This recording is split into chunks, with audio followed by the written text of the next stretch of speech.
Gamespot TV. We check out a band of hardcore gamers. These singing bards put gaming into a whole new light. And we hit the dirt tracks to pull a few wheelies in our review of Excite Bike 64. Plus, prepare to be a rock star. Lauren Fielder shows us the latest music game from Japan. Stick around, it's game time.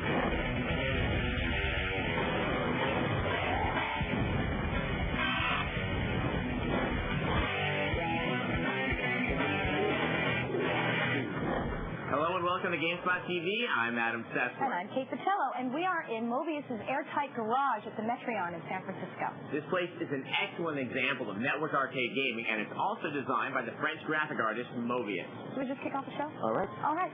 So there's a new website right now that's trying to be an online music publisher, which in itself really isn't anything new. But this site is unique. It's called Beats for Geeks, and they only have music about games or gaming. Yeah, and they've signed a band called Electric Fun Stuff, penning songs about games. We got the inside scoop on this band, and let me tell you, they're a unique one.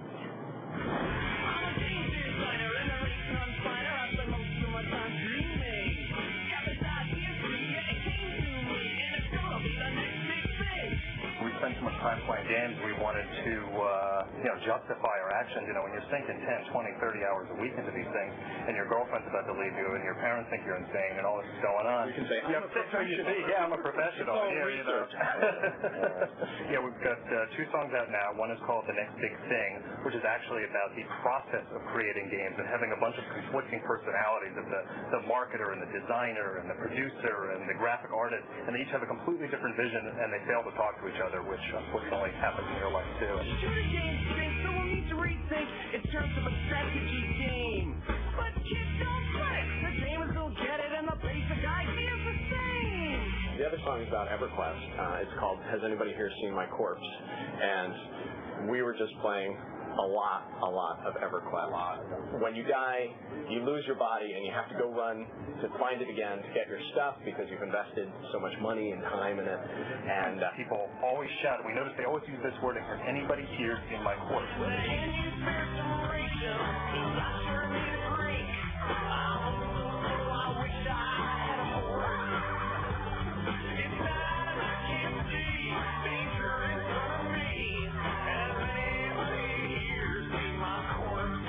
Anybody who plays EverQuest will instantly understand, has anybody here seen my corpse, once they get the translation of the title. Sure.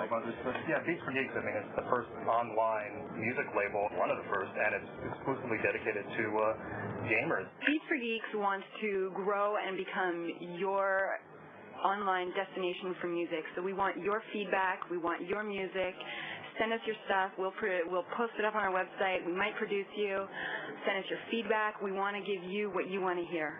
There's room probably for the music from the games, which is getting better and better. And we have this new thing which we sort of backed into, which is the music about games. And that could be a big field. Thanks, well, it's been fun. 5 more minutes and I'm done. I've been saying that to myself since yesterday.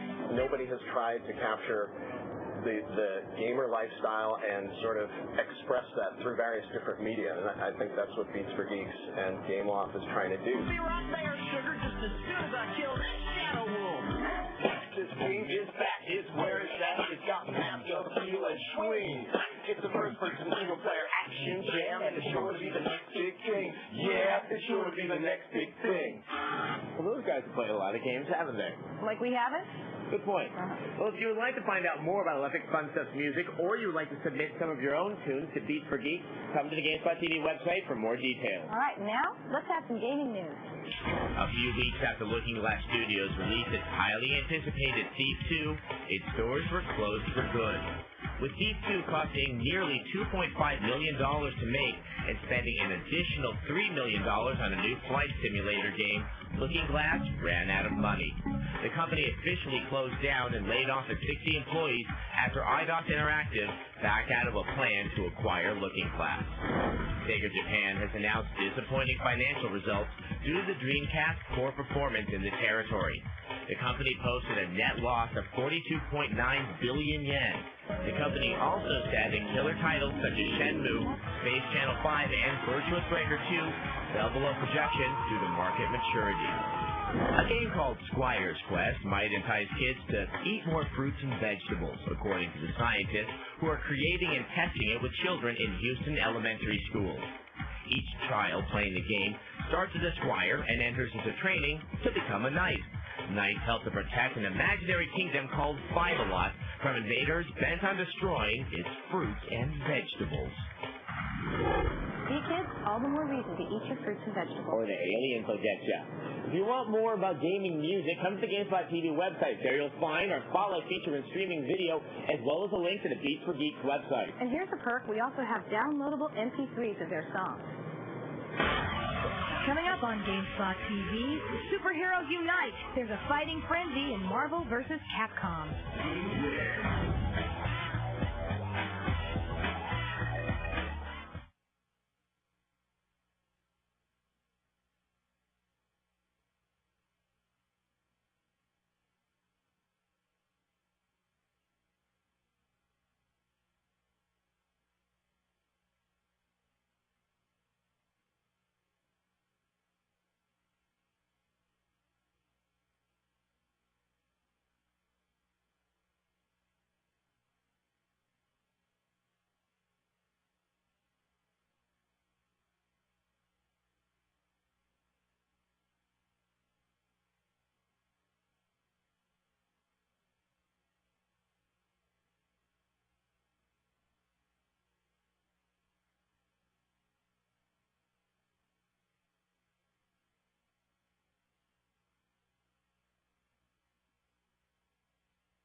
Welcome back. That was fun. Although I never heard about anybody getting claustrophobic playing EverQuest. Well, for some, one world is not enough. And so we have the EverQuest expansion pack, The Ruins of Cunard. In attempting to satisfy the appetite of EverQuest fans, Barrett has released The Ruins of Cunard, an EverQuest expansion. Skeptics should note Cunard's sheer size makes it far more than just an add-on. This huge continent introduces a new playable race and countless monsters to pick on. The graphical improvements from the original EverQuest are noticeable, and Cunard's indigenous life forms are superb. The game's cover boys are the Ixar, the new playable characters. These folks are hunched lizard men with long whipping tails. These guys have a lot going for them, as they can see in the dark, swim swiftly, and can run like the wind. The game's various zones are excellent in that they're expansive, varied, and interconnected. These areas are also graphically pleasing with lots of depth. There's also an incentive in upgrading from the original EverQuest, as high-level characters can get new skills in this continent. The game's little nuances are a treat. The non-player characters speak to you with friendly responses, and there's an emphasis on exploring and spontaneity. The one drawback is the game's sound, or lack thereof. The game's new features are its main draw. Newcomers will enjoy its accessibility, and veterans will be pleased that Cunard solves some of the problems seen in the original game. With The Ruins of Cunard, it's clear that EverQuest is better than ever, and once again, the best online role-playing game around. GameSpot.com gives EverQuest The Ruins of Cunard an 8.8 out of 10. So one of the things that makes fighting games the most fun is coming up with an interesting combination of opponents to go with. Now, that aspect is really obvious in Marvel vs. Capcom 2, which is a pretty intriguing mix, although not quite as intriguing as superheroes and lounge music. See for yourself.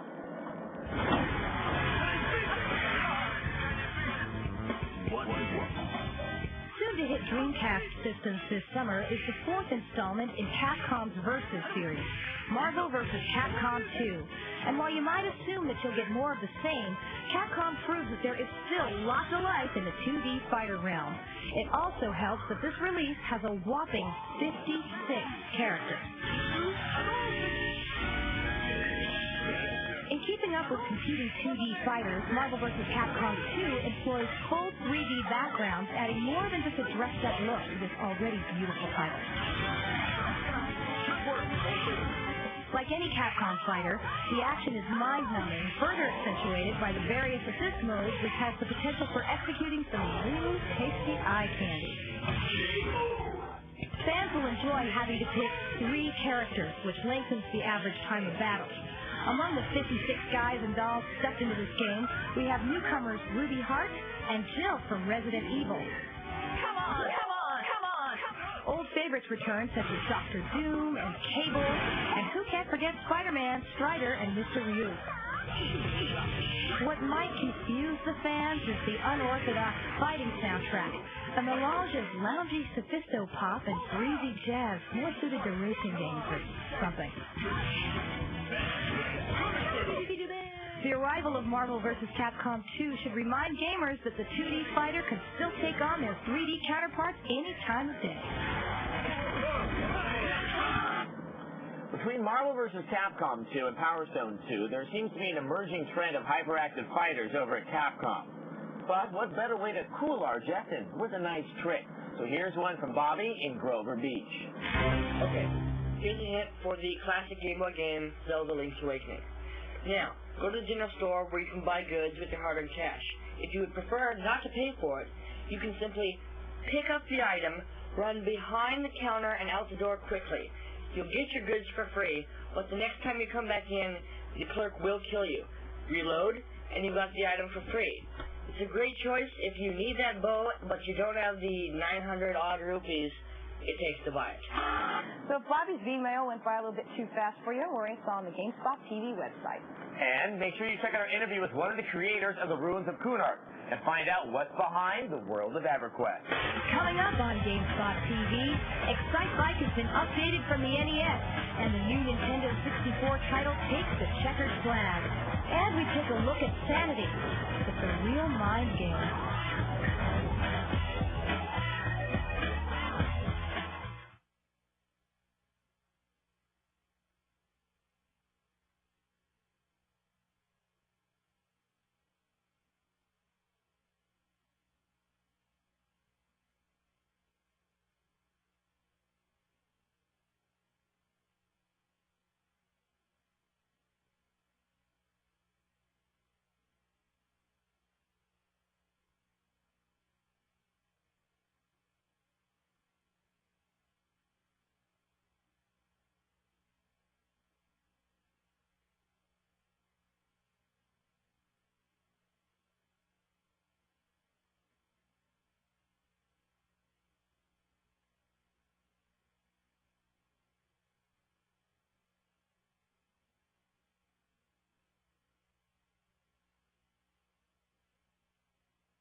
welcome back. Well, even here in the newfangled surroundings of the airtight garage of Metreon, I still have a chance to harken back to the classic days of the NES and one of my favorite titles of all time, Excite Bike. All right, well, lucky you, because your old friend is back and muddier than ever, and we mean that in a good way.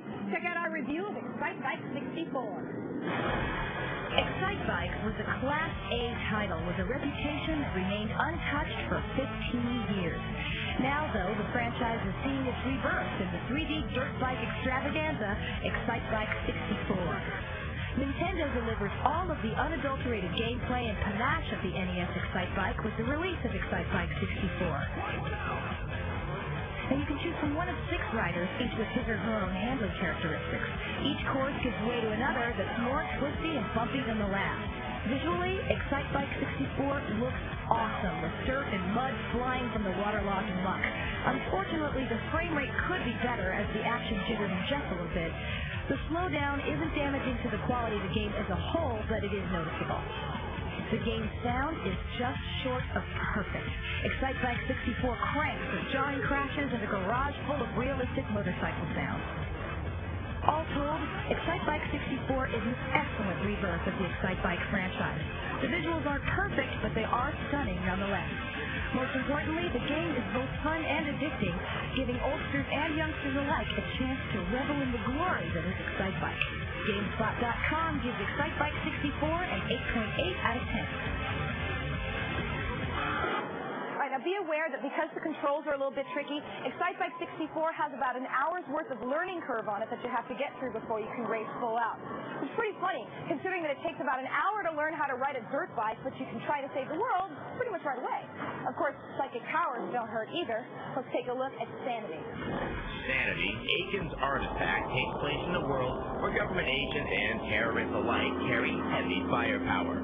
But we're not talking typical artillery. There's nowhere left for you to run. In the world of Sanity, some children are born with psionic powers, which let them perform feats like levitating, hurling heavy objects, or summoning creatures to do their bidding. But not all psionicists are evil. In Sanity, you'll assume the role of Agent Kane, a veteran operative and powerful psionicist. Kane's ability to instantly create fires has been harnessed by a top-secret government program in a hidden lab known as the Aiken Institute. In the game, Kane is sent on a clandestine mission to save the world from a diabolical group of psionic criminals who are bent on taking over the world. Insert evil laugh here. In the process, he'll not only battle enemies armed with conventional weapons, but will also tangle with rival psionicists, some of whom have powers that equal or exceed his own. Gamers who have always wished for cool powers will be able to put Kane's fiery talents to the test this fall when Sanity is scheduled for release. Can't wait to try out my psionic powers on that one. I don't know. I'm just having too much fun rolling in the mud with Excite Bike 64. All right, and if you missed our review for Excite Bike 64, it's all on the Gamespot TV website and beautiful streaming video. And while you're there, take our poll. Tell us which classic update is your favorite. Is it Pac-Man 3D? Asteroid 3D? Perhaps Frogger? Or Excite Bike 64? Coming up on Gamespot TV, Lauren Fielder and Jeff Gerstmann show off their drumming skills. And we have a strategy guide for Siphon Filter 2.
as you know, we have kind of a penchant for dancing games here. We've already shown you Dance Dance Revolution and Space Channel 5, and now we have a title on a similar bent. Yes. This time it's drumming, and it's not the kind that's going to keep your neighbors awake at night. It's for the PlayStation 2, and Lauren Fielder and Jeff Bertzman are back to tell us about Drum Mania.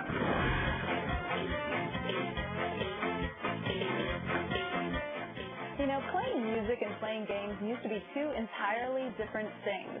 Unless you think about that old Journey game, but that's another story entirely. Konami's come along with its Bimani series and brought us the likes of Guitar Freaks, which we've already shown to you. And now Jeff here at VideoGames.com is playing Drum Mania. Mania indeed, and drumming, perhaps.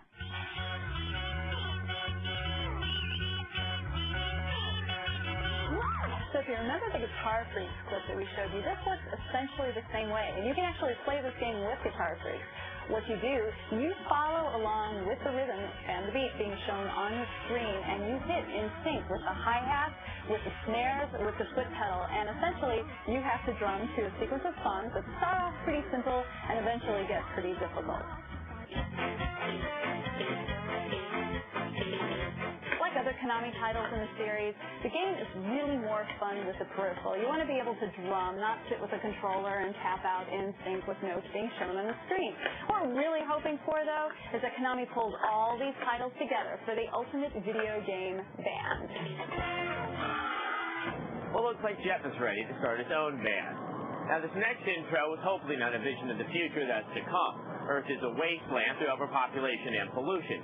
So the humans have to pack it up and go into space in Earth 2150. So kids, start your recycling now. Unforeseen movements of the Earth's tectonic plates are having a disastrous effect on the planet's climate. Tons of volcanic ash thrown into the atmosphere have blocked out the sun. Earth's orbit has changed.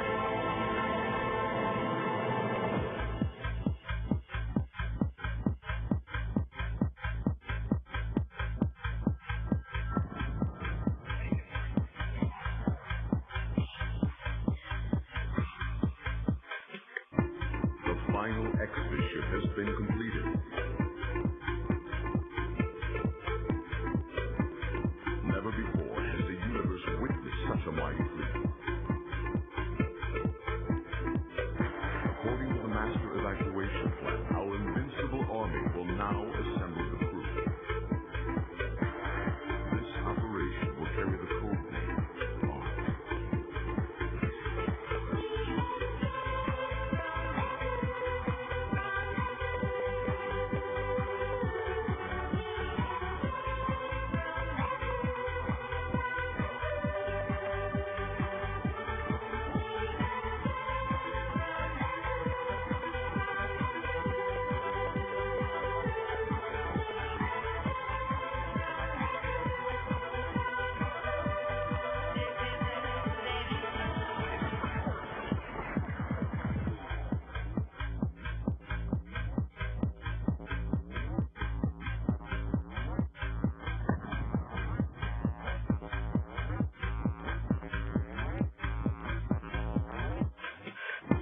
At our orbiting construction site, work has begun on the docking station. Our construction force will complete an evacuation ship within 30 days. The first evacuation ship is ready now orbiting Sun. This glorious achievement will prove us once and for all.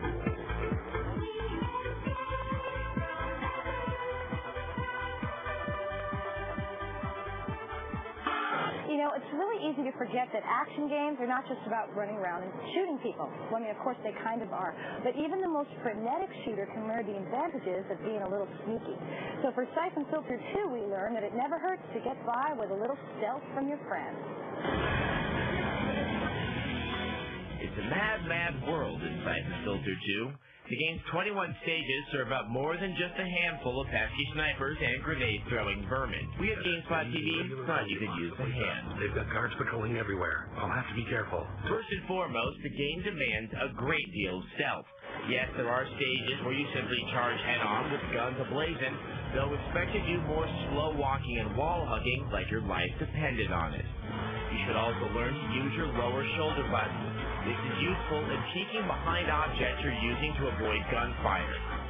Your taser becomes your best friend in Stage 2. When you reach the locker area, creep behind the guard, zap him, then hit the switch. Quickly run to the door you just opened before it closes. Now make your way to the door on the left to avoid being seen by another guard. As he passes you, zap him too. Repeat with the guard down the hall. When the charges are set, I'm going to call for evac of the bridge, and then we blow it. Until then... Stage 4 can be tricky because you have to take out the commander without calling the attention of others. Begin by going along the ledge of the bridge until you reach the first truck where you'll find a gas grenade. Then head back to the commander to take him out as well as his buddy. Next, make your way down to the steel girders and pick off the bomb specialists. In Stage 8, don't feel the need to take out everyone you come across. After the second checkpoint, make your way to the beginning of the stage by running and rolling along the right wall. At the end, be ready to hit Archer with your sniper. You'll need to be stealthy in Stage 9, one of the largest stages in the game. Stay in touch with your surroundings, as foes from now on are smarter and more agile. Also, keep on the lookout for ventilation shafts, as you'll need them to get around this place. Facing off against Grigorov in Stage 14 could be a nuisance.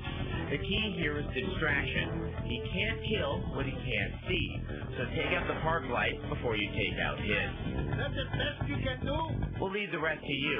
Just remember, stealth is king. See? What did we tell you? Sneakiness is key. That was some pretty good advice. And if you have any other tips or tricks, please share them with us by sending an email. Or if you want to do it live, you can just join us in our chats, which are on Tuesday nights at 8 p.m. Eastern. So until then, here's another tip for you. If you're ever on fire, Stop, drop, and roll. Bye-bye.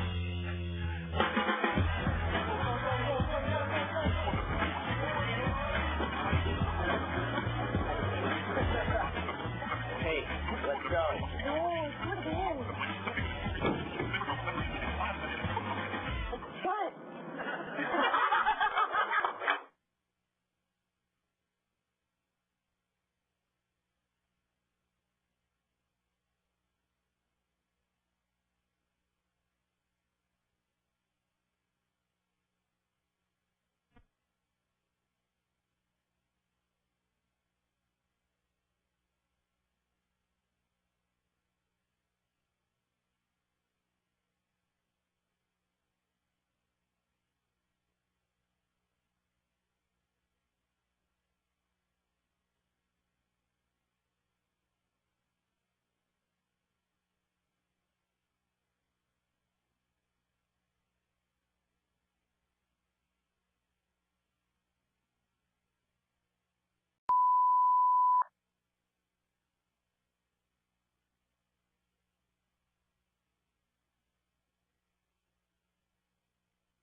Today on Gamespot TV. Want to build your own theme park or be mayor of your own city? You can. We find out why sim games are so appealing. Plus, we break a few bones in our review of Tony Hawk's Pro Skater for the Dreamcast. And speaking of bones, Sir Daniel Fortescue is back in a whole new Victorian adventure in Medieval 2. Stick around. It's game time.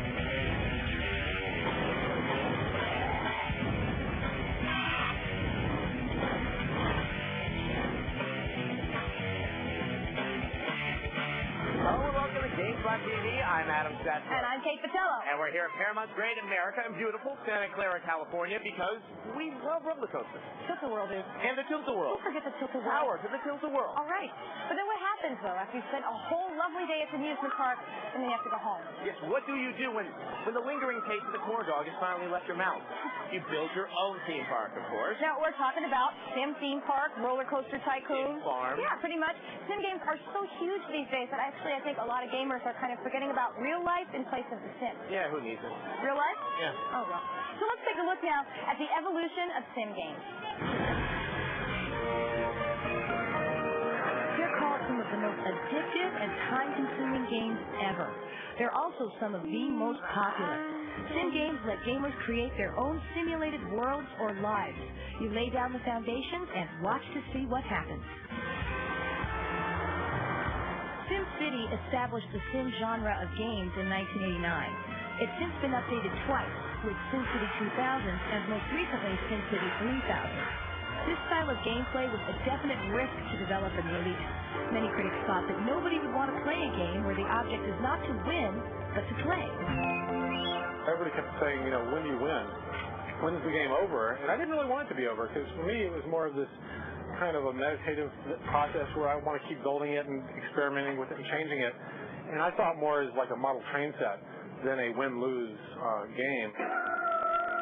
So SimCity quickly became a franchise for other titles like SimCopter, SimFarm, even SimAnt, and all of these came out of Maxis. Basically, their theory seemed to be, if we can see it, we can sim it. And that theory held true for other companies as well. I'll just wait for SimRC. Oh! Sid Meier said he was inspired by SimCity when he designed Railroad Tycoon. In the game, you play a railroad baron and you plan the laying of track and other aspects of the rail industry. It's basically an industry sim. Roller Coaster Tycoon spun off of Railroad Tycoon and applied the same industry-building skills to a theme park. You're able to design roller coasters, all the while monitoring the success and popularity of your amusement park as a whole. Develop your theme park, keep your guests happy, and build coasters that are scary enough to excite them, but not so frightening that they get queasy. Coaster design is the main focus of another amusement park simulation, Sim Theme Park. Thanks to the game's 3D engine, a player can actually ride the rides they designed. Now that is what I call 3D. Now, Sim is elements that had influence on a lot of games. Let's take a look at some of those, shall we? Whew. Sid Meier went on from Railroad Tycoon to develop his Civilization franchise. Meier used elements of Sims along with real-time strategy components to create this series where you lead your people from a simple agrarian to a complex modern society. Your Excellency, the torch of knowledge sputters in your hands.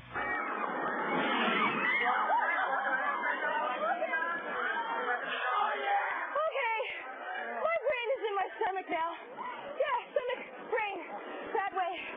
Push now. The sim game of this year really has been, of course, The Sims. I've spent so much time with my own Sims that I think I'm pretty much forgetting about my own life. How do I get out of this thing? The Sims was designed by Will Wright and was highly anticipated as the next level of sim gameplay. Now, Will says he thought of The Sims as a sort of dollhouse where the player could manipulate the lives of their characters. Dollhouse didn't test very well with males, so it's called The Sims. The large scale of SimCity was brought to the micro level in this game where the player simply governs and tries to please one person or family. I really enjoy a game where I can find a creative solution to a problem that I think that maybe nobody else has found before, as opposed to me being on this linear rail like on a ride at Disneyland. Looking towards the future, another title where you creatively keep your character happy is on the way from Sega. Seaman for the Dreamcast is a pet sim of sorts, where you've got to keep your little manfish happy so he stays alive and continues to evolve. Whether you're into empire building or social anthropology, there's a sim game out there for you if you've got a lot of time to play. Still got your lunch? So I'm told. Well, that's about enough about the imitation of life. Let's have some real stuff now. Well, technically, this is real stuff about the imitation of life. Well, then, technically, it's right now. Here's some news. Motorola and Sega will jointly develop a cellular phone using Dreamcast technology, which can access the Internet and play games. Motorola will launch 10 million units of the new portable technology in the U.S. and other countries in the spring of 2001. Both companies are collaborating to develop an application programming interface which will be based on Sega's technology. It has been confirmed that id Software is working on a new Doom title, which will focus solely on the single-player game using new technology. According to John Carmack, the announcement has caused contention in the company, but the project direction was changed, new hires have been expedited, and the design work has begun.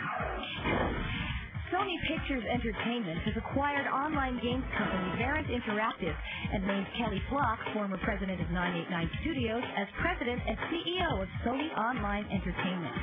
Variant is already acclaimed for EverQuest, Tanarus, and Sovereign, and Variant President John Smedley will remain with SOE as Executive Vice President and COO. So I'll tell you what, I am really looking forward to seeing the Star Wars Online title. Definitely. Yeah. And if you'd like to know more about the Sims game, then come to our website, ddtv.com/Gamespot TV. And you can check out our new interactive feature that I'm working on, Gamespot TV. Yes, you can download the Adam and Kate Sims directly from our website. Now, basically what we're going to do is feature 2 screenshots every week and have you fill in the blanks about what happens in the middle, then we'll fit it together for a whole episode. Yes, I read the first episode and found it terribly gripping. I suggest you do the same. Coming up on Gamespot TV, Sir Dan Fortescue is back in a new adventure. The Bone Man rises once again from the dead in our review of Medieval 2. And we continue our wild ride with a review of Sims Theme Park.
Welcome back to Gamespot TV at Paramount Straight America.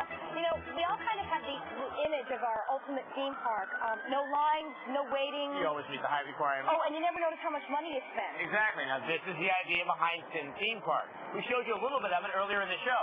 So let's see how much fun it really is to build your own dream theme. Park. Exactly. Yeah. In 1994, Bullfrog released the original theme park, and with its clever premise and cute gameplay, it is now considered a classic.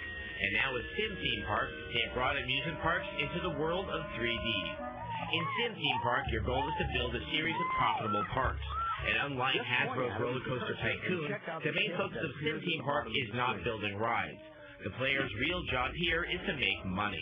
And the way to make money is to encourage purchases at your shops. So build a lot of shops. Most successful parks have 2 or 3 vendors next to each major ride. Managing your shops is easy. After you've set up the price and quality levels for one shop, you can easily set the levels for all shops of that type. Rides play an important role in Sim Theme Park. New rides let you charge higher prices at the gate. Riding your rides and wandering through your park is made possible by the game's 3D engine, which lets you rotate and zoom in and out of your park. While the engine looks great, it gets bogged down when there are too many visitors. But despite its amusing setting and visual appeal, Sim Theme Park is really just a business simulation. And because of this, there's an awful lot of micromanagement. Between keeping a constant eye on the condition of your rides, hiring enough employees, and setting their patrol routes and building fun rides, players will be spending a lot of time organizing their park. Sim Theme Park's major flaw is that once your park is large and successful, there are too many details to manage. Ron Doolin of Gamespot.com gives Sim Theme Park a rating of 8 out of 10. So, the next time you're waiting in a long line and think you have a better way of doing it, you can put your money where your mouth is. Our next game is not much of a simulation. It's a sequel to Medieval, which many people thought would be a 3D take on Ghosts and Goblins. But it wasn't. Nonetheless, it was good enough to merit a sequel, so here's Medieval 2. The original Medieval was a 3D puzzle-solving game with hack-and-slash gameplay thrown in between. While it didn't make much fanfare, it was a welcome surprise for many that played it. The sequel's here now, and while it doesn't fall terribly short, it's not as good as the original. The basics of the game remain the same, but this time you play the jawless skeleton knight Sir Daniel Fortescue as he makes his way around Victorian London with a broad arsenal to fight a variety of enemies. The structure of the game this time is far less cookie-cutter. Once you start to play a level, things soon change dramatically and get very interesting. The game also includes inventive mini-games that give a nice variety to the gameplay. Unlike in the first game where you fought monsters to get to a puzzle, the fights themselves become a puzzle, as when you fight a phantom that's raising zombies. In order to incur any damage on him, you must wait until he's casting his spell. Not all the changes in the game are good. The camera works pretty well, but has more than enough moments of working against you as you fall off the platform and die. Jumping was pretty much absent from the original game, but here it is unfortunately all too present. Medieval 2 seems like the game that the makers wanted to design the first time round. The game has many wonderfully fun and original elements, but the perspective problems become increasingly apparent as the game proceeds. If you're a fan of the original, don't necessarily avoid this game, but just be aware. Video Games gives it a 7.6 out of 10. And remember, it ain't over till the fat bearded lady takes it in the noggin with a hammer. And on that note, let's move to a more roller coaster type flavor again and talk about one of the fastest, curviest racers out there. Here's a tip for Wipeout 3. To get the most out of the hyper-speed, vomit-inducing racer that is Wipeout 3, try these tricks. To unlock all the tracks, enter WizPig as your name. To get the 4 prototype tracks, enter Caner W. And for infinite shields and thrusts, enter Jordy. Check it out, Reign of Change. So if you didn't catch that Wipeout 3 cheat, then come to the Gamespot TV website where you will not only find that one, but many other cheats to keep you the fastest high-flying speed demon on your block. And if you have a cheat of your own you'd like to share, just drop us an email at gamespot@ddtv.com, or you can just post it on our message boards, which can be found through our brand spanking new Interact section. Let's try for change. All right, let's go. Coming up on Gamespot TV, the best skateboarding title ever is now out on your Dreamcast. We have a review for Tony Hawk's Pro Skater. And we have a preview of the upcoming Aqua title, Echo the Dolphin.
titles as last year, with an equally high coolness ratio with Tony Hawk's Pro Skater. And it was reviewed by us for the PlayStation. It's come out for the N64. And now it's available for the Dreamcast. And believe us, it's worth a second look.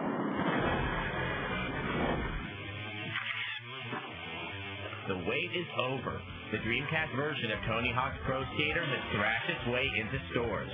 This title utilizes the advanced hardware, resulting in clean textures and smooth as silk frame rates. For those of you not familiar with the title, Tony Hawk's Pro Skater is an arcade-oriented take on the world of skating. The objective is to collect videotapes by scoring high through the execution of complex skating tricks. You can also collect tapes by grinding objects such as school lunch tables. The videotapes allow you to unlock new levels and skateboards, as well as increase your skater's stats. The game's 10 real-life skaters have been broken up into two groups, vert skaters and street skaters. These groups' unique traits become evident when special tricks are performed. What grabs you are the game's visuals. Every texture is flawless, with only minimal pop-up, and the frame rate is solid as a rock. The control is incredibly simple. You jump with one button, execute tricks with the other three, and the top trigger gets you to spin. The Dreamcast port of Tony Hawk's Pro Skater will likely be the version that'll stand the test of time. The graphical enhancements alone are reason enough to get this version, even if you've mastered the PlayStation or N64 releases. Gamespot.com gives Tony Hawk's Pro Skater a 9.5 out of 10. After playing the Dreamcast version of Tony Hawk Pro Skater, I cannot wait to get my hands on Tony Hawk Pro Skater 2. But now looking at a game that's something of a classic, Echo the Dolphin was a game for the Sega Genesis. And now Echo has returned, once again with the theme of underwater exploration, and Echo the Dolphin, Defender of the Future. Combine a heroic dolphin with underwater backgrounds a la National Geographic, add a little science fiction to the mix, and you get Echo the Dolphin, Defender of the Future. This upcoming title for the Dreamcast features a story written by David Brin about a future age when dolphins and humans live in symbiotic utopia. In an effort to disrupt this peace and harmony, the bad guys send a ship back into the past to try to destroy the union of porpoise and person. Echo is swept back with the ship, and it becomes his duty to save the future of mammal kind. As Echo, you control the dolphin throughout his adventures in a standard third-person perspective, and along the way you have to dodge the ocean's natural dangers. The natural settings are lovely to look at, and the worlds are relatively peaceful. However, other environments emphasize more traditional action games where you'll deal with forces less benign, and this is where the game's story takes a sci-fi turn. While numerous creatures present a danger to Echo, other dolphins and various species of whale will cooperate in the completion of his quest, but finding the correct companion will require a lot of additional work. You can expect Echo to splash into a store near you in the not-so-distant future. They call him Adam, Adam, faster than lightning. Make sure you check out our Echo the Dolphin preview in streaming video on the Gamespot TV website. And, of course, make sure you also check out the behind-the-scenes pictures from this show as well. Oh, hey, Adam. Adam, speak dolphin. Speak dolphin. On Gamespot TV, we have a preview of a very freaky game. It's Kid Psycho Circus, The Nightmare Child. And we have a strategy guide for Vagrant Stories, our favorite RPG so far this year.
being the first female member of the band Kiss. How did you know there wasn't one already? Well, pile on the makeup and get ready to bang your head, because Kiss is back and they're scarier than ever. Not just scary, psycho.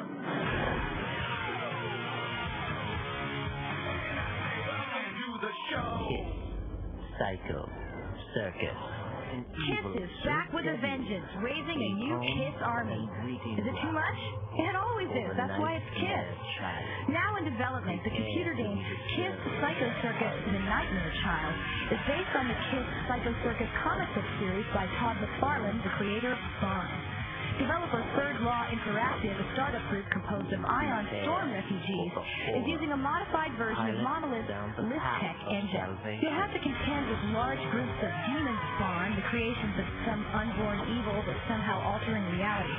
Now, as the game progresses, you advance from mere mortal to a creature with godlike powers, based on McFarlane's characterizations of the Elder, who are alter egos of the members of Kiss.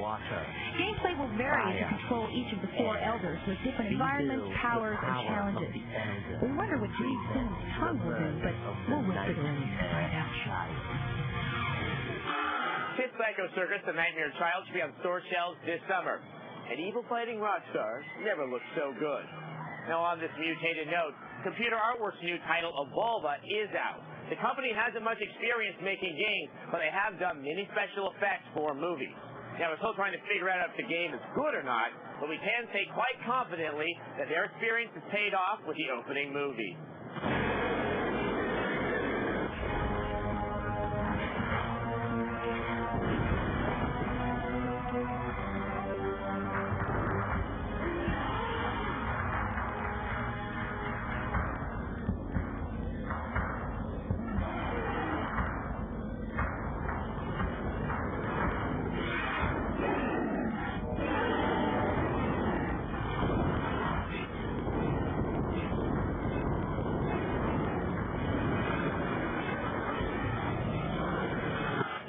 Autumnal days of the PlayStation, we're still seeing some of the best titles ever come out for the system, a great example of which is Vagrant Story, which is a wonderfully complex game, especially in its battle system. So here are a few tips that will hopefully further enhance your adventure. Squaresoft's Vagrant Story is an engaging RPG adventure chock full of medieval mayhem, so you're going to need all the help you can get. Here are a few tips to get you through those potential trouble spots. Tip 1. The enemy's affinity is key in determining your chances of victory. Use attacks that oppose your foe's affinity. For example, the fire elemental obviously has a fire affinity, so be sure to use a weapon with a high water affinity. From a defensive posture, equip armor that is high in fire. Using any magic attack that decreases your foe's affinity or increases yours will be a dramatic help in your battles. Further details about affinity can be found in the quick manual, which we suggest you read. Tip 2. Like the old saying goes, sometimes the best offense is a good defense. When attacking bosses or other risk breakers, use the reflect damage defense ability when they attack you. It might actually take more damage off that way than with your own weapons. Tip 3. Keep an eye on your risk level. As fun as it is to pull off eye-catching chain attacks, you might find yourself with staggeringly high risk levels. Remember, the higher you are, the harder it is to connect, making you more vulnerable to attacks. You can bring down your levels by simply healing yourself or by using bearer roots. Tip 4. Workshops should be put to use. Here you can customize and combine potentially destructive weapons that you wouldn't otherwise get in the game. Your standard RPG tips apply in Vagrant Story as well. Be sure to save, and then save some more. You never know when you'll be walking into a battle unprepared. Hey, it happens to the best of us. Always heal magically before you go into your gadget bag. It's always easier to replenish your magic points than it is to replenish your supplies. Good luck and Godspeed. So, do you think Vagrant Story is going to beat out Final Fantasy IX as your favorite RPG of the year? Well, come by the Gamespot TV website and take our poll, or send us an email and let your voice be heard. And of course, while you're there, don't forget to check out our cool new About Us section full of all the dirt about what we're really like, so you're in trouble. I'm quaking in my boots. Uh-oh. So until next week, game over.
Gamespot TV.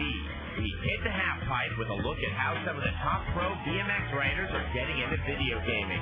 And we shred some asphalt in our review of Grind Session, the next best thing to Tony Hawk's Pro Skater.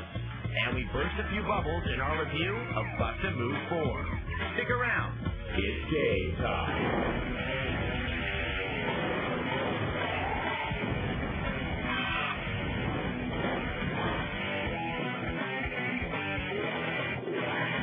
Hello and welcome to Gamespot TV from Metron in San Francisco. I'm Adam Sessler. And I'm Kate Patella.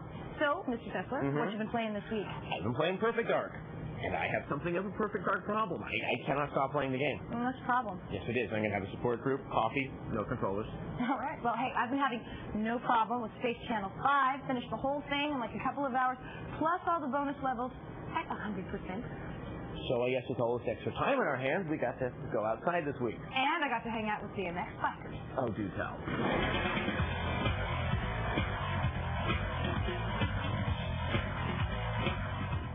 Extreme sports fans have been pretty much chomping at the bit for a good BMX title since before Dave Mirra took off his training wheels. Now, the success of titles like Motocross Madness and Tony Hawk's Pro Skater have clued publishers into the fact that others are clamoring for extreme titles as well. Now, regardless of how well these games actually sell, they're a total blast to play. BMX god Dave Mirra has a new game under development, and we got a sneak peek from the producer. Let's take a look.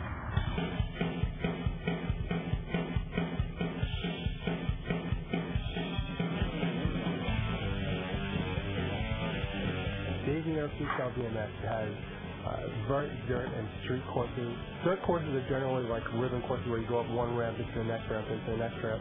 Street is generally more like doing a lot of box jumps into quarter pipes. They have a lot of grinding. When you're riding vert is a half pipe. And on this half pipe, you're going back and forth, getting higher and higher air, using your momentum to get higher and higher and pulling off really cool tricks. We have over 1,300 tricks in the game. That's not 1,300 strings of tricks, it's 1,300 separate tricks. No game has ever done even close to that. No game has actually ever done it where you can literally create new tricks on the fly.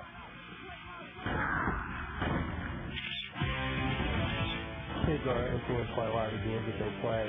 That's why actually they wear helmets in the game. There's no blood in the game. Dave wanted the kids to, he didn't want to be riding, do a backflip without a helmet on, so he didn't want some kid to go and try and do it. We did all of our motion capture at Woodward Camp in Pennsylvania.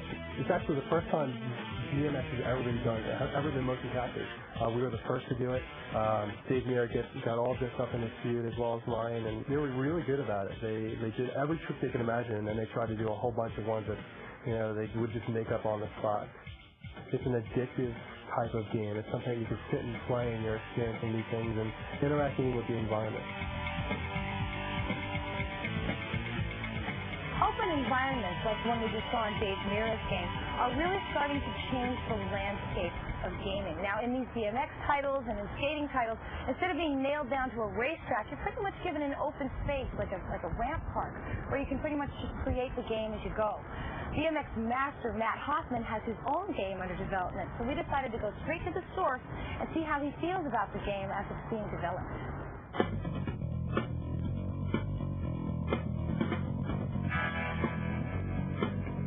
My involvement is just basically just making sure that it's all the tricks are right, and putting all the tricks in there, and just making sure that the authenticity and accuracy is perfect. You can do tricks that you could never do in real life on the video game, just because you can combine them and whatever you can think up, you can actually implement into your character that you're playing. But now I'm starting to get a little irritated because my character can do more stuff than I can actually do, so I'm like, getting all frustrated trying to go out and learn on my bike for real, It's funny because I'll be playing in my office, I'll be playing the game, and in the back is and I'll be playing it in the simulated course that is my my park, because they've actually recreated my park in the back in the video game. So I'll be like, go back in the park and try the same trick on the same ramp, for real. It's pretty funny.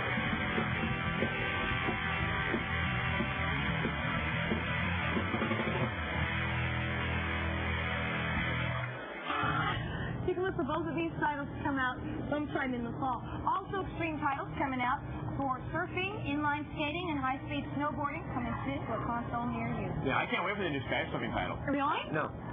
Okay. Here's me. Microsoft has announced its acquisition of Bungie software. As a result, Microsoft gains exclusive publishing and distribution rights to select Bungie titles, including the highly anticipated Halo. Bungie's development staff will become an independent studio within the Microsoft game division. Microsoft expects the Bungie team to play a key role in the development of content for the Xbox. Coming on the heels of the Microsoft announcement, Gathering of Developers has announced that it will publish the PC and Mac versions of Bungie Software's highly anticipated 3D anime action combat game, Oni.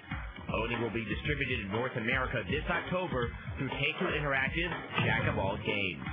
And finally, SNK has ceased all operations in the U.S. and Europe. The company cited the high cost of doing business in these markets as the reason for withdrawal. SNK has requested that retailers return all unsold inventory at once. The return includes all Neo Geo hardware, accessories, and software, as well as a few console game titles. Now, as I've been learning, one game that is not going anywhere anytime soon is Perfect Art for the N64. No kidding. Hey, a viewer and a friend of ours, Mike Schutel, sent us some perfect art tips that we're going to pass on to you now. Yeah, here's the first tip. Don't get confused with the predecessor GoldenEye. In this game, if a guard drops his gun, that doesn't mean he's dead. He can very easily pick it up and start shooting you. See? That's helpful. Now, if you have a tip you want to share with us, drop us an email at gamespot@vdtv.com. Coming up on Gamespot TV, Capcom and comics collide once again in JoJo's Bizarre Adventure. And there's more adventure ahead in The Legend of Mana.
Welcome back to Gamespot TV at Metreon. Capcom's put out quite a few fighters lately. Noisy ones at that. You have Marvel vs. Capcom 2, you have Power Stone 2, Techromancer, the list goes on. Right, so we decided we would just kind of mix things up for you a little bit and show you an over-the-top fighter. JoJo's Bizarre Adventure is an over-the-top Capcom fighter that's based on the popular Japanese comic book of the same name. It follows the story of Jotaro and his friends as they search for his mother's captor, Dio. The game brings a new element to the fighting genre by using stands. Stands are psychic partners that improve the character's own powers. The stand defends and creates special attacks through this symbiotic relationship. Unfortunately, you'll also share the punishment your stand receives. Not only is the original JoJo game on the disc, but so is the Japan-only sequel, Heritage for the Future. The gameplay is fast and the controls are excellent, even with the not-so-fighter-friendly Dreamcast controller. The fighting in JoJo's Bizarre Adventure is a frantic marriage of the Capcom versus fighting engine and the screen-filling super attacks made famous by Guilty Gear. What enables the extra animation is Capcom's CPS-3 technology, the same board that runs the Street Fighter 3 titles.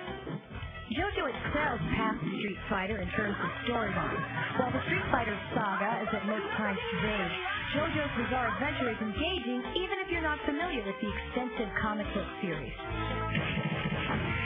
The game is a refreshing change from the Street Fighter spin-off. JoJo's Bizarre Adventure has a twisted storyline along with current Capcom quality, making this a worthy addition to any fighting fan's library.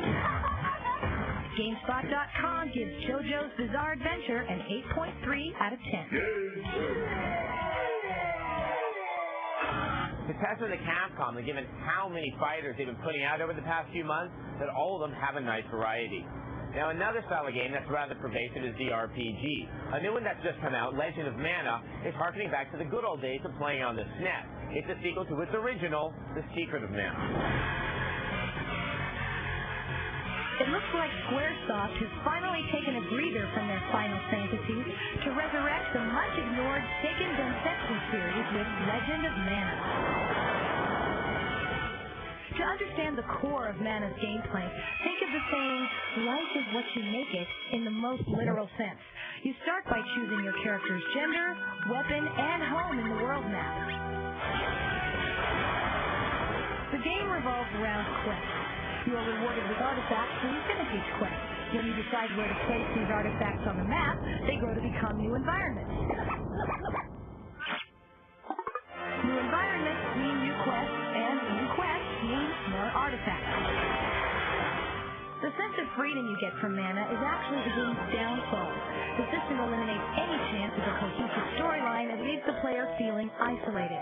Mana is essentially a collection of 60 mini-quests, most entailing the elimination of a boss. Legend of Mana has a battle system reminiscent of Tales of Destiny's street-fighting role-player. You're allowed a variety of abilities, such as jumping, dashing, and guarding, not to mention devastating magic attacks. Graphically speaking, the backgrounds are distractions worth drooling over, and the fairy tale art style is detailed and vibrant. Legend of Mana's presentation keeps up with Squaresoft's high standards. Unfortunately, Mana never delivers the level of gameplay needed to match its classic predecessors. It lacks the satisfying multiplayer mode of Seiken Densetsu. Gamespot.com gives Legend of Mana a 7 out of 10. You know, there's just something heartwarming about the classic style of Legend of Mana. Yeah, you know, fairies, elves, really big heads. Actually, couldn't have said it better myself. A perfect arc, as we mentioned, hasn't living up to that reputation set by GoldenEye, but in many ways it is a more sophisticated game. So here's something to consider when playing it. The first thing you have to keep in mind with Perfect Arc, do not underestimate the AI. It's really intelligent, so you can't just stand there and shoot. It's just not going to take it. No, and you want to be using your straafing buttons a lot, far more than you want to turn using your analog stick. That way you can keep your sight on your adversary. All right. Now, if you have another tip you'd like to share with us, just put it on our message board by going to vdtv.com/GameSpot TV and click on Interact. Coming up on GameSpot TV, we hit the streets and subways in grind session for the PlayStation. And we go bubble bursting on your PC.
Welcome back to Gamespot TV at Metreon. Now, as we mentioned earlier in the show, the success of Tony Hawk has given rise to other extreme titles as well, which means there will be more skateboarding titles out there.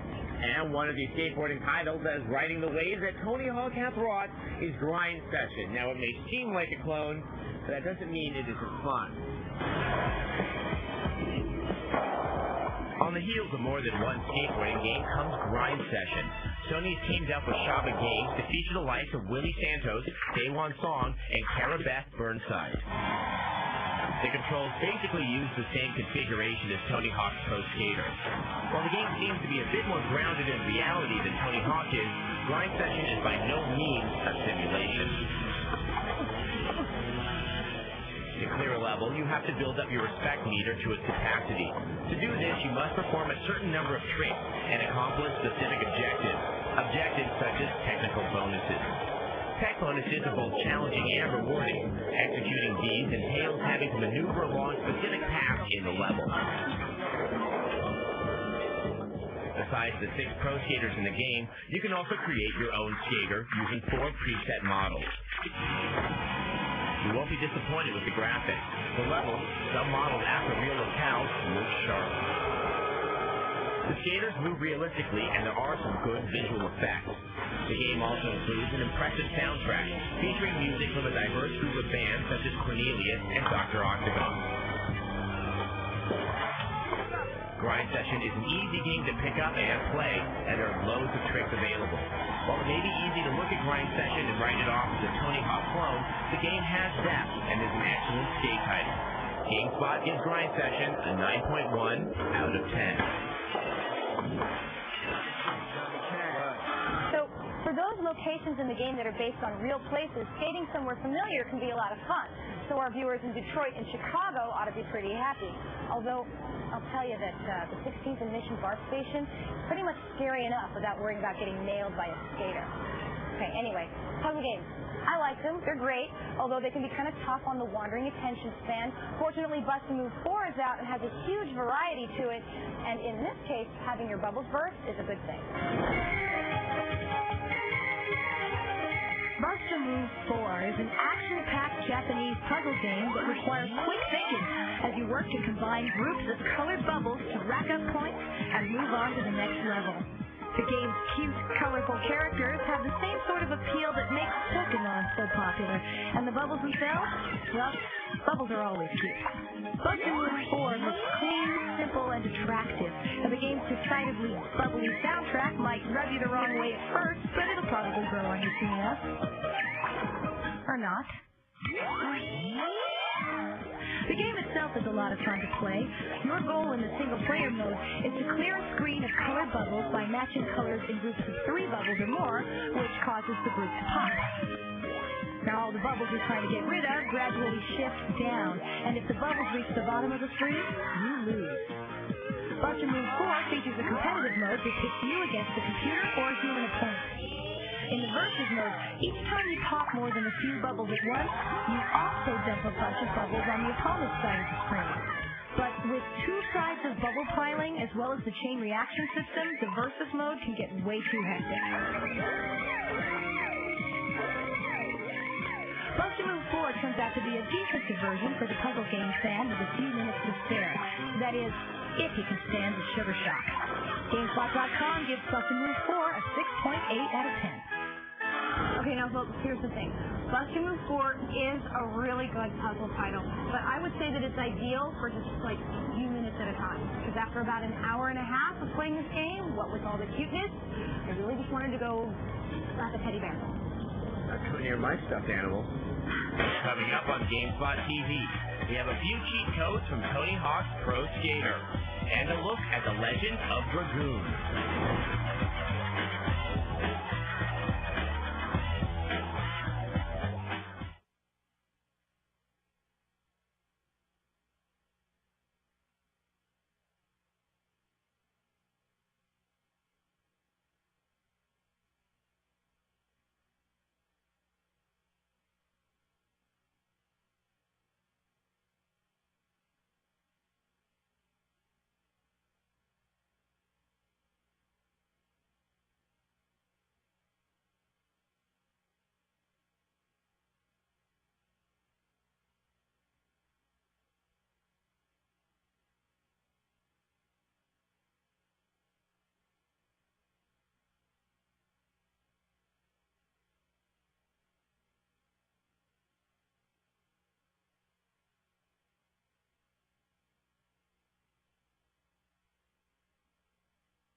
Gamespot TV at Metreon in San Francisco. Now, one game that definitely falls into the where is it category is Max Payne. This gathering a developer's title excited a lot of people last year. Yeah, well, they're still working on it, but here's a progress report.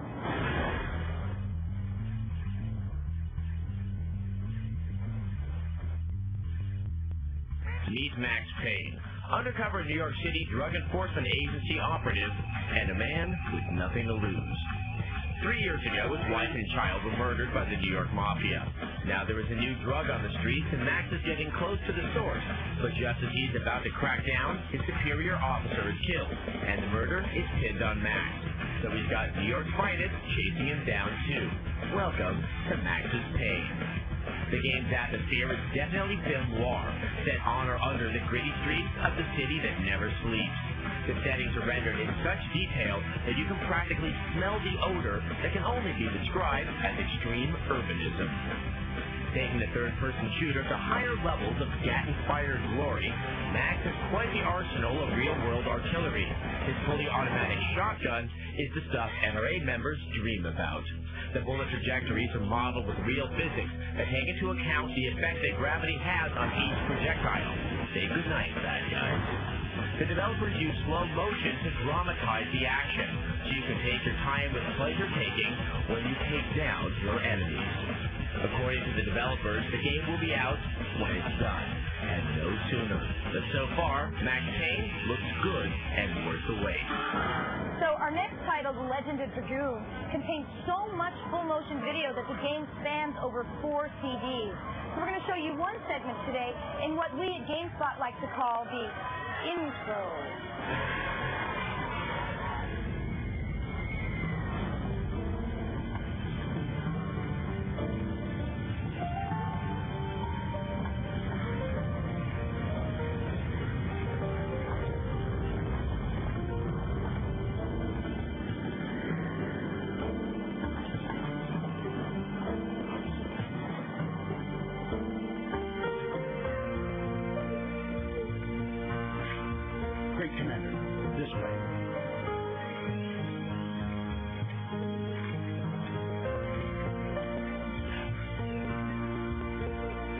So, this is her.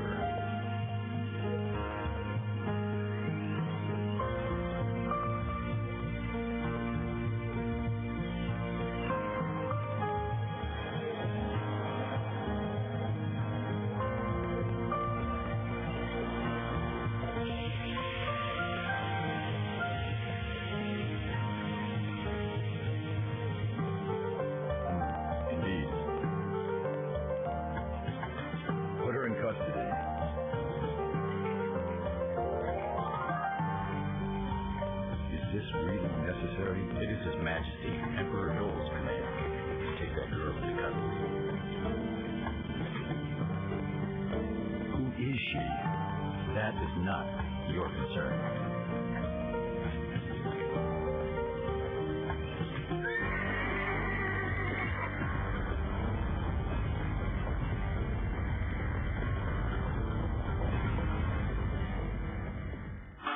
Given the theme of today's show, it would only be appropriate to give you a cheat from an extreme sports game. And just to add a little spice into the mix, we're going to do it from Tony Hawk's Pro Skater. If you want to do outstanding tricks right away without having to build up your special meter, then this cheat code will get you grinding. To have your special meter always full, pause the game, then hold L1 and press X, triangle, circle, down, up, right. If you enter the code right, the pause screen will shake. If you're impatient for more and want to see everything straight away, enter this next code to unlock all the levels, FMV sequences, extra characters, and more. Pause the game, then hold L1 and press circle, right, up, down, circle, right, up, square, triangle. From here, you can even entice Officer Dick out of the donut shop. Lastly, if you want to play as the scantily clad Private Carrera, who has full stats and great specials, start a game in any mode with Officer Dick. Pause the game, then hold L1 and press triangle, up, circle, up, left, triangle. Exit the game and return to the character selection screen. Private Carrera will appear in place of Officer Dick. following that Tony Hawk sheet, we have another one of Mike Shuto's tips for perfect art to help you better become a perfect spy. Remember, when you get to the higher levels, to take your time because stealth is key. But don't be too stealthy about sending us your own tips or cheats by emailing us or joining us for a chat Tuesdays at 8 p.m. Eastern. So until next time. Game over.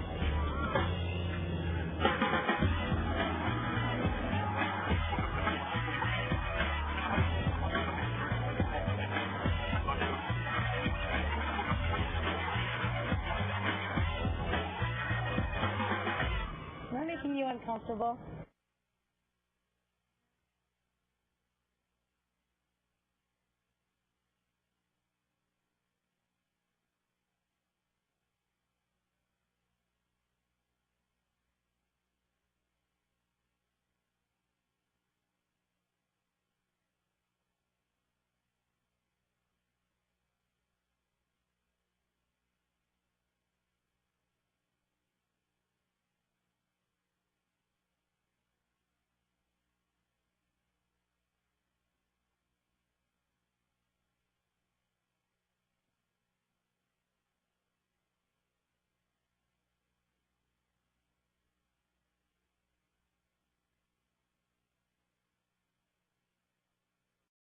Explore the world of giants and meet up with Citizen Kabuto, a mysterious bimp-munching beast of the realm. And there's more Velocirapting action in the latest Dino Crisis incarnation. Plus, we run with the chickens and review the likes of Diablo 2. Stick around, it's game time!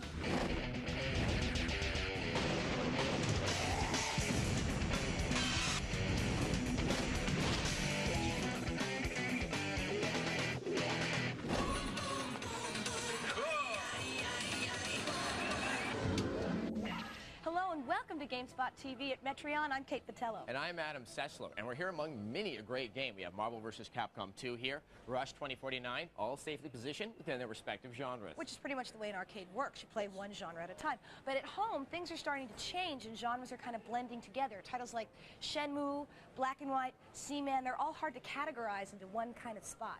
And now we have Giant Citizen Kabuto coming out. This is a neat blend of action, strategy, and a touch of role-playing to create a gaming bouillabaisse. Yeah, and if you want to know how that tastes, we went directly to the game's producer, Sean Jacoby, and we let him explain it to us.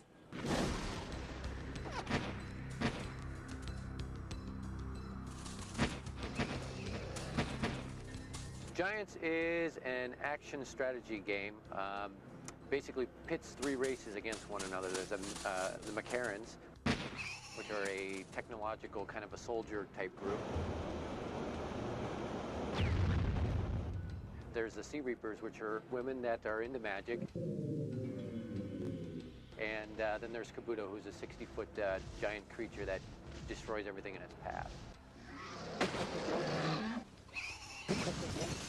The story of Giants is the mechs basically have a ship that they're a mothership, and it needs some repairing, so they stop in on this island. I don't want to spoil the story, but basically through playing all the single-player missions, you're going to learn the story of why Kabuto's there and why you need to defeat him, and so on through the end. There's different islands, and each island has kind of a surreal kind of look to it. There's jungle settings, there's desert settings, so it's a fantasy world. But there's just a lot of vibrant colors, which is one of the neat things about Giants. It's not this dull kind of dark world. It's very alive. There's 5 islands for each race, and the way you play learn from the beginning is you start off playing the mechs, and it kind of is going to unfold the story as you go from island to island. And each island has different missions on it. So by the time you get through the mechs, say for example, you're going to have played 15 levels or 15 different missions. So in total, when you play all 3 races, it's going to be about a total of about 45. Giants is an innovative game because it pits a bunch of different strategies for each race. There's not just one set of things you can do. In other words, the mechs are more of a technology type race. They're going to rely on guns and things like that. The Sea Reapers are more of your magic type. They're going to have to collect mana. They're going to have to cast spells to defeat the other enemies.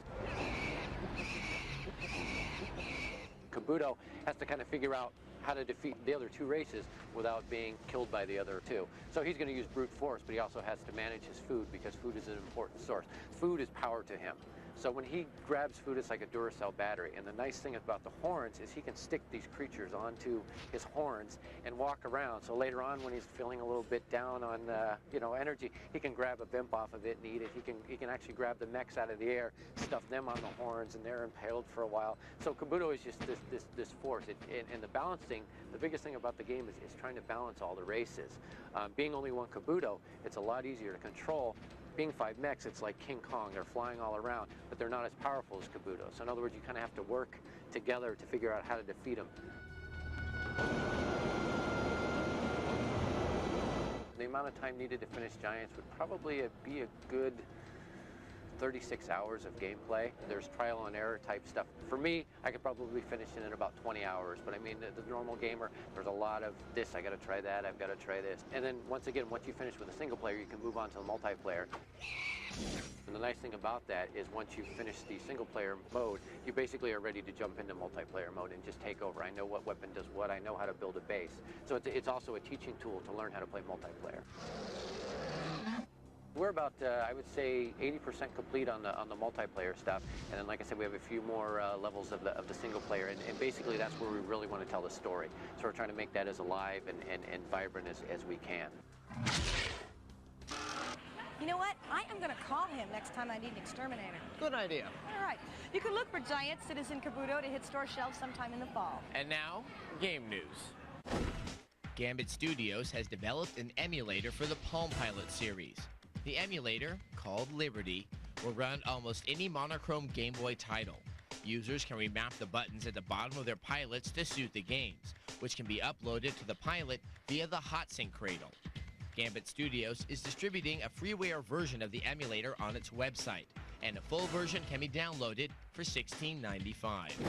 After months of mediocre sales in Japan, Sega has at last scored a deserved success in its homeland. The relaunch of the company's online ordering system, D-Direct, has generated a Dreamcast buying frenzy. Sales reports indicate that day one sales hit a massive 352 million yen, which is equal to $3.25 million US dollars. If you'd like to see our Giants feature again, then come to the Gamespot TV website where you can check it out in streaming video. We also have our full in-depth interview with Giants producer, Sean Jacoby. Coming up on Gamespot TV, we step into the dark realms in our review of Diablo 2. And we review the follow-up to the sleeper hit Brave Fencer Musashi with the latest Square release, Threads of Fate. You're watching Gamespot TV.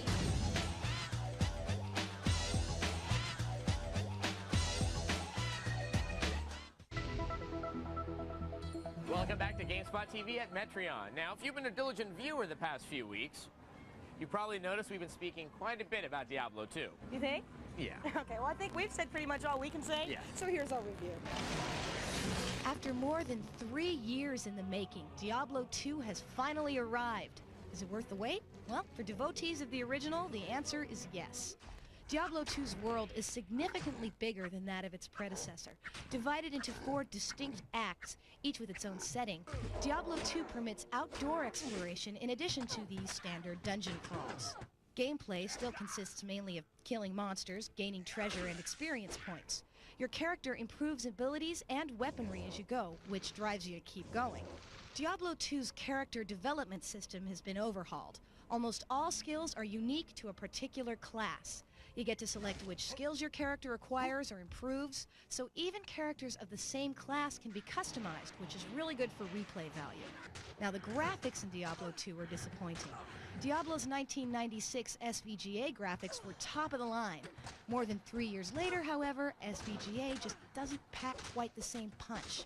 There are some improvements, most noticeably the game's lighting and translucency effects. In Diablo 2, the single and multiplayer modes are almost identical. Multiplayer Diablo didn't permit you to save whenever you wanted. If you died, you'd have to trek, unarmed, back to your corpse.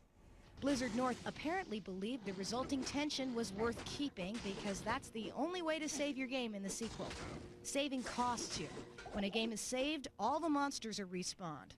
Now, there are waypoints to activate, so you can get close to where your character was last exploring, but since the creatures will have repopulated, it can be a long and dangerous walk. It's a design decision that's bound to frustrate some players and makes the game much harder to complete. Diablo 2 offers a large gaming world and a complex character development system. While its graphics appear somewhat dated, Diablo 2 has incredible replay value. Most importantly, it offers a lot of addictive gameplay in either the single or the multiplayer mode. Gamespot.com gives Diablo 2 an 8.5 out of 10. Diablo 2 is a great game, but I still personally have a beef with the save option. When you save, you are penalized. All of the monsters on your level are respawned, which means you don't have that satisfaction of having a level stay cleared after you've cleared it, and it makes the game really hard to complete, which helps explain why a level 80 barbarian just sold on eBay for $800. All right, next up, an excellent RPG from Square, Threads of Fate. After a 2-year wait, the spiritual successor to Brave Fencer Musashi, Threads of Fate, is finally out. It proves to be a unique RPG that's both weird and wonderful and maintains the same offbeat innovations that made Musashi a sleeper hit. The story is revealed through 2 adventurers, Rue, an enigmatic youth, and Mint, a snotty, power-hungry princess. Though each of their journeys are heavily intertwined, each character has their own unique adventure. The gameplay depends on the character you choose. Rue is mostly a physical fighter, but can also take the form and traits of any enemy he has defeated. Mint, on the other hand, comes from the school of drop kicks and ring slaps. She charges through levels like a gymnast with a vengeance. The characters really make the game endearing. Rue is quiet and full of surprises, and you'll root for Mint despite the fact that she can be mean and a greedy little brat. The supporting characters are also memorable. There's enough visual flair to make up for the lack of FMVs and pre-rendered backgrounds. The models are well textured and the colors are vibrant. The music is upbeat and the sound effects harken to classic Saturday morning cartoons. Surprisingly, despite the 2 stories, Threads of Fate suffers from being too short. The game is charming enough, however, to make it a worthy addition to any RPG library. Gamespot.com gives Threads of Fate an 8.2 out of 10. Coming up on Gamespot TV, the chickens are scrambling to avoid a fate even worse than death. Yep, chicken pot pie. We have a review of the exceedingly cute Chicken Run Fun Pack.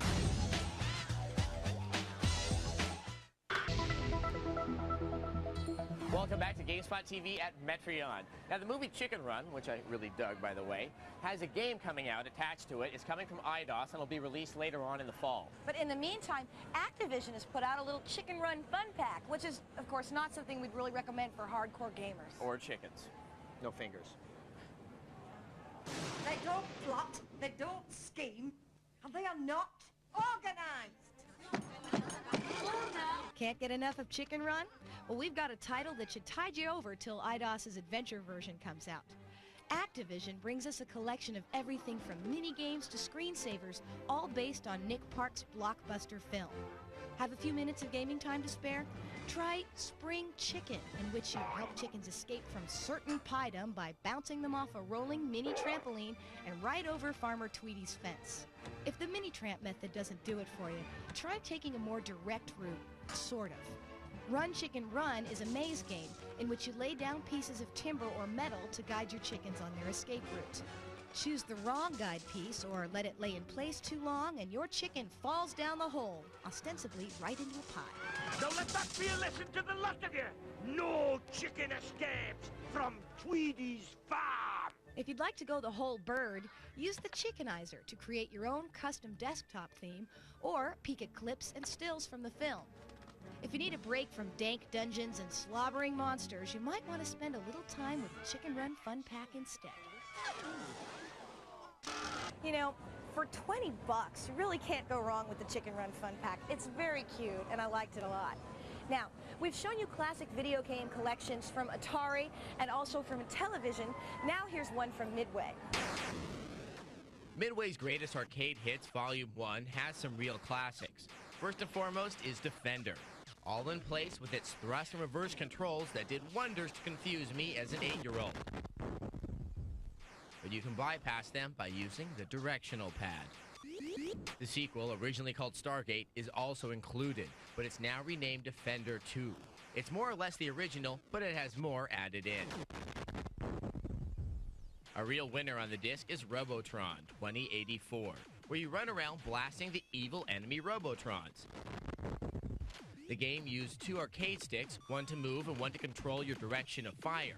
The 4 front buttons controlling fire in the Dreamcast version work ideally. I was very excited to see that Joust was included in the game, as they played it a lot in the arcade. Then I remembered that I wasn't very good at it.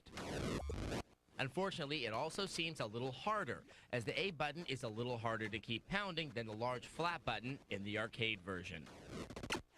Sinistar is also very well suited to the Dreamcast controller, as you collect the goodies to fight the title beast and deal with the pesky enemies getting in your way. Rounding out the package is a game called Bubbles, something I never saw at my Chuck E. Cheese. You control a bubble that washes up debris to make you bigger, all the while avoiding various bathroom nasties like brushes and spiders attempting to foil your hygienic plans. The games are emulated and sometimes it doesn't completely work. The difference in resolution between the arcade machines and your television makes everything look a little blurry. In addition, there aren't any extras that have appeared in other classic collections. In the end, if you want a collection of classic games and don't have Midways in one of its many other versions, this is a fine way to go. GameSpot gives it a 5.5 out of 10. I usually don't feel this way, but I really did miss having those extras on the Midway disc. The Atari Arcade Classics and the Intellivision discs had old promotional materials and old commercials to really make it feel more fun and more complete. The Dino Crisis was a very popular game from last year.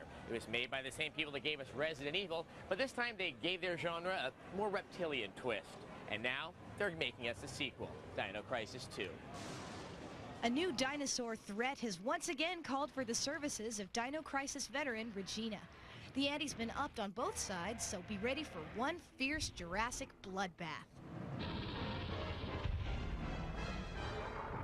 Unlike the first Dino Crisis, there are no tedious chores like scrounging for ammo or powering generators. Dino Crisis 2 will have a faster pace with running as the default. You'll spend most of your time outdoors, making it much harder to escape from packs of velociraptors. But hey, you're a member of the elite forces, so battling dinos should be no sweat. You'll take comfort in the fact that you can fire shotguns and pistols while running at full speed. And another new feature lets you execute a second attack with a sub-weapon, which can be a taser or a machete. Here, I'll show you. Very helpful for close combat. With new gameplay comes new conventions. A point system tallies your kills, which can be used to purchase various recover and offensive items throughout the game. Dino Crisis 2 is primed to bring not only the series, but the whole survival horror genre to the next level with faster, more action-oriented gameplay. Look for Dino Crisis 2 to hit stores sometime in the fall. Coming up on Gamespot TV, we review the Happy Mutant movie tie-in title, X-Men Mutant Academy. Welcome back to Gamespot TV at Metreon. Well, the X-Men is one of the biggest movies of the summer, so of course it has to have a game tie-in to go along with it. Now, what is surprising, though, is who made the game. It's Paradox, a company that gave us the offbeat fighter Wu-Tang Shaolin style and the very controversial and never released Thrill Kill. So let's take a look at X-Men Mutant Academy. I've never seen anything like this before. We are the future, Charles, not them. With the hype surrounding the release of the X-Men movie, it comes as no surprise that the mass-marketed tie-ins have reached the console gaming world. X-Men Mutant Academy is an example of this. Its release proves that it takes more than a cast of renowned characters and cookie-cutter attacks to make a fighting game worthy of attention. Had enough? Mutant Academy takes its cues from the Street Fighter textbook. You use 6 buttons, 3 punches, 3 kicks, and they have traditional attacks such as grabs and dragon punches. Attempts at innovation come with a super move system. 3 different supers are charged up with 3 different meters, allowing for a variety of attacks depending on how you manage your meters. In the spirit of movie tie-ins, the movie trailer, stills, and FMVs are unlockable, and the sketchy AI will grant you these rewards quicker than you'll expect. The character models are solid, though the same can't be said for the animation, which looks stiff. The sound is unbearably plain. You have your standard smack, slap, and explosion noises. And the win quotes are as lame as they come. The dream will never die. The super move system is unique, but doesn't save the game. Mutant Academy clings too close to the generic fighting formula, resulting in a very low replay value. Gamespot.com gives X-Men Mutant Academy a 6.4 out of 10. It's unfortunate that outside of their various appearances in Capcom Fighters, the X-Men just haven't received a very good video game treatment. Now, this next game is a different matter altogether. It's an RPG from Square called Chrono Cross, the sequel to Chrono Trigger. To help get you excited about it, here's the intro.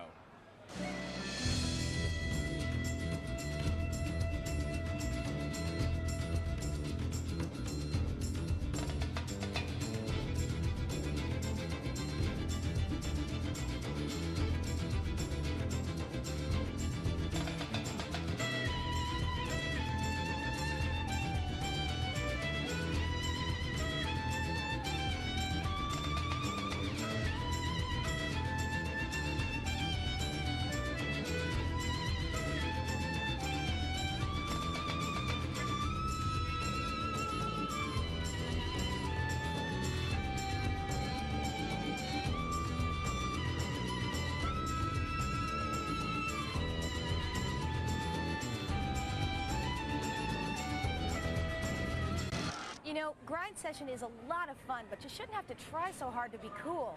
Here's some help. Just in case you've gotten tired of the same old grind, here are a couple of cheats to spice up your boarding.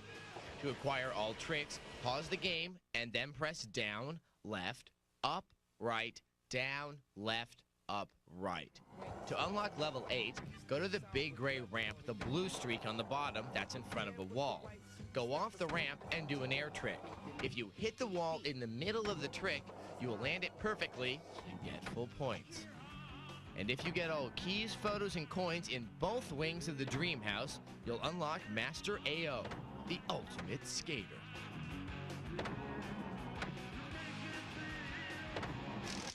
And now, here's a Diablo 2 strategy tip, this time for one of our viewers, Katzman. Thank you, Katzman. When it's time to kill Andariel at the end of Act 1, she's really tough. So, keep a full belt of health potions first. Second, cast a town portal just outside the stairs by her entrance. Then, go in, take a few pot shots, turn around, run away, heal yourself, go back, take more pot shots, and eventually you should be able to wear her down. Yes, she's not going to be regaining any health as you're going back and forth from the town. Now, if you have any more strategies or tips for Diablo 2, submit them to our Diablo 2 strategy guide on our website. Or if you just want to talk about them with us live, you can do that on Tuesday nights in our chat at 8 p.m. Eastern. So until next time, game over. Game over. Yeah, game over. It's way over. It's over.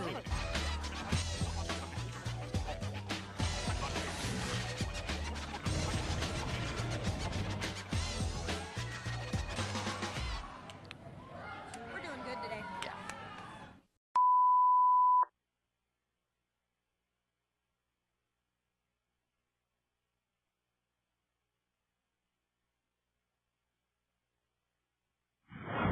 Today on Gamespot TV, we talk to Warren Spector about the world of Day Attack and find more than a few surprises. Nothing to see here. And there's more good guys gone bad in our review of Fur Fighters, featuring a crack squad of cuddly commandos. Plus, the mitochondria are mutating again in Parasite Eve 2. Stick around. It's game time.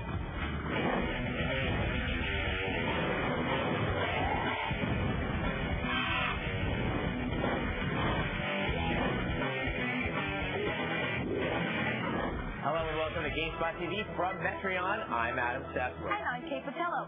Adam Sessler, you have been playing so much Deus Ex. Yes, I love this game. This is definitely my most favorite game in recent memory. It is a brilliant blend of action with well-implemented RPG elements. Absolutely, and the product director for that title, the very talented Warren Spector, has also had his hands in some really innovative titles like Ultima Underworld and Thief. And we had a chance to sit down and talk with him one-on-one about Deus Ex and gaming in general.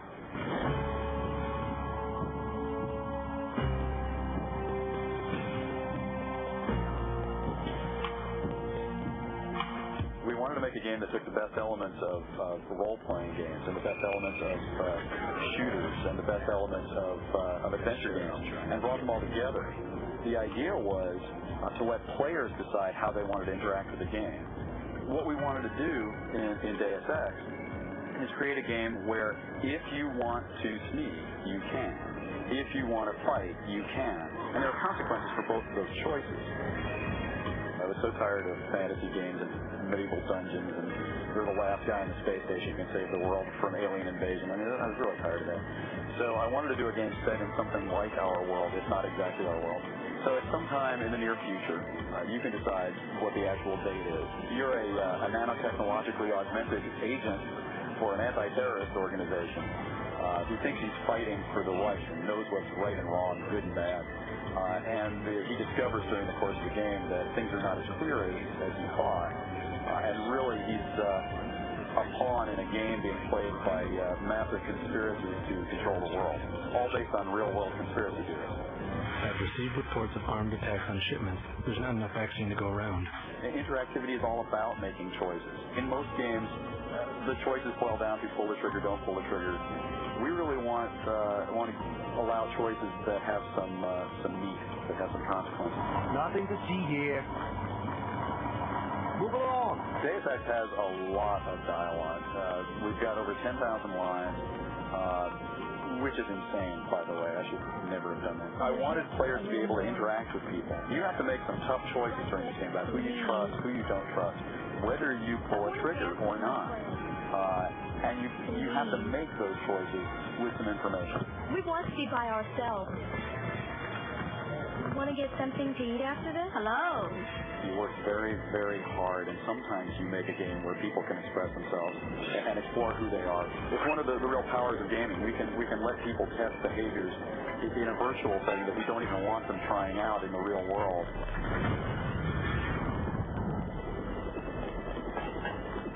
We decided not to do multiplayer, specifically because we thought multiplayer is just a completely different game.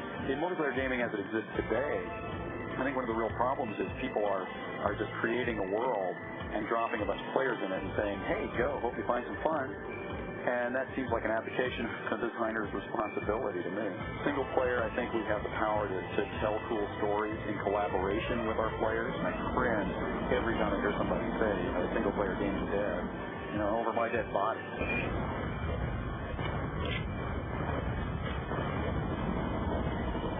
I do really, at this point, exclusively first-person games. I have no interest in allowing players to manipulate a little puppet on the screen. That's just not very interesting to me. First-person is critical. The PC gets more powerful exponentially. But as developers, what we have to do is make sure we're using that power for good and not evil. I don't want to use it for more effective, ways to pull triggers. We've got to start moving in other directions. And that's a design challenge, not a technology challenge.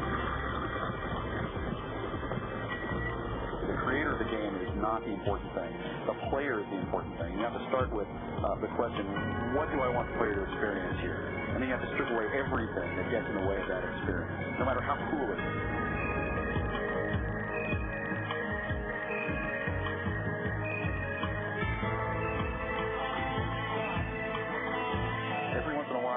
My head against the wall and say, why am I doing this? Why don't I do something the easy way? Just do a shooter, Just do an action game. Just do something simple.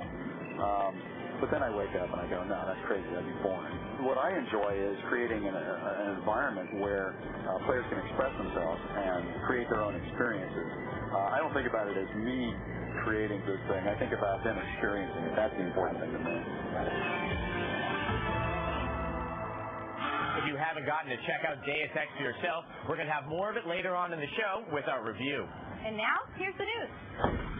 In an effort to cease the counterfeiting of its Dreamcast titles, Sega of America announced that they have shut down more than 60 illegal websites and 125 auction sites that were trafficking pirated games.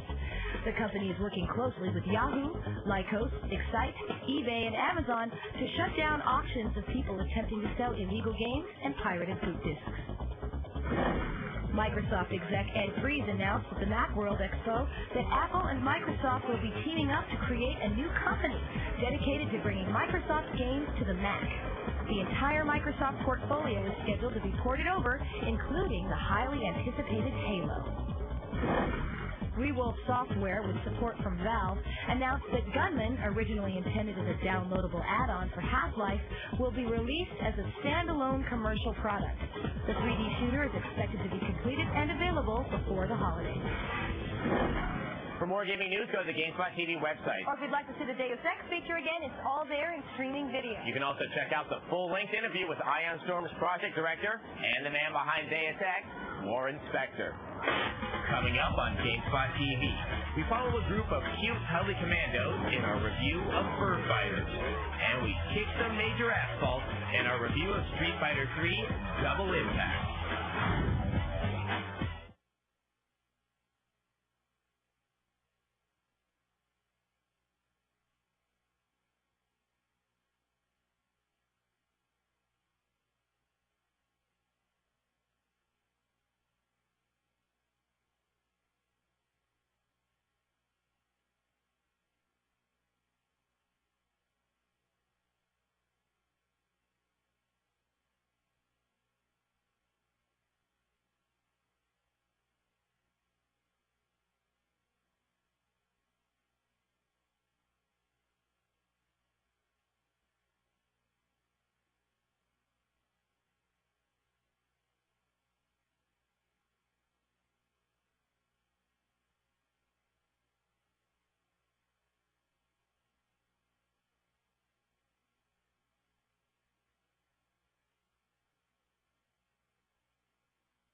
Welcome back to Gamespot TV at Metreon.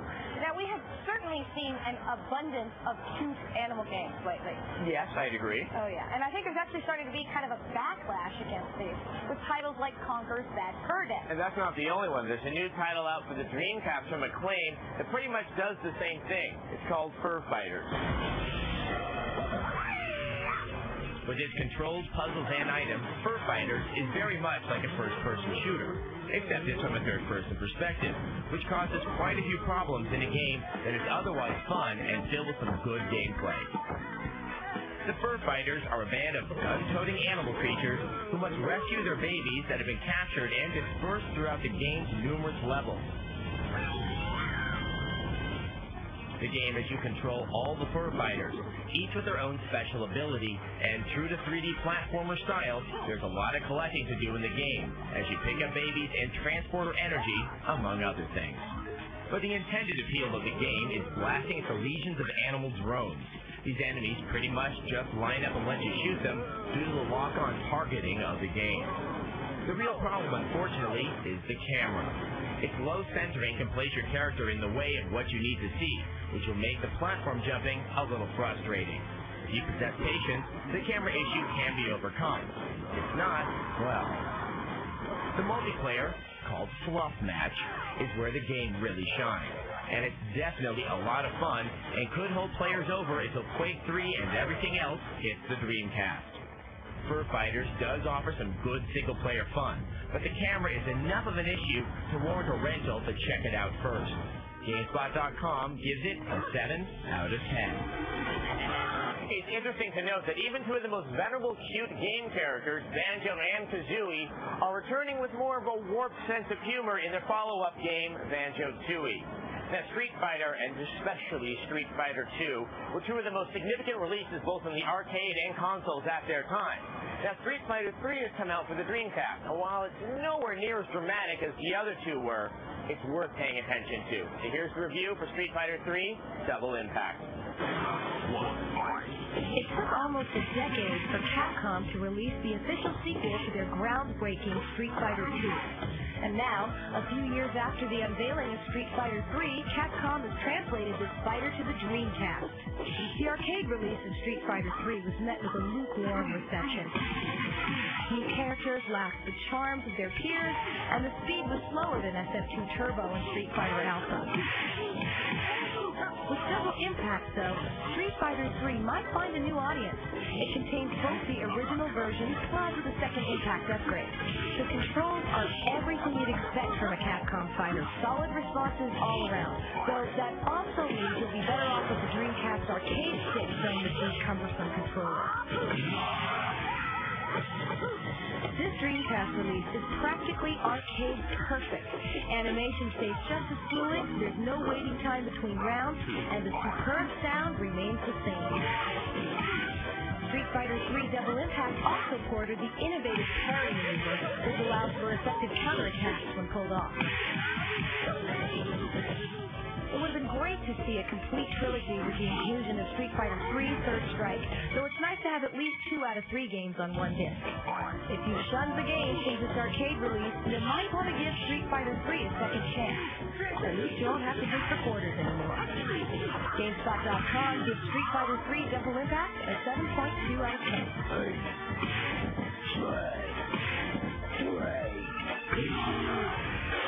Coming up on Gamespot TV, grab your garlic. We review Vampire Masquerade, The Redemption. And there's more than a few Buzz BS numbers in our review of Rhapsody, a musical adventure.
welcome back to Gamespot TV at Metreon. Now, many games from Japan that are based on Japanese anime tend to lean a little bit towards the cute side. Well, our next title leans way over. It's called Rhapsody, a musical adventure, and involves attack pancakes and replaces cutscenes with surreal musical numbers. I know that you're out there and I'm waiting for you. It's good to note that some companies are brave enough to release titles that favor a novel approach to RPGs. Atlas's latest release, Rhapsody, a musical adventure, is just such a game. Now, while it's heavy on gimmicks, it's an alternative to the cult of generic RPGs that has flooded the market. We are the fearless pirates. We are the most amazing pirates. Rhapsody is a musical RPG. There are no FMV cutscenes. Instead, you have musical numbers performed by the title track. We hunt for sunken treasure in the ocean. When we get the bird, we put on lotion. You play Cornet, an orphan girl who can communicate with puppets by means of her trumpet. Kind of strange for an RPG protagonist. My heart is filled with love. She runs along, dreaming of marrying a kind, dashing prince. Rhapsody's battle system uses the tried-and-true grid and range system. The environments are comprised of classy, hand-drawn backgrounds, and obviously, the sound is the game's strength. Hey, you! Stop! My heart is burning, overheating with a raging fire. The prince I do admire, he fills me with desire. The musical productions are flawless. They're a perfect match to the campy nature of the game. Rhapsody is definitely worthy of attention if you value a non-conventional approach to RPGs. Though gamers who expect an epic 60-plus hour adventure will be disappointed. Gamespot gives Rhapsody, a musical adventure, a 5.9 out of 10. Now, our next title is just hugely anticipated, especially by people who like to play White Wolf's live-action role-playing game, Vampire the Masquerade. So, all you Toreador, Nosferatu, Bruja, Ventru Malkavians, pay attention. My name is Christoph Romuald. I am a vampire. Vampire the Masquerade Redemption is a great-looking, action-packed role-playing title based on the White Wolf RPG. However, the repetitive, frustrating combat and bloodless drama keep it from reaching its potential. Thou hast brought evil into this holy place.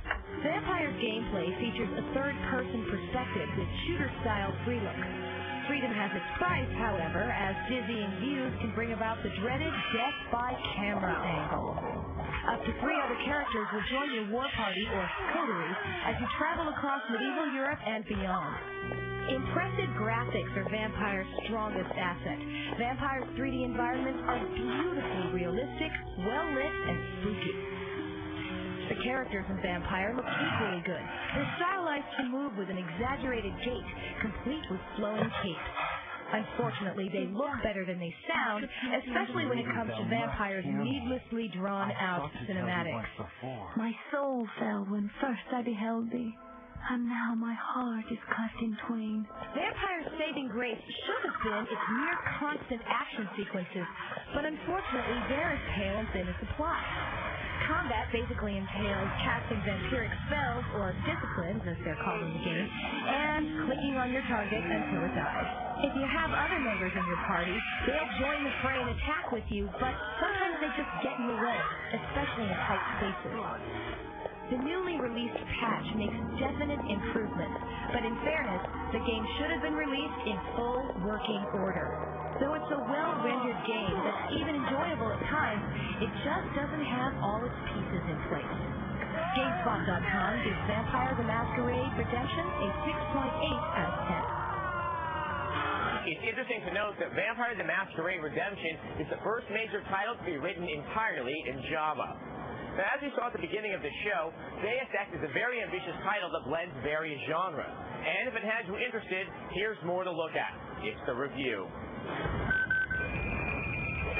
Deus Ex looks like a first-person shooter and will often play like one, but it is more than that. The game also incorporates many RPG elements to build a vast and plausible interactive world. By the end, the game just avoids easy classification, and that's a good thing. I don't recall being informed of any visitors. In the game, you play a bionic government agent, J.C. Denton, and you find yourself sent out to perform various missions.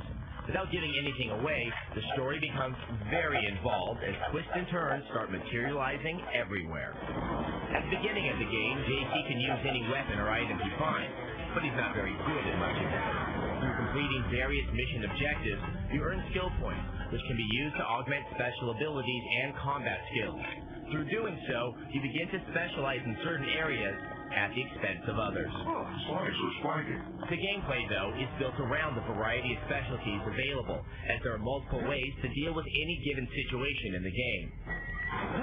You can fight it out with numerous gunmen, or apply your electronic or lockpicking skills to sneak through the multitude of locked doors between you and your goal.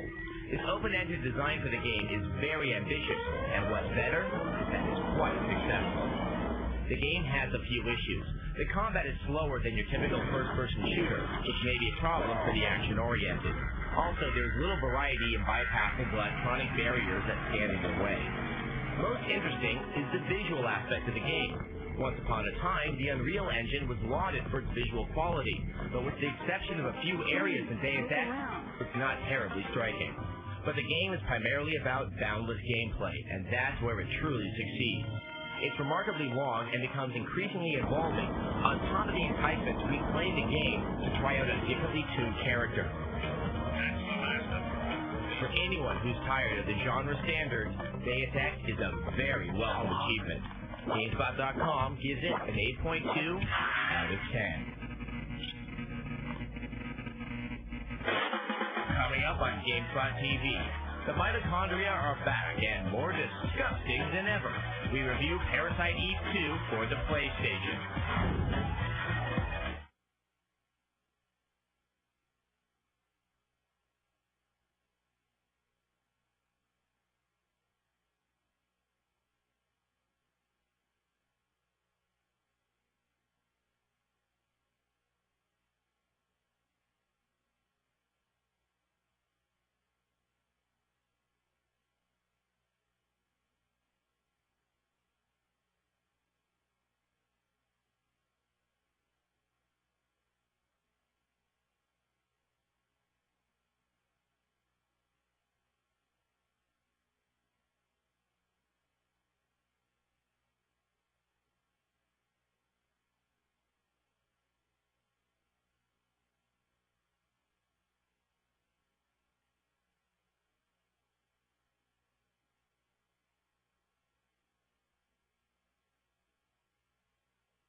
Welcome back to Gamespot TV at Metreon.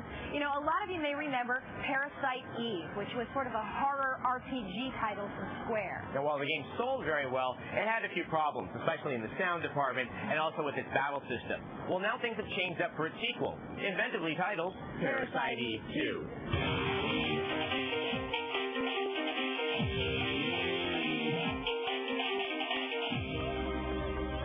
In the original Parasite Eve, New York cop Aya Brea had to deal with an epidemic that caused people to die in a very toe-like fashion or otherwise mutate into grotesque monstrosities.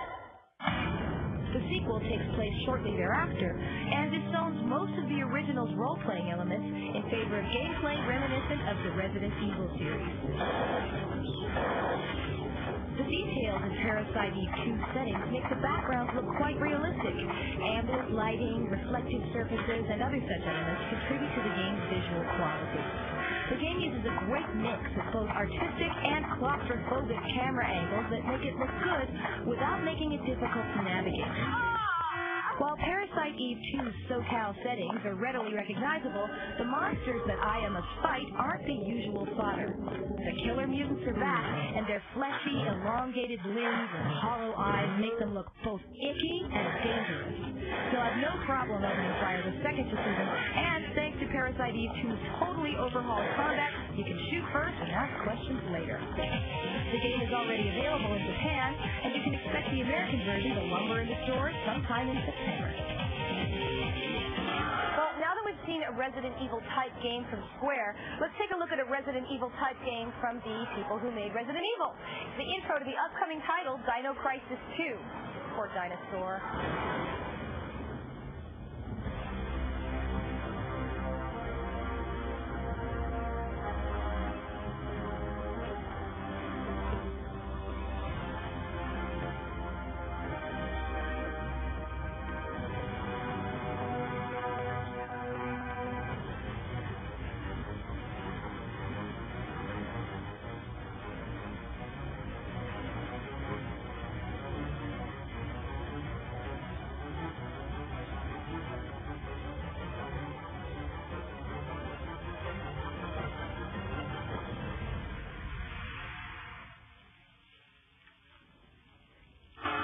Rainbow Six finally has made it to the Dreamcast, but then again, the game is all about patience, and if you're having a hard time maintaining yours, here's some cheats to help you through. Highly skilled, well-trained terrorists getting you down? In the Dreamcast version of Rainbow Six, you can now get Macadam with some invincibility. While playing the game, press the analog stick up and the D-pad down, then press A. This will make you invincible. To make your whole team invincible, press the analog stick left and the D-pad down, then press A. Now it's payback time. If you have a hankering for more strategies, hints, tips, or tricks, then come to the Gamespot TV website and click on the Game Help section. Or more specifically, you can help us out with our Diablo 2 strategy guide. It's ongoing with input from you, so keep those submissions coming. And share other strategies with us by coming to our chat Tuesdays at 8 p.m. Eastern. All right, we want to thank Metreon for letting us hang out here and have a good time today. And until next time, game over.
Gamespot TV, we go to QuakeCon to find out why clans of gamers converge on Mesquite, Texas every year for 3 days of mayhem. And we preview the latest banjo title. This time, Kazooie's got his own gig.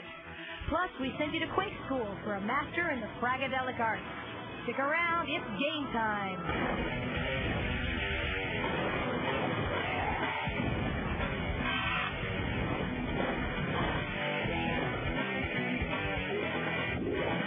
Hello and welcome to Gamespot TV at QuakeCon 2000 right outside of Dallas, Texas. My name is Adam Sessler. And my name is Kate Patello, and we are here in a beautiful vista with a sea of computers, all brought from the homes of avid Quake players to see how they match up against all the other Quake players across the country. It's what QuakeCon's all about. Yes, now, for those who are here, obviously they understand what the deal is. But for you who could not attend, here's the lowdown. They come from all over. Middle Mississippi, St. Louis, Missouri, San Antonio, Texas. We from Japan, New York, San Diego, California. Making the pilgrimage to this hotel in Central Texas. Computers in hand, ready to link into the huge network of over 1,200 connections under one roof. It's like a big land party. This is a phenomenon that is QuakeCon.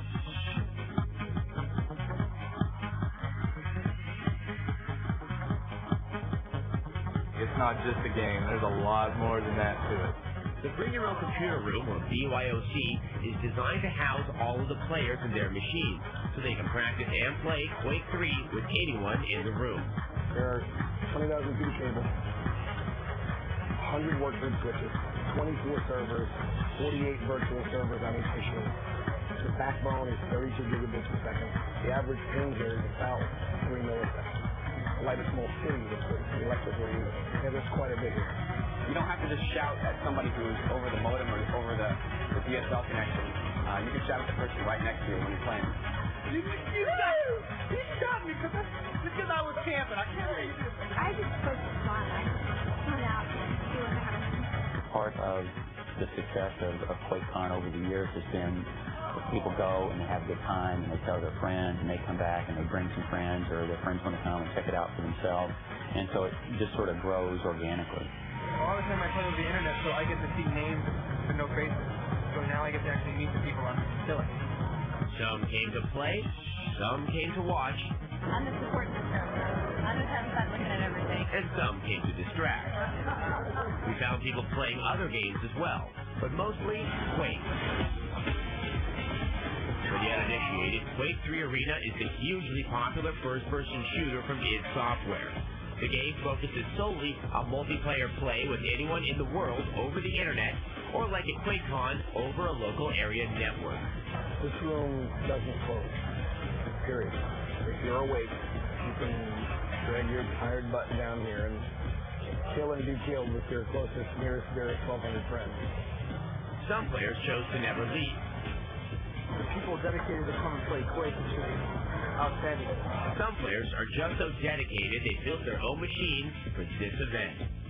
We got 6 hard drives in there, Athlon 800 running the gig, 120 delegated bands for intake, 260 here for intake.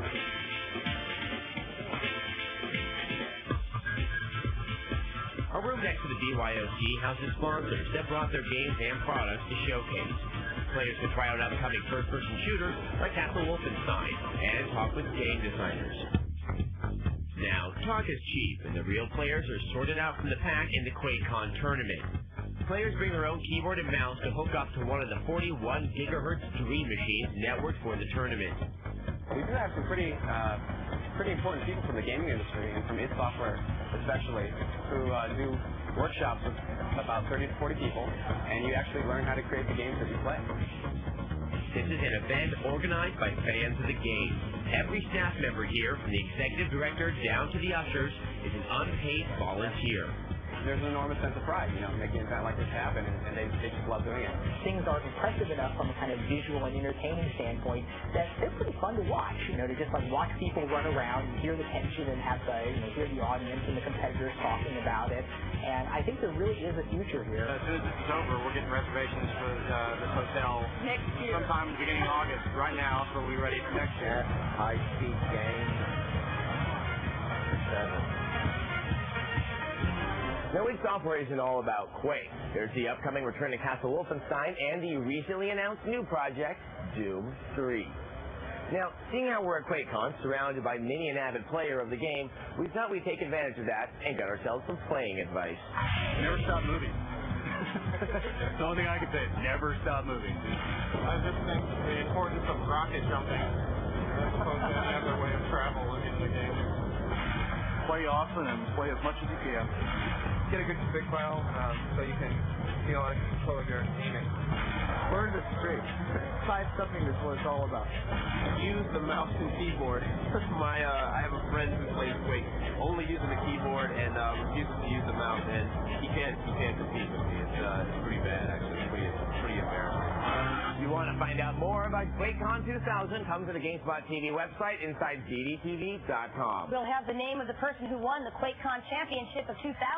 And you can see the full interviews with id head honchos John Carmack and Todd Hollinshead. And while you're there, don't forget to take our poll and let us know, how do you like your Frag Fest? Single or multiplayer? It's up to you. Coming up on Gamespot TV, we get downright daffy in our preview of Duck Dodgers. And bring Wimbledon to your Dreamcast with Virtual Tennis.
Welcome back to QuakeCon in Dallas, Texas, where we're just in a complete Quake universe here. Going on behind us is a tournament, and if you look really closely, you can make out a tiny little speck that is the #1 female player in the TGL, Cornelia, who is calmly kicking butt.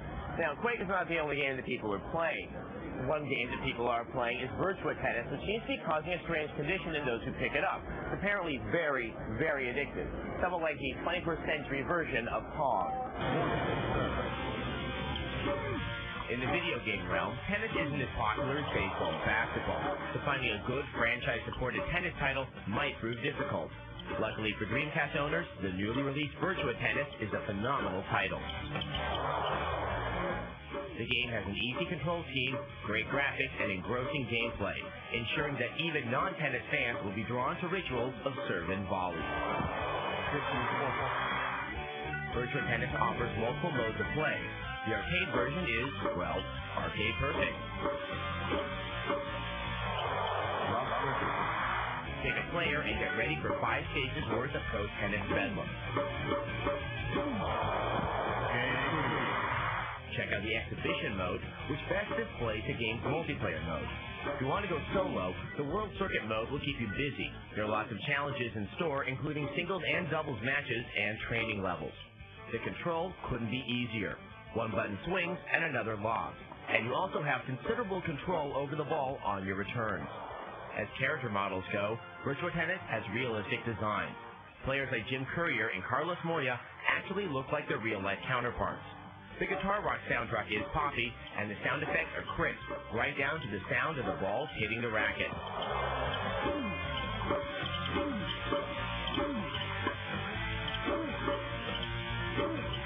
Virtua Tennis is the game tennis fans have been waiting for.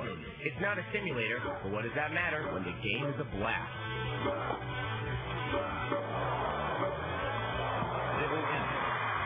And the multiplayer options and World Circuit option allow for immense replay value. Gamespot.com gives Virtua Tennis an 8.1 out of 10. That one's definitely going to be an afternoon eater, we can tell. Now, our next title lets you go up against Marvin the Martian and step into the webbed feet of duck dodgers in the 24th and a half century. That lovable little Martian is back with his space modulator. Yep, Marvin is set to blow up the world again, and only duck dodgers in the 24th and a half century stand in his way. Are you ready, Space Cadet? Absolutely, Commander, sir. Duck Dodgers for the N64 puts you as Daffy Duck in the role of the bumbling, spacefaring, wisecracking hero as he attempts to stop Marvin the Martian from taking control of Earth. The gameplay is very similar in look and style to Bugs Bunny Lost in Time. You'll be able to move Dodgers around in a 3D environment and interact with objects. You can fight enemies by kicking them, break objects by bouncing on them, and jump chasms with a double tab jump. There are also plenty of Acme gadgets to play with. Many levels contain puzzles and mini-games, and there's also a quack level that arms you with a disintegrator to let you blow away bad eggs. The graphics are simple but effective. The camera work needs a bit of tweaking, often pointing in the wrong direction or at the wall. Okay, have it your way. Duck Dodgers fans will be able to take control of the green-clad Space Avenger when the game hits stores later this year. Duck Dodgers in the 24th and a half century!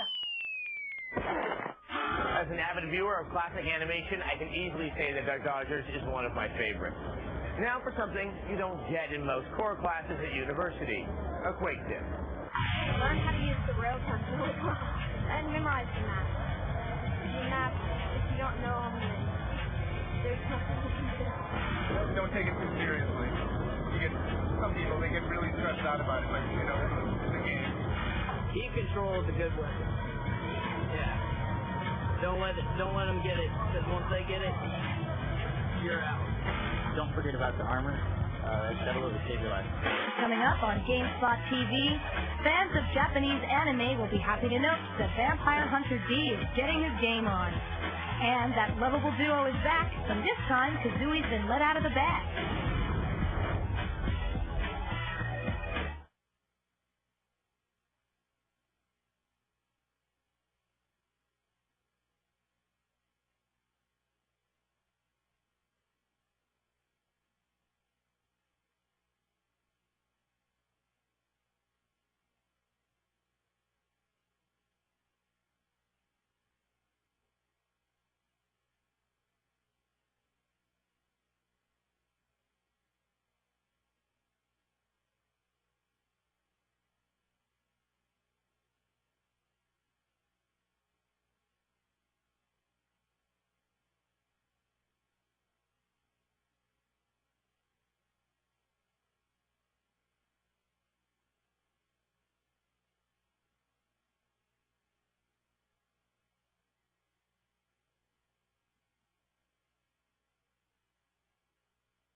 Welcome back to Gamespot TV here at QuakeCon 2000, just outside of Dallas, Texas.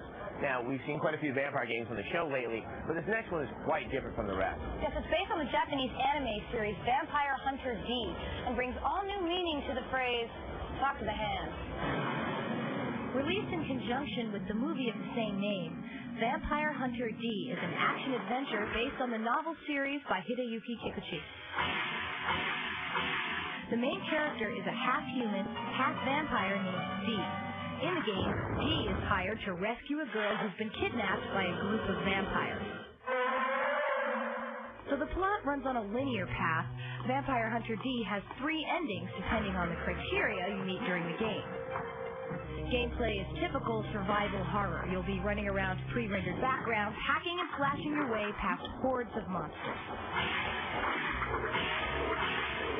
Control-wise, you'll have jump, guard, and strafe functions.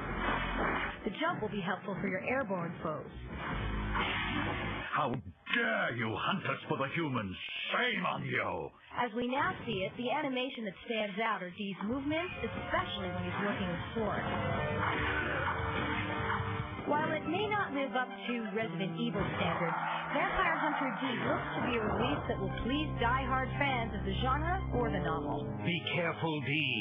This castle has an evil air. Expect to find Vampire Hunter D in stores by fall 2000, just in time for the movie. You know, it's no wonder that the character Vampire D looks so good. He was designed by the same guy who did Final Fantasy. Now, our next title is the sequel to one of Adam's favorite games, Banjo-Kazooie, appropriately titled Banjo-Tooie. The N64 Bird and Bear team are back to their old tricks again. But in the highly anticipated Banjo-Tooie, Rare shows you can teach these characters new tricks. You'll have all of the moves from the last game as long as the Bird and Bear are together. However, separating Banjo from Kazooie is a big part of the sequel. Of course, you'll first have to learn how and when to do this. When Kazooie gets free from Banjo's backpack and his weight, she can fly a lot easier. Not to mention, she can also swim around faster than Banjo. There are also some new team moves as well. For example, Banjo can whip Kazooie out of her hiding place and use her as an egg-firing gun, which, surprise, turns the game into a first-person shooter. And let us not forget Mumbo. He returns again as a playable character. With additional multiplayer modes and mini-games such as the first-person deathmatch and the 4-way soccer game, Banjo-Tooie is shaping up to be a must-have for N64 owners. So you must wait until November to have it. Well, I definitely want the game to be in its best condition possible. The latest delay for Banjo-Tooie has nearly broken my heart. But to lift my spirits and further edify you, here is another Quake tip. In the free-for-all, it's all about the rocket launcher. You go in there with a machine gun, you're going to get killed. You need the rocket launcher. Practice. That's it. You know, experience and practice is what's going to help you out the most. Jump a lot. Jump around. Try different weapons. You never know when that shotgun's going to come in handy, even if the other guy's got a real gun. Get a fast connection. Don't camp. I hate people that just sit in one spot and just sit there and just try to kill people. A lot of other people hate them, so they'll go after them more. Don't stand still. I used to do that, and I got killed a lot. Coming up on Gamespot TV, we talk to the women of QuakeCon and show you how to be a master of the fragadelic art.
back to Gamespot TV here at QuakeCon 2000. You know, the attendance of women here has about doubled from that of last year, so we thought we'd spend a few minutes to sit down with the women of QuakeCon. Real women love the rocket. Talk for them. TMS, Psycho Men Players. Right on. Some chicks like their Tetris, and that's a good thing. I play Tetris. But at QuakeCon this year, we noticed an influx of girls who like to frag, too, and they had plenty to say about what it means to be a deathmatch diva. People could walk up and challenge me, and if a person got a frag, then they got a free T-shirt. I'm your worst nightmare. I will put a rocket in your face to come to my class. 2 people beat me out of 200 matches. That was pretty good. So then, how did these girls get there? Was it a if you can't beat them, join them, then you can beat them situation? My brother called me and told me, all right, this game's coming out. It's called Quick Test. You'll be an absolute idiot if you don't download it, so you have to. The second I saw him standing in the game and he blew me up, I was hooked. It was either play Quake with my husband or resent the fact that he used the computer. Because I play, he gets to play more. There's never any of that. You spend some time on the computer, you know, you can't beat him, join him kind of thing. And we wondered, is there really a difference between men and women in a deathmatch? It all depends on who you ask. I just, play, and most of the guys I play with are pretty cool about it. It's not an issue for either of us, so it doesn't matter. Oh, right on. I can throw grenades at men? Women play Quake pretty much the same as men. I mean, there's some women that are really, really good. A lot of women play more of the team game. Everybody seemed to know everybody at QuakeCon, which created a real sense of community. We asked the ladies of the con how the groups splinter off. What role does gender really play? Being a female in the community now is nowhere near as bad as it used to be. There's a sisterhood there, so they may as well join us. Because so many more have done it, it's becoming kind of a given thing. A female mapper, oh my god. All of my friends are in the community, and it's changed my life. We didn't know that many people in the Quake community, but we've been playing online games for a long time and heard about it. Thought it'd be a lot of fun. Came here, and now we're sitting with all our friends. Truth be told, it may not matter what gender you are, but what kind of person. I think it's different types of personalities. I don't know necessarily if it goes by gender. Play dirty, play smart, shoot him in the back. You get back what you put out. Where will the issue of girls as game players go?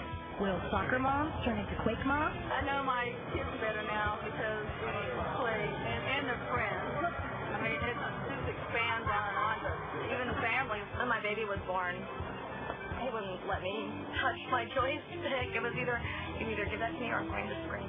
They play CTS against each other, and one's 2 and one's 7. It's hard to get them off of our computers when they get on there. Hopefully, it won't always matter.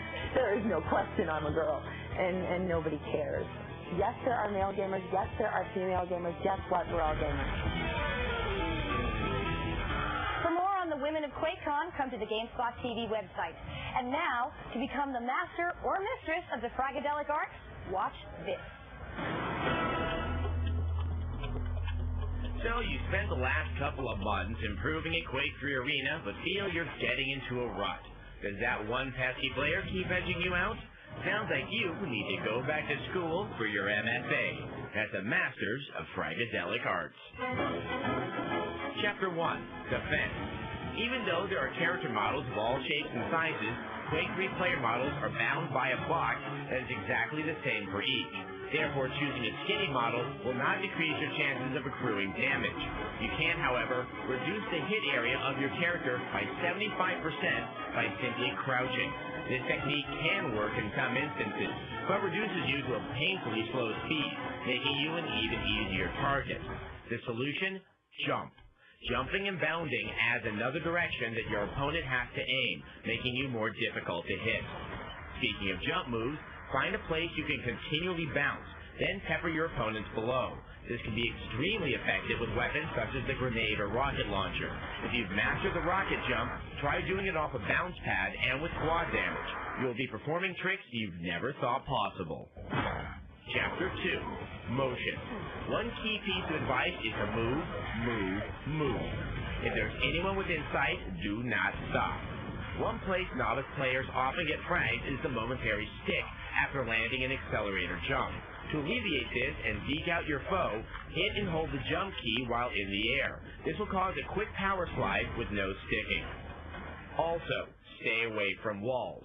A rocket blast against the wall next to you can be devastating, but with nothing to stop a near miss, the rocket keeps going. With this in mind, aim for your enemy's feet. A direct hit to the feet inflicts as much harm as a direct hit to the head. The final chapter, Dirty Little Secrets. If you're getting low on health or just need a little breather, find a place on each level where you can get a frontal view and not be surprised. Camp for a while, nab a few frags, grab some health and armor, then re-enter the action refreshed. But don't hang too long, since while you wait for someone to come by, your opponents are racking up frags. One last sneaky piece of advice, surprise the enemy of resources. How? As you approach an unused health, knock off a few of your own with a rocket blast, then eat up the icon. There will be nothing left for the person following you. It's a bit underhanded, but hey, it's do or die, right? So remember, move, jump, power slide, aim for the feet, and surprise. The Quake Arena world is full of challenges, and graduating from this institution will take you far in this world. So study hard, practice often, and don't forget your advanced tactics. Make sure you come to our website for our full Quake strategy guide, plus all the tips from the show. And you'll have a chance to review our feature on the devastating divas of the Quake Arena. Well, that's it for this edition of Gamespot TV. Until next time, game over.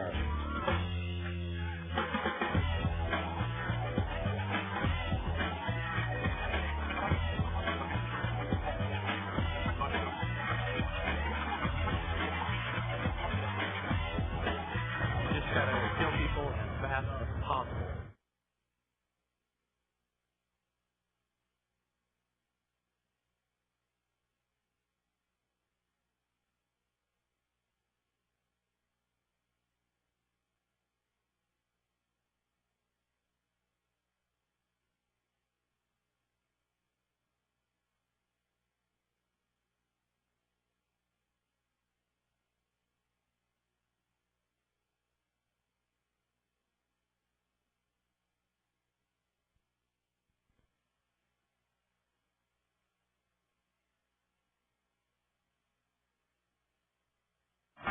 Attention gamers, check this out.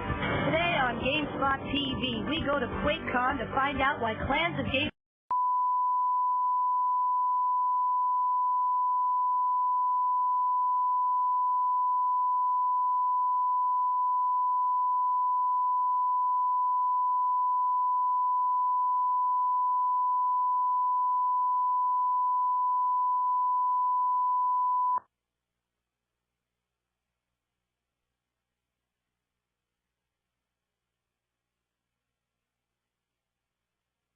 Today on Gamespot TV.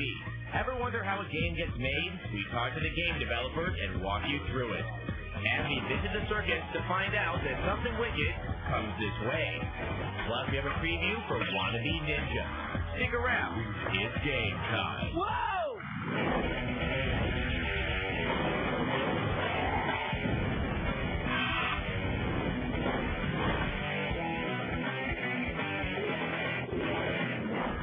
Hello and welcome to Gamespot TV in Dallas, Texas. I'm Kate Patello. And I'm Adam Sessler, and we're here in front of the offices of the Gathering of Developers. Otherwise known in the industry as God, which is actually pretty appropriate considering we are shooting at a church today. Yes, now, Texas is home to a ton of development houses. There's Ion Storm, there's Origin, there's 3D Realms, and Right. so on. So we decided to get in there and take full advantage of that and find out how the development process really works.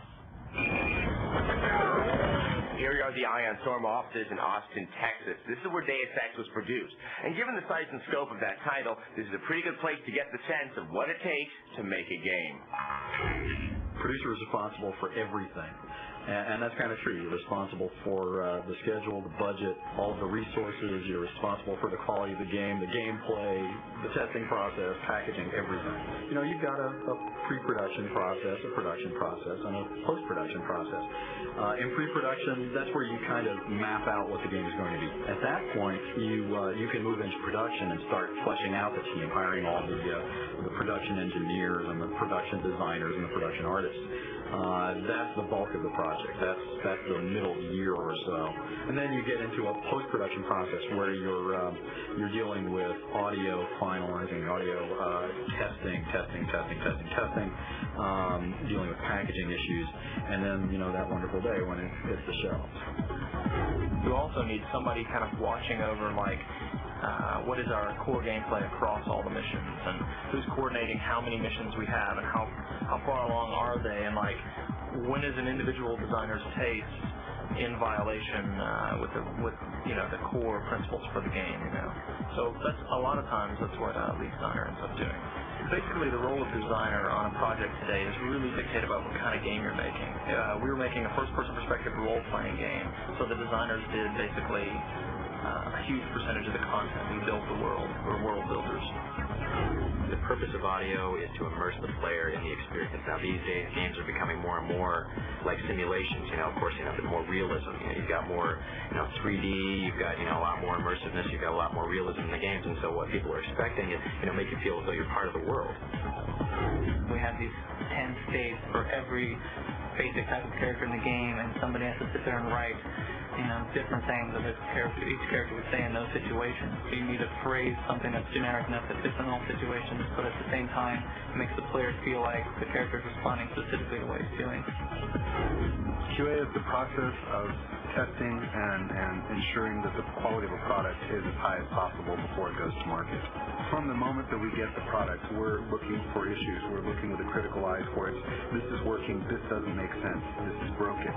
At the point that we find those things, we can't just say, oh, wah, it's broken. We have to go back and clearly identify exactly what the problem actually is with as much information as possible. I know what kind of games I want to make, and I can communicate that clearly to people.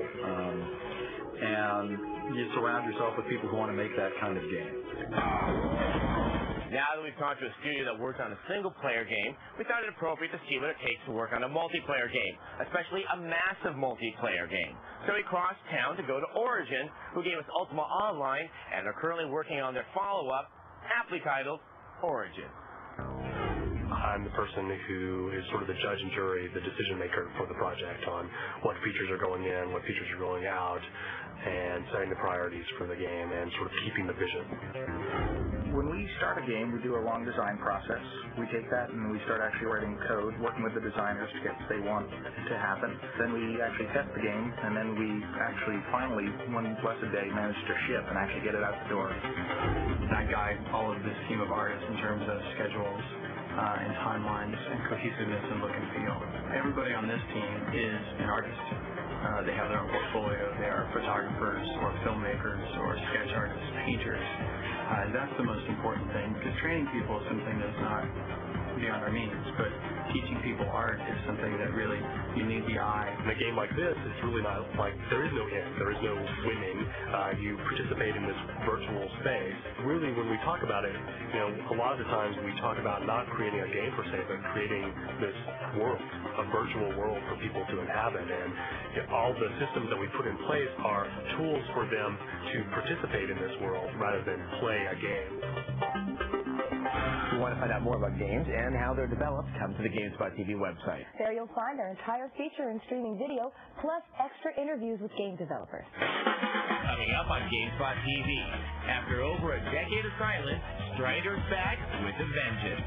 And Buzz Lightyear goes to infinity and beyond on your dream path. To infinity and beyond!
Welcome back to Gamespot TV, a gathering of developers in Dallas, Texas. Now, in about 1989, Strider was a huge arcade game that eventually ported over to the Sega Genesis. Now, it was a very revolutionary side-scroller for its time because it involved huge areas where you didn't just go left to right in, like in Double Dragon, but up and down and back and forth. And now, finally, 11 years later, lo and behold, Strider 2. Strider fans rejoice. After 10 long years, Strider Hiryu is back in his own game with Strider 2. It's a release that has a lot to live up to, considering how revolutionary the original was. Looking back to the arcade-dominated 80s, Strider 2 plays as an all-out action side-scroller. Once again, Strider has been called to eliminate the maniacal Grandmaster. In his way are countless foes, ranging from kung fu kicking China girls to cyborg mammoths. Strider 2 also resurrects many elements that made the first Strider so famous, such as the anti-gravity stages and charging down snow-capped mountains. The controls are tight and ultra-responsive. Strider now has more moves up his sleeve, and they're all simple to execute. While Strider 2 is short, there are incentives to play again. For instance, completing the game unlocks Strider Hien, a character that is at times more powerful than Strider Hiryu. The visuals are a mix of classic 2D sprite artwork and 3D backgrounds. While characters could have had more frames of animation, the action is so fast that it's hardly noticeable. The soundtrack is great, and the sound effects are crisp and clean right down to Strider's sword swiping.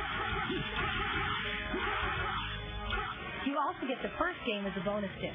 Now newbies can see why people revere Strider so much. Strider 2 lives up to its Capcom franchise. Those new to the sword-wielding ninja will find this double set to be an excellent buy. Gamespot.com gives Strider 2 an 8 out of 10. After the first game, no one saw anything of Strider until his appearance in Marvel vs. Capcom. That helped renew interest in the character and paved the way for the sequel. Toy Story 2 is a computer-generated animated movie, so having a game based on it allows for some pretty bad comparisons in graphics between the two. So one better hope that there's some pretty good gameplay. I couldn't call myself his friend if I weren't willing to do the same. So who's with me? 8 months after the release of PlayStation and N64 versions, Toy Story 2 for the Dreamcast is out. This is for Woody, when you find him. Unfortunately, little effort has been made to make the game more than a direct port with trumped-up visuals. Having said that, Toy Story 2 is visually excellent, and the film naturally translates to the video game world. But look at my little arms! I can't press the fire button and jump at the same time! Toy Story 2 has all the usual platform elements, like puzzle solving, platform jumping, as well as coinage token collecting. Each of the 15 stages can be replayed for neglected tokens and forgotten mini-quests.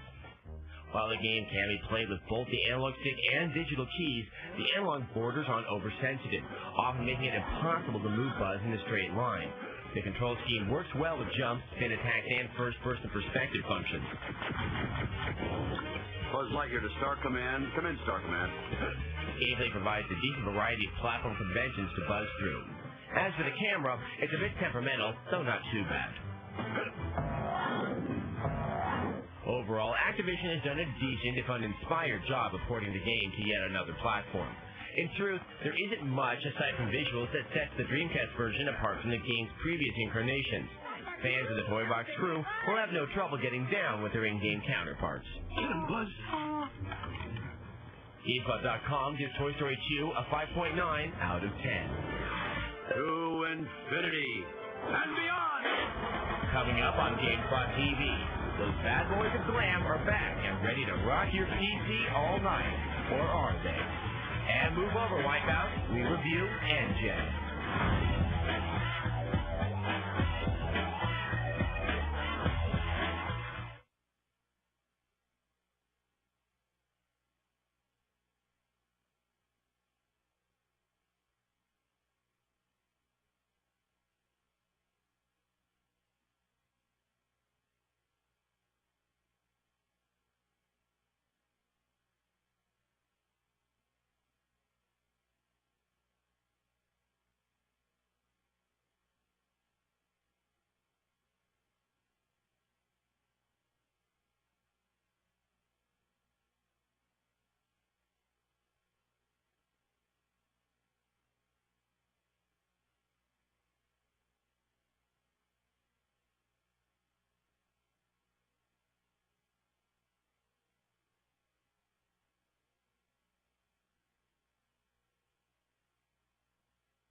back to Gamespot TV in Dallas, Texas. Well, we figured since we were hanging out with gathering of developers today that we should take a look at one of their latest games. Yes, now this game is based on the band Kiss, or more specifically, it's based on a comic book from Todd McFarlane. It's Kiss Psycho Circus, The Nightmare Child. Let's just say right off the bat that there is very little Kiss in Kiss Psycho Circus. The music and pictures is about it. In the game, you play 4 Kiss Life band members who collect various parts of Kiss costumes throughout each of their adventures.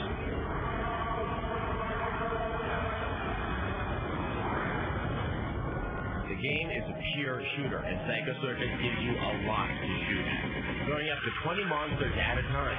Nothing to do as there have been such dense swarms of creatures, all bent towards ensuring your demise. At first, this is an exhilarating experience until you begin to find the weaponry underpowered and unsatisfying, especially the slowest reloading shotgun in recent memory. Then you realize that the game isn't going to change that much from the first 10 minutes. Some of the monsters in the game are rather unimpressive, but they are balanced out with inspired enemies such as the Arachnid Cloud that is a wonderful fusion of childhood fears. The environment you play in seems to be a collection of the greatest hits and shooters of yore. The castles of Unreal and the industrial docks of Kingpin seem to be referenced. There are some great concepts like a giant bookcase to battle in. The game is fairly entertaining, but unless just shooting everything in sight is your bag, it's hard for the game to hold your attention for long. Gamespot.com gives it a 6.6 out of 10. For those Dreamcast owners out there, you can expect to have Kiss Psycho Circus, The Nightmare Child at the end of September. And remember, it's also going to have online multiplayer play. Now, this next game comes to us from the same people that brought us the original Wipeout, but this time they've given up hovering attack cars in favor of planes. Engine racing is a title that breaks ground in a genre that has been too dependent on gravity and 4 wheels. It's a Top Gun racer that uses spine-crunching jet planes that fly through compact yet deadly courses. Like other racing games, Engine features arcade and career modes. The arcade mode allows for single and multiplayer races. The career mode is deep.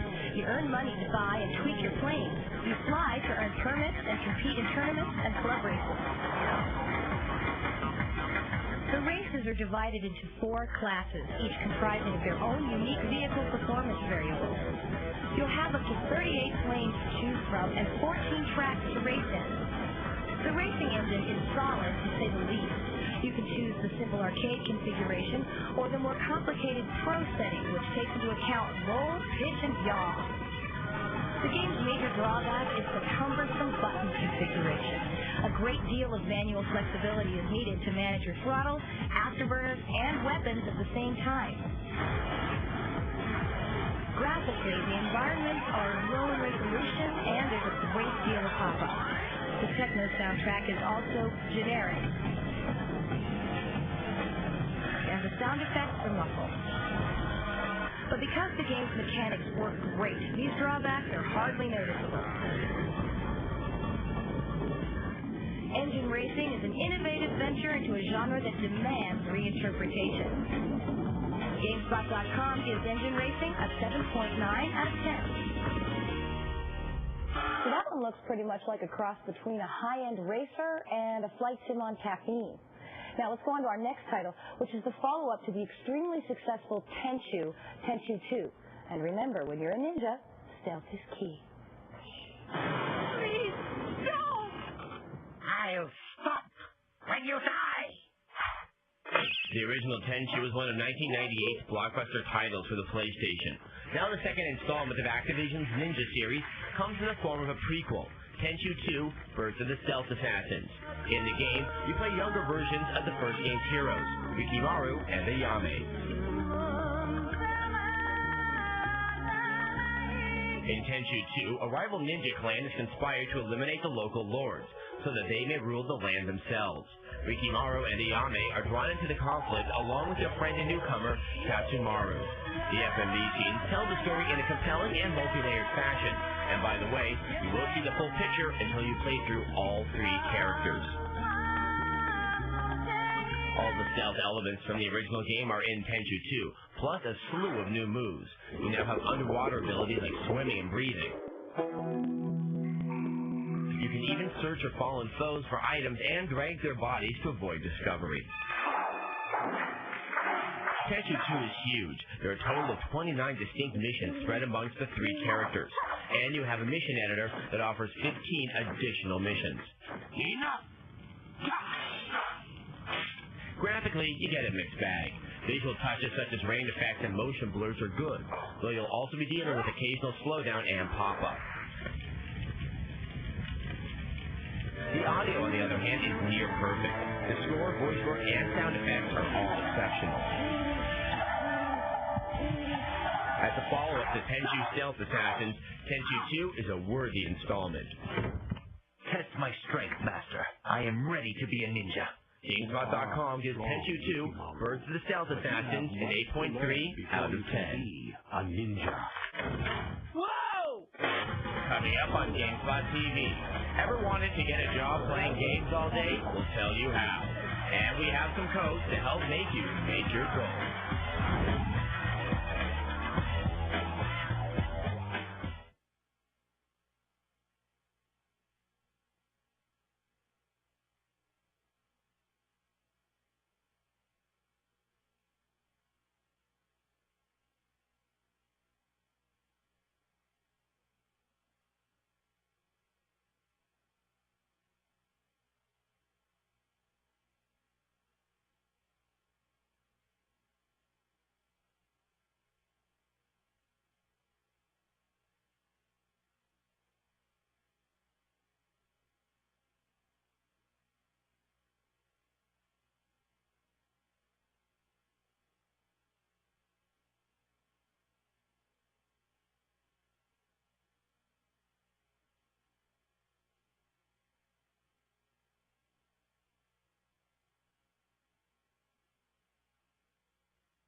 Welcome back to Gamespot TV here in the sound booth at Gathering of Developers in Dallas, Texas. Now, we received many emails from viewers asking us about how to get into the game industry. Well, it's still a relatively new industry, so the career path hasn't really been clearly defined yet. So, to find the answer, we went right to the source.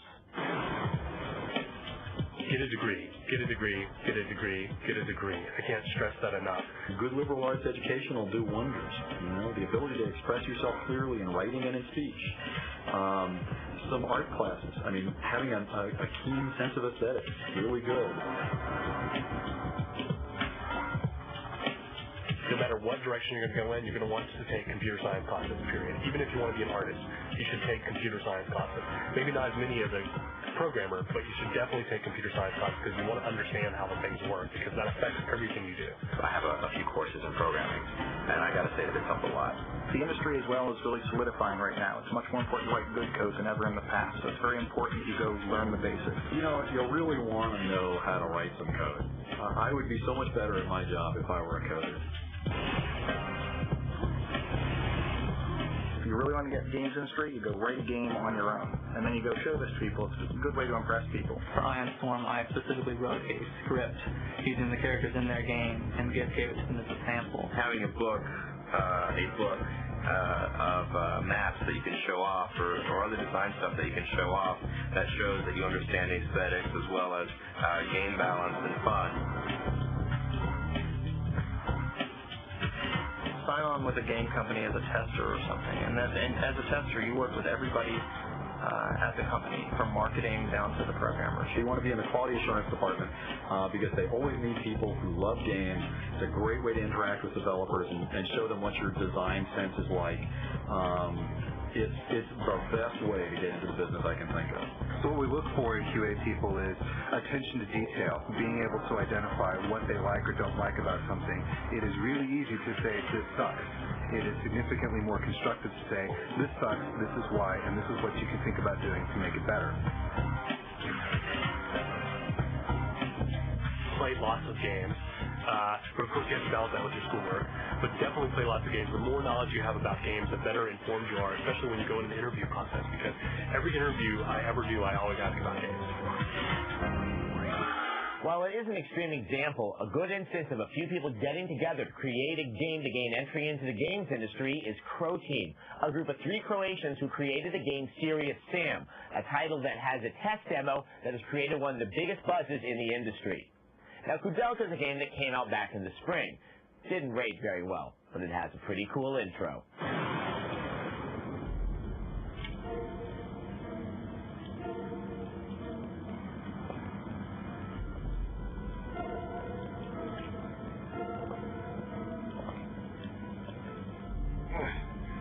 Too early, Angel. I'm not dead yet.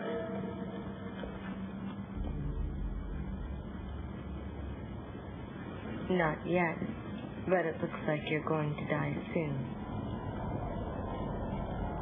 Maybe. But you'll have to pardon me while I tend to some unfinished business first. Business? What can you possibly accomplish in your condition? You can't even hold your gun steady. Well, no one lets it try. That thing's not going to die unless I shoot it 2 or 3 times.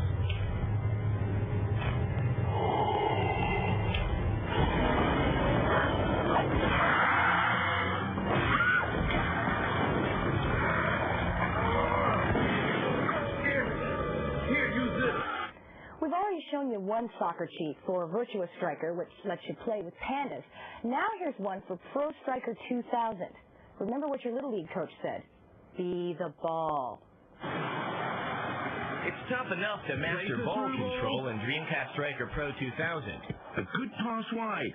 To make things even more challenging, try these codes. You just can't do that sort of tackle in football. To give the ball a life of its own, hit up, down, down, left, left, right, right. Hit left, left, left, right, left, right, left while the game is paused. Then hold left plus right and press right or left to move the ball.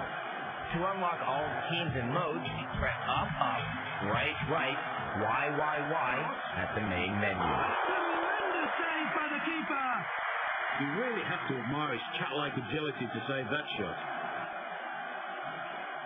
If you want more cheats, you know where to find them. Come to our website at zdtv.com. Or if you missed anything in our feature on getting into the industry, that's on the website too, as well as extra bonus advice. Now, we've had a wonderful time here in Texas, and want to give a great big thank you to everyone at Gathering of Developers for hosting us today. Indeed. Well, that's it for this edition of Gamespot TV. Until next time, game over.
Coming up on Gamespot TV, we take gaming to the extreme. Extreme sports, that is. We get brave with BMX. And skateboarders rejoice. It's time to grab a 720 sailfish in Tony Hawk's 2. Stick around, it's game time.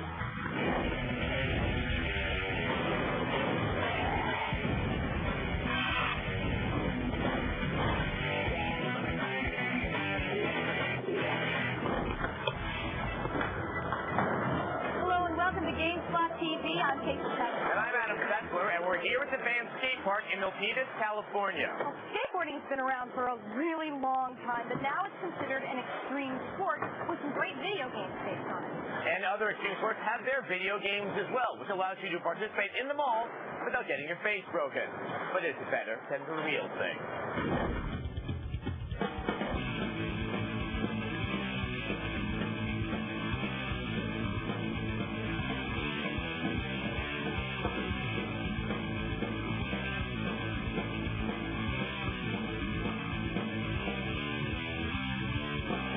With a few surfers cruising down sidewalks on 2x4s, nailed the roller skate wheels, and teenagers bunny hopping soda cans on their hockey bikes have turned into big-time pro sports.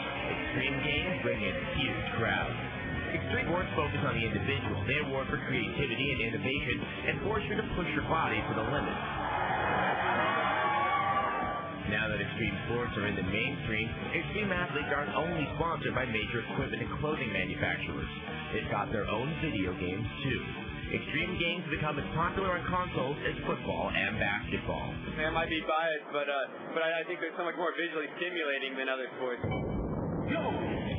The modern era of extreme video games hit a new level of realism with snowboarding titles like 1080. The graphics and gameplay entice snowboarders and non-snowboarders alike to catch a chill in their living rooms.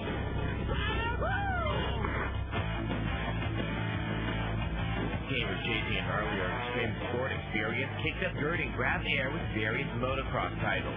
Motocross Madness took advantage of PC graphics and online racing. Its open environments and realistic gameplay will only improve with Motocross Madness 2, which has been impressing DC stunt riders since its release. The stunts rival those you see from the real riders and are nearly as hard to land. Jerry McGrath lent his name to a respectable Supercross console title. It has good gameplay and decent graphics, but it's been overshadowed by the release of Excitebike 64, a revamped version of the original Excitebike for the NES. 15 years later, the new version has 3D graphics and tighter controls, which make gameplay pretty addictive. The genre of extreme sports came into its own when skater Tony Hawk teamed up with Activision. The Birdman has been an icon in the skating community for years, but his signature style and few gears became known to gamers through the mega hit Tony Hawk Pro Skater. The game takes an arcade approach to the world of skating, making this an accessible and addictive experience. It's one of the top sellers and award winners of last year. We fantasize about doing stuff like that, so it's fun to be able to actually play them out in the game. Soon after the release of Tony Hawk, Acclaim launched Thrasher Skate and Destroy, bearing the name of the long-standing skater rag. While Tony Hawk takes a real pick-up-and-play approach to skateboarding, Thrasher delivers a steeper learning curve and an almost sim-like approach to the sport. Officer Dick keeps you on your toes, adding to the underground appeal of the game. I see one! Here, hold my bear claw. Hold it right there, you little chump! Grind Session is Sony's answer to Activision's Tony Hawk game. It features similar control and gameplay goals, making it easy for Hawk fans to dive right in. However, accessibility and ease of gameplay kept Tony Hawk the king of skate games. So what does the future hold for extreme sports? Tony Hawk Pro Skater 2 is sure to be a major hit if it improves on the original. Sega's new inline skating game, Jet Grind Radio, is also poised to take America by storm. BMX fans are about to have their controller hands full, pulling up Wicked Air with 2 new titles coming out this fall. BMX legends Dave Mirra and Matt Hoffman are about to compete for fans in the video game realm as they pull aerials in their upcoming games. 3 months went by and I was like still in my room playing, and I was like, oh man, I gotta get out and do something. Extreme sports games may have great graphics and lots of hardcore stunts, but when it all comes down to it, they're just plain fun to play. So that's some of the current crop of extreme titles out there, but don't worry, we're going to have more with Tony Hawk, Dave Mirra, Matt Hoffman later on in the show. Yes, all on its way. But first, go to the Gamespot TV website, and while you're there, take our poll and let us know which extreme sport will definitely not make it to video game format. Full contact foosball. Or power walking. Teddy bear wrestling. Or maybe just good old hacky stacking. Coming up on Gamespot TV, we run from the man in Jet Grind Radio, and we catch air in a new snowboarding title from ESPN.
also for inline skaters, there's also another extreme sport. Yes, and that is getting its own treatment on a game for the Sega Dreamcast called Jet Grind Radio. It's not even a quasi-simulation, but it's a very attractive-looking game that's easy to pick up and play. Now, it's due out in the States really, really soon, but until then, in order to show you a sneak preview, we have the Japanese version of the game, which is also known as Jet Set Radio.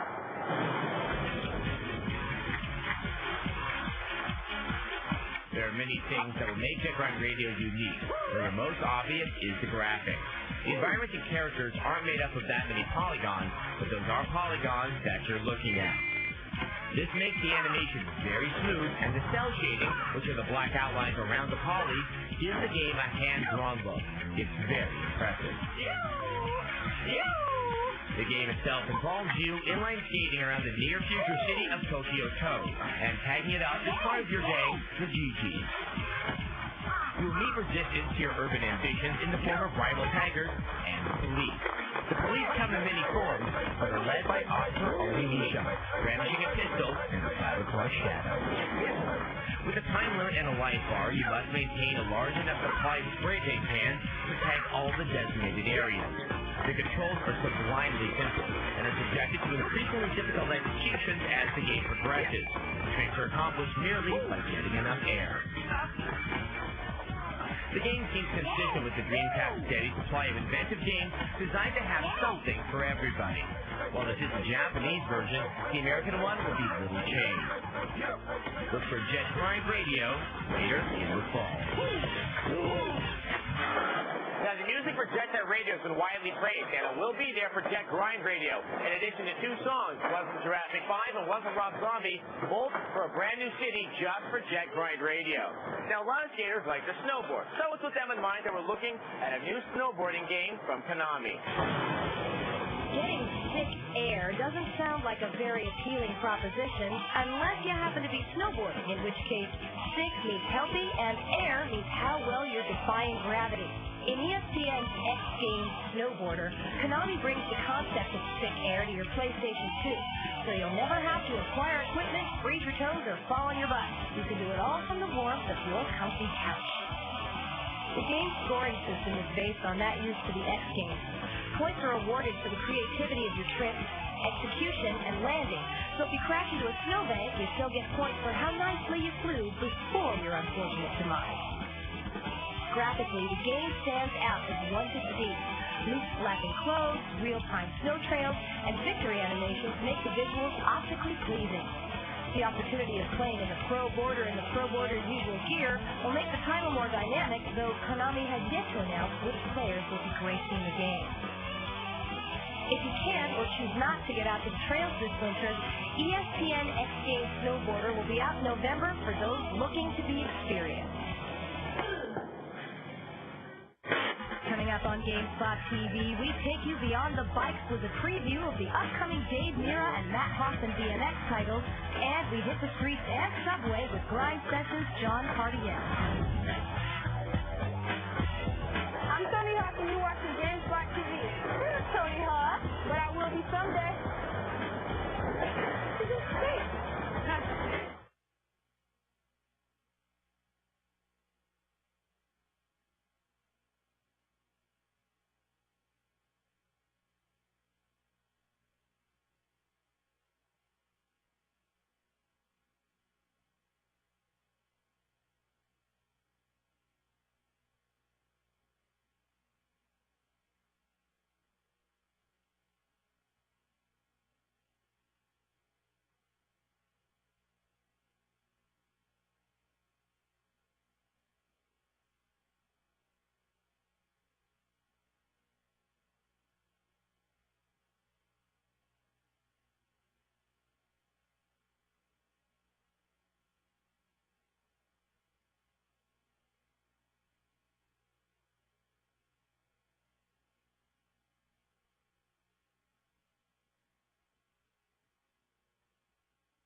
to Gamespot TV here at the Van Skate Park in Milpitas, California. Now, another recreational tradition that's become an extreme sport is BMX biking, and it's showing up in 2 video games with Dave Mirra and Matt Hoffman. Now, both of these are pretty similar to Tony Hawk in that they feature open, expansive environments where you can trick anywhere you want. So, let's hang out with some BMX bikers while we take a look at the games.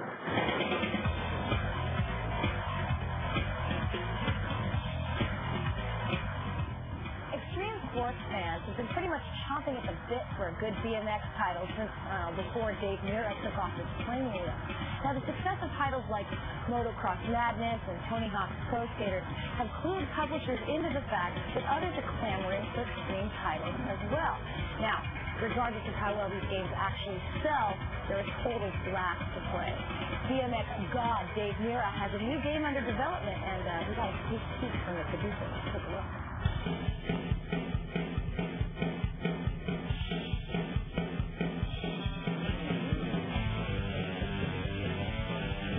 Dave Mirra Freestyle BMX has vert, dirt, and street courses. Dirt courses are generally like rhythm courses where you go up one ramp into the next ramp into the next ramp. Street is generally more like doing a lot of box jumps into quarter pipes, and they have a lot of grinding. When you're riding vert is a half pipe, and on this half pipe you're going back and forth, getting higher and higher air, using your momentum to get higher and higher and pulling off some really cool tricks.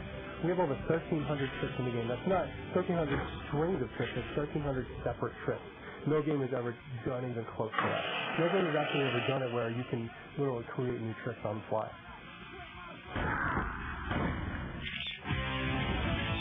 Kids are influenced by a lot of the games that they play. That's why actually they wear helmets in the game. They run the game. Dave wanted, he wanted the kids to, he didn't want to be riding, do a backflip without a helmet on, so he didn't want some kid to go and try and do it. We did all of our motion capture at Woodward Camp in Pennsylvania. It's actually the first time BMX has ever been done, ever been motion captured. We were the first to do it. Dave Mirra got all this up in the suit as well as Ryan, and they were really good about it. They did every trick they could imagine, and then they tried to do a whole bunch of ones that they would just make up on the spot. It's an addictive type of game. It's something you can sit and play, and you're experiencing new things and interacting with the environment. Open environments, like the one we just saw in Dave Mirra's game, are really starting to change the landscape of gaming. Now, in these BMX titles and in skating titles, instead of being nailed down to a racetrack, you're pretty much given an open space, like a ramp park, where you can pretty much just create the game as you go. BMX master Matt Hoffman has his own game under development, so we decided to go straight to the source and see how he feels about the game as it's being developed.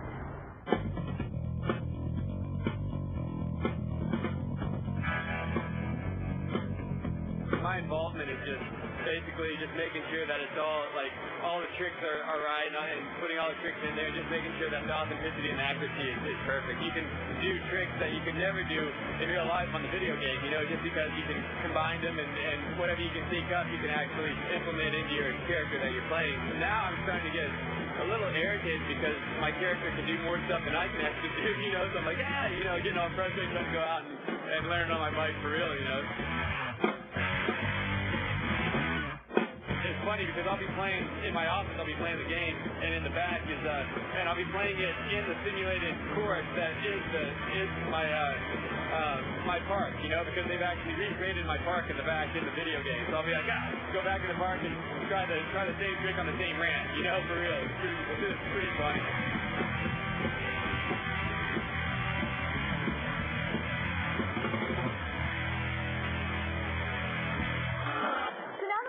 Time with BMX bikers, let's hang out with the skater for a while. John Cardiel is one of the featured skaters in Grind Session, so he let us hang out with him at 16th and Mission BART, which is one of the locations in the game, and show us some of his moves up close.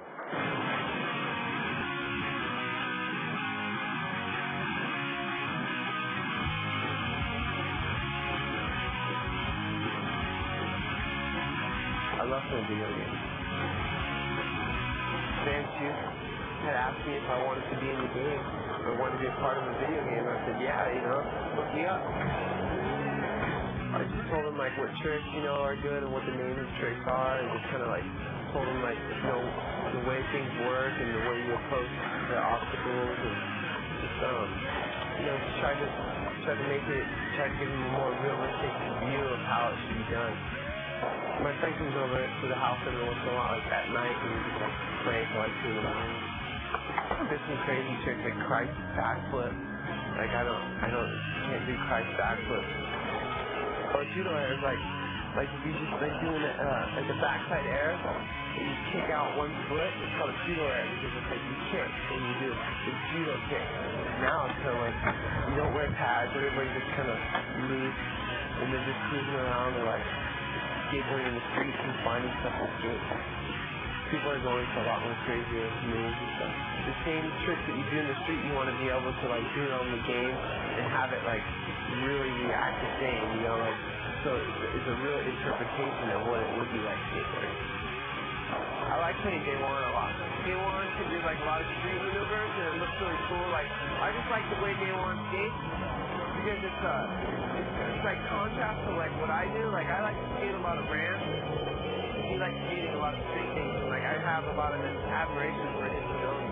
It's obviously not real skateboarding in the game. Skateboarding for real is just totally like real feelings, And then skateboarding in the game is just like fun. Coming up on Gamespot TV, we get Vert with a preview of Tony Hawk's Pro Skater 2. And we've got a few cheats to pull you out of the dirt in Motocross Madness 2.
here at the Van Skate Park in Milpitas, California. Now, during our time here, we've seen quite a few great skaters, and trust me, they're all better than I am. I'll bet you're better at Tony Hawk Pro Skater. All right, I'll give you that. All right, you know, Tony Hawk 2 is due out any minute now, and we've spent some time with it. We can tell you that it's highly customizable, it's bigger, and it's much trickier than its predecessor. Much, much trickier.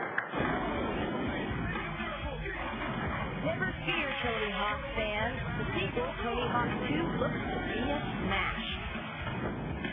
The interface has gone through some mostly cosmetic changes, but it's basically the same style of game. The new levels are bigger, with more to do in each area, and that's where the biggest changes come in. You're no longer playing for takes on each level. Objectives are more oriented to cold, hard cash in the form of Tony Bucks. Tony Bucks can be used to upgrade your deck or to buy new tricks or skater attributes. Cash is harder to come by than tapes of old. Now, instead of gaining a tape for 5,000 points, you have to trick your way to 20,000. Of course, experienced Tony Hawkers have already cut their teeth on the trick scale, so it shouldn't be a problem. In addition to earning cash, you now have different goals to achieve. Collect hall passes, delivery bells, or subway tokens, and get those skills ready because they're not all easy to come by. Confident your tricks are up to par? It might not be as good as you think. You're not only graded on whether or not you pulled off a trick, but points are assigned to how well you've done it. Now you can pull off a perfect melon or a weak skate. Skater stats are different too. Now you can play the strengths like your hang time, ollie, and balance type. Because of those attributes, different special tricks will vary from skater to skater. Consider it a safe bet the 900 goes to Tony. One of the coolest new features in Tony Hawk 2 is the level editor that lets you design your own skate park and a customizable skin for Skater X, your very own homemade skater.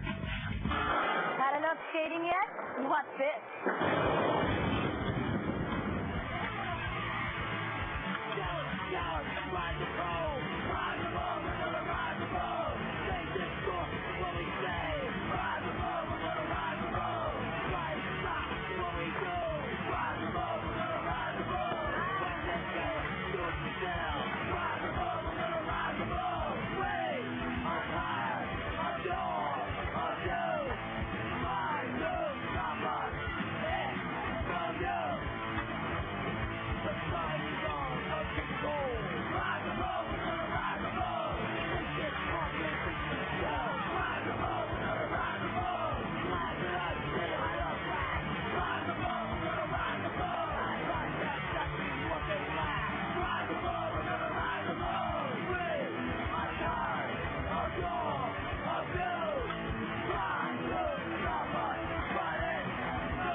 With today's show, we decided to take our chief from Motocross Madness 2, and it's extreme in a few other ways.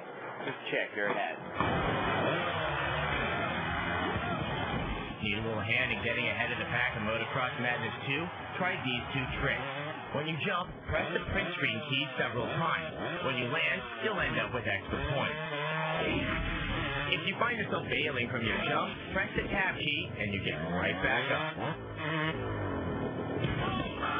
Motocross Madness cheats hit by a little too fast for you. Don't worry, it's all parking at the Gamespot TV website. Yes, and there you'll find even more motocross mayhem, enough to keep Travis Pastrana still soaring into the bay. Or you can join us on Tuesday nights at 8 p.m. Eastern for our extreme test. Yes, wear your helmets and knee pads, but remember, no caps.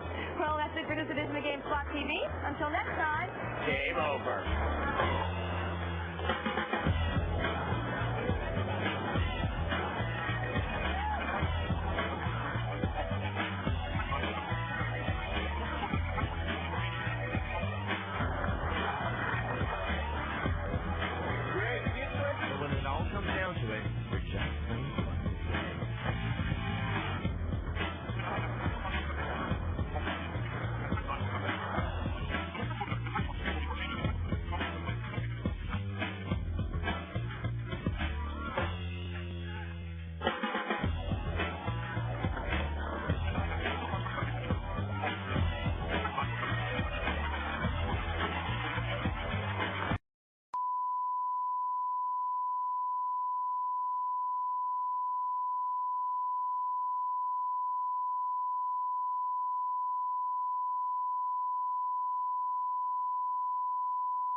on Gamespot TV. We go to the seaside for a chat with our new amphibious friend, Seaman. Are you fooling around on the side? And we travel into the deep blue sea in our review of the new Dreamcast title, Echo the Dolphin. Plus, we go to the races and get wacky with Mudley. Stick around. It's Game Talk.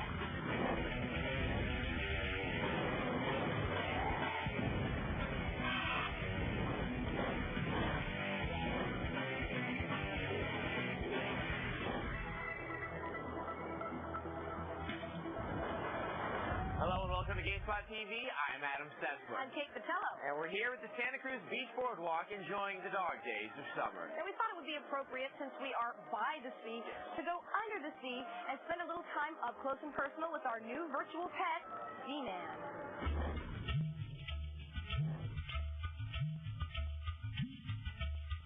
Welcome to the strange and aquatic world of Seaman. Seaman is Sega's latest game for the Dreamcast. However, game may be the wrong word to describe it. It's not a game, but it's rather an experience, I think. We designed this game for people who don't play computer games. It's a huge hit in Japan. Strangely hypnotic. And the American version has already taken off, drawing tons of attention. The game begins as you're presented with three things: an aquarium, a shell, and an egg. You use the controller to improve the temperature and air quality in the tank, and then you wait. Eventually, between 6 and 8 gill men are born. For the next few hours, the critters continue to grow, exhibiting speech patterns that sound like human baby talk.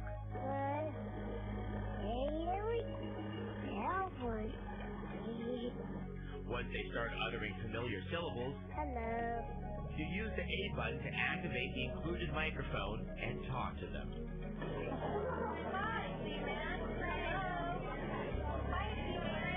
Eventually, Seaman will develop enough power of speech to ask you all sorts of personal questions. Do you like men? Do you have a boyfriend? Here's what I want to know. Are you fooling around on the side? As you answer the questions, you begin to see that Seaman is remembering what you said and drawing his own conclusions. Wait a minute. Your mother and your sweetie were born in the same month? Maybe deep down they're more alike than you realize, eh? When I was raising a fish, I imagined they would talk to me not in that way, like, "Hi you, how are you? I'm fine," but they would say, "Hey, what you looking at?" I'm mad at you right now, so go away. Seaman definitely has his moments. I'm gross? Have you looked in the mirror lately? Leave me alone. At least I'm not covered with hair, Sasquatch. The bulk of the game takes place with the Seaman in fish form. If you remember to feed and talk to him every day, he'll evolve into a frog-like creature. You have to take care of them every day, like 10 minutes or something, very short time. And also you have to talk to them, like the way you do talk to your baby, or otherwise they don't learn how to speak, you know. So it's an experience like being a mother. As the creature evolves, his questions and dialogue gets much more complex and potentially controversial. He'll want to talk politics. Who has your support for president this year? All of your politicians are basically the same anyway. What's the difference between rich middle-aged white man A and rich middle-aged white man B? He'll pose religious questions. Do you believe in a god or gods or some sort of supreme being? Do you think religion makes the world a better place or a worse place? He even has an opinion about the current state of gaming. What about violence in video games? That's turning into a bigger and bigger political issue every time some poor, disturbed kid decides to take his aggressions out on his schoolmates instead of video game characters. If you really want to rile him up, just say the word PlayStation. Let us never utter that name again. The game takes another interesting turn as Seaman gives you personal advice and offers opinions. It's important for a person to know the consequences of their actions, or they'll just keep repeating them. Whether you choose to take the advice of a wise but slimy virtual guru living inside your Dreamcast is up to you. I'm a super freak. Danny Terrio, eat your heart out. He-Man definitely pushes the boundaries of current speech recognition and video game technology, but even more significantly, he further blurs the line between reality and virtual life. And that's all I have to say on the subject. If you'd like to see our spotlight on Sega's He-Man again, it's all on the website and streaming video. And make a point to see the full interview with He-Man's creator, Ute Saito. And our own Letitia has been carefully nurturing a He-Man of her own. Check out her diary on the website as well. Coming up on Gamespot TV, we visit the ravishing undersea world of Echo the Dolphin and step into the fantasy that is heavy metal back to.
Welcome back to Gamespot TV at the Santa Cruz Boardwalk. Now, continuing on with our watery theme, our next game is taking advantage of improved graphics to better realize its watery world. Echo the Dolphin, defender of the future. Echo the Dolphin casts to you as a playful, carefree dolphin with a smattering of stars across the nose. Echo isn't an ordinary aquatic mammal, though. He lives in a world where dolphins are protectors of the earth, spreading goodwill to other forms of life. An alien force known only as the Foe threatens the harmonic order of living things. It falls to Echo and his comrades to fight that menace. Echo fights with beauty. He can swim forward slowly or dart around. He uses his innate sonar abilities to communicate with friends and sing the songs of the sea. Leaping from the water into the bright sunshine allows him to draw air, and in the process, he can do some impressive aerial tricks. Special Guardian-granted powers enhance Echo's attributes, such as his speed, sonar, and ability to hold his breath. Echo will encounter opposition on his quest, including sea creatures and a disagreeable terrain. Echo isn't a fighting game. You'll usually need to find creative, non-violent solutions to these problems. Interaction with the environment is a key part of gameplay. And what an environment it is. Echo is one of the most beautiful games ever. The underwater environs and life depicted are so realistic they could almost come from Jacques Cousteau. Countless delicate touches make Echo an undersea delight unmatched in gaming. Sea turtles swim along in a group. Echo leaps from the surface of the water to do a backflip, and you say, "Ah, Between the visuals and music, Echo is so relaxing it's almost meditative. However, if you're not in the mood for zen, Echo may try your patience. The game unfolds at a leisurely pace, and objectives aren't always laid out as clear marching orders. The game drops a few frames here and there, but doesn't render it unplayable. Echo the Dolphin is not a game of the hardcore variety. It's a title that encourages you to relax and enjoy, with enough depth and interest for the wandering attention span. Gamespot.com gives Echo the Dolphin Defender of the Future an 8.2 out of 10. Then moving on from an eco-friendly aquatic mammal game to something a little more hardcore. This next game is based upon the film Heavy Metal 2000. Now, it's definitely better than the movie, but let's see how good it really is.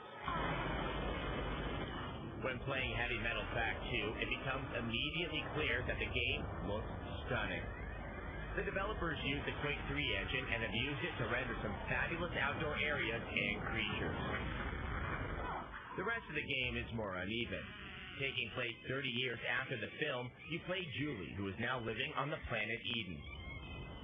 At the beginning of the game, you find yourself having to defend the planet from unknown attackers. This is the best part of the game, as it's very story-driven, and the nature of the tasks and combat stay good and varied. Things change after you are sent to a swamp to retrieve a mystical artifact. The game begins to bog itself down with platforming that tends to make the game very tedious. The third part of the game improves with more inventive level design and puzzles that are more diverse. Unfortunately, story elements that drove the earlier part of the game have all but disappeared. The weapons in Heavy Metal Fact 2 are impressive, with a mixture of range and melee types, and it's possible to hold one in either hand, which helps change up combat enough to keep it from being repetitive. But odd collision detection makes hitting foes more a matter of luck than skill. But the true drawback to Fact 2 is that the game is terribly short. Its tie-in with the film could lead to much speculation as to why this is the case, but assuming you don't encounter the technical bugs in the game, you can finish it in 10 hours. Heavy Metal Fact 2 exhibits some incredible design talent, yet it's a decent game that should have been incredible. GameSpot gives it a 6.7 out of 10. Well, that ends the heavy metal portion of our show. And now, as if ninjas weren't sneaky enough, here's a cheat code for 1022. I will lead the assault on the enemy vessel myself. Prepare my ship. Pagoda, I'm going to board the enemy ship. With 1022's 25-plus missions, you definitely have your hands full. Here are a few very helpful cheats. To restore health, pause the game. Hold square, then press left, right, up, down. To get all ninja items, go to the item selection screen. Press square, square, square, circle, square, circle, circle, left, up, down, right, R2, R2. To get any level you want, go to the level selection screen. Hold select, square, and circle, then press right, right, right, up, left, down, R2. Coming up on Gamespot TV, we get wacky at the races with Dick Dastardly and Muttley. And we have the fantastic new RPG from Square, Chrono Cross.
on TV here at the Santa Cruz Beach Boardwalk. Now, our next title is based on a cartoon show I used to watch when I was a little kid on Saturday afternoons in between Super Chicken and George of the Jungle. Good memory. Well, the show involved various characters from the stable of Hanna-Barbera talent, but the game is called Wacky Races. Infogram's Wacky Races is based on Hanna-Barbera's cartoon characters and follows the adventures of Dick Dastardly and Muttley. 4 racing modes are offered: Track Challenge, Wacky Cup, Golden Muttley Cup, and Battle Arena. Side quests are also an option. At the start, 8 characters are available. Among them are Penelope Pitstop, Sergeant Blast, and Private Meeks, and the Slag Brothers. Don't forget to assign aggressive abilities. Once you've chosen a character, you can pick 3 power-ups to aid you in harassing your opponents. The game's AI acts like a punk. Sometimes you'll finish light years ahead, never colliding with an enemy attack. Other times, CPU opponents will slam you into lakes, launch impossible amounts of power-ups, and spring from behind out of nowhere. Visually, it is true to the cartoon. There are moments of slowdown, but the game remains fast and furious. 2, 1, go! In terms of sound, it uses light background music and realistic engine effects. Racers also spit out remarks during a race, making it feel like you're in the middle of a Saturday morning cartoon brawl. Wacky Races have perfect control, fun gameplay, amazing visuals, and sweet sound. Although the CPU might give you a brain tumor, a party game like this screams out to be played with 2 players, where you could be racing like a wacko in no time.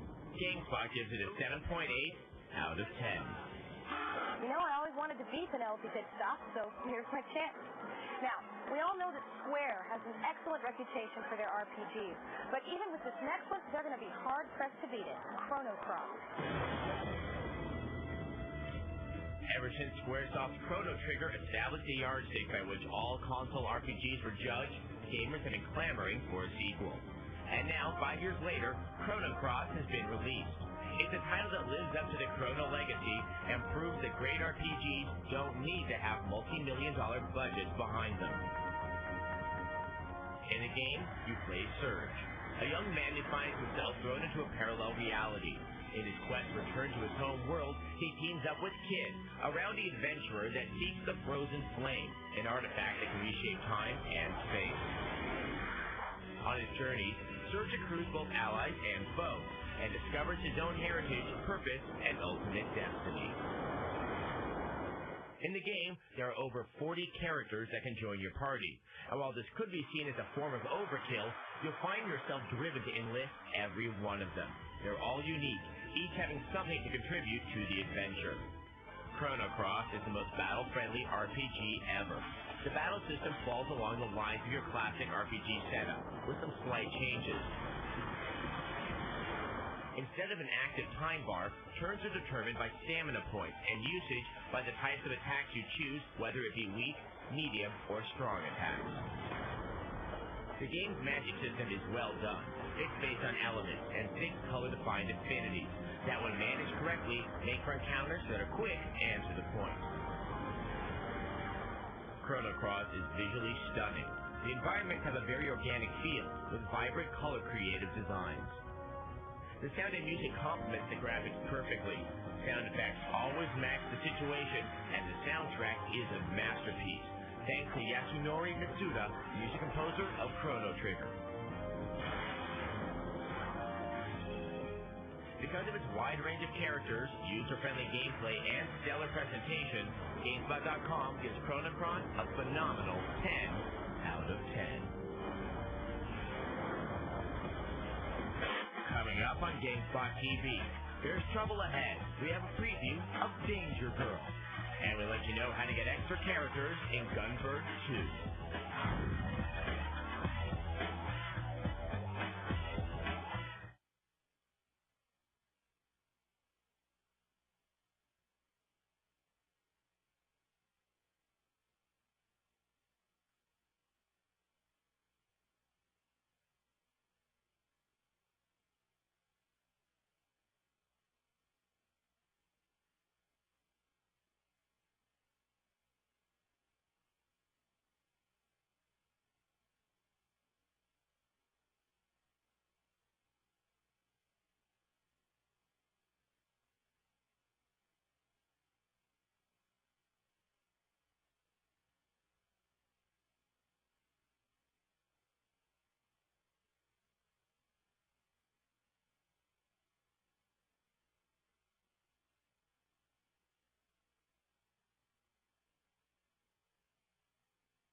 know that a lot of titles are based on comic books. Well, don't know they're based on your big players. You got your X-Men, your Superman, and your Batman. Well, our next one is based on a more offbeat comic book, Danger Girl.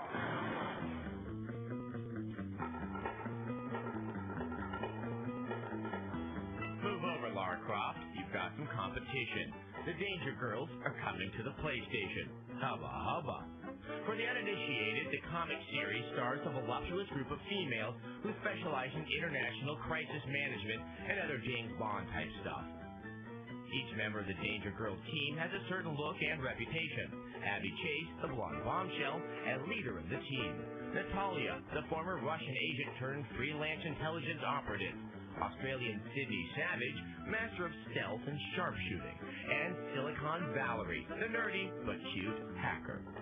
Viewed from the third person, the game's levels take place in a 3D environment with a variety of missions to be accomplished. Some gameplay situations will be tailored to involve the special skills of each character. For example, Sydney will encounter circumstances that demand a high degree of secrecy and stealth. N-Space is being very mindful of the Danger Girl canon and is working hard to integrate plenty of elements from the series into the game. The designers hope to include some specific ties to various parts of the comic book to give fans something to relate to and to solidify the Danger Girl video game as part of the comic book universe. Flintstones, meet the Flintstones. They're our gaming intro of the week. Where do you think you're going, Flintstone? Well, I'm leaving for the day, Mr. Slate. You'll do nothing of the kind. If your trench isn't dug by morning, you can leave permanently. Yes, Mr. Slate. Right away, Mr. Slate. Oh, the blankest son of what a stink. Quite a sticker. Hiya, Fred. I got the kids so warm I'm better could go shopping. It's time for us to bowl. What are you doing? Let's go. I can't, Bon. Mr. Slate wants this trench dug by morning, or else I'm fired. Gee, that'd make the third time this week, and it's only Tuesday. Oh, hardy har har. Say, whose side are you on? Well, how are you going to practice in time for the big bowling tournament? The game's getting kind of rusty. Yeah, I know, Bon. I wish there was a way to get this trench dug and practice bowling at the same time. Ooh, you wish, Master? Gazoo! The great Gazoo. At your service. Now, wait a minute, Gazoo. Don't do anything that's going to get Mr. Slate sore at me. Oh, relax, dum-dum. I'm only here to help. Well, what's going on?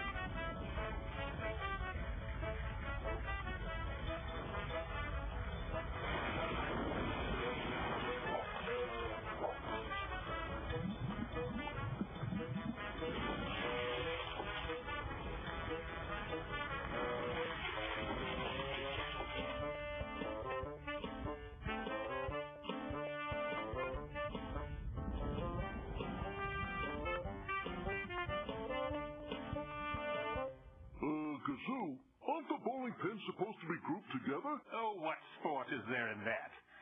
Scattering them about the lane is far more challenging, don't you think? Okay. But I don't see how our bowling balls can move around to hit them all. Oh, dum-dum. I can fix that, too. Voila! Bowling shells. It's rather like the warp setting on my home planet Vetox. They're powered by hydroflux and graviton inductionary levitronic crystals sensitive to shifting fulcrum displacement. Understand? Huh? I think he means to jump in and go, Bon. Oh. Hey, if this works, I'll be inventing a whole new kind of bowling. I could make a fortune. Come on, let's try it out, Bon. Well, it's about time. Bowling on a Saturday night. Nothing else to build such character. And speaking of character, here's a way to get 2 new ones in Gumbird 2. Gumbird 2 is a frantic...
show you how to make your own 3D games on the internet.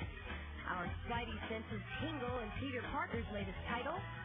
As we go to the Olympic Games in our review of Sydney 2000. Stick around, it's game time. Yes, superb control and finesse.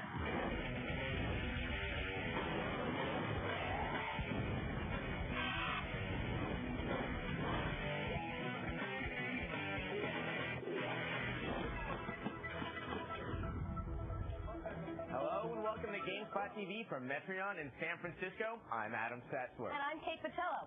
So, you want to be a game developer, but you're not a coding genius? We might have some help for you. Yes, there is a very powerful tool now available. It was built by Alex St. John, who helped make DirectX at Microsoft. Well, then he took all of his Microsoft millions and went off on a wild tangent.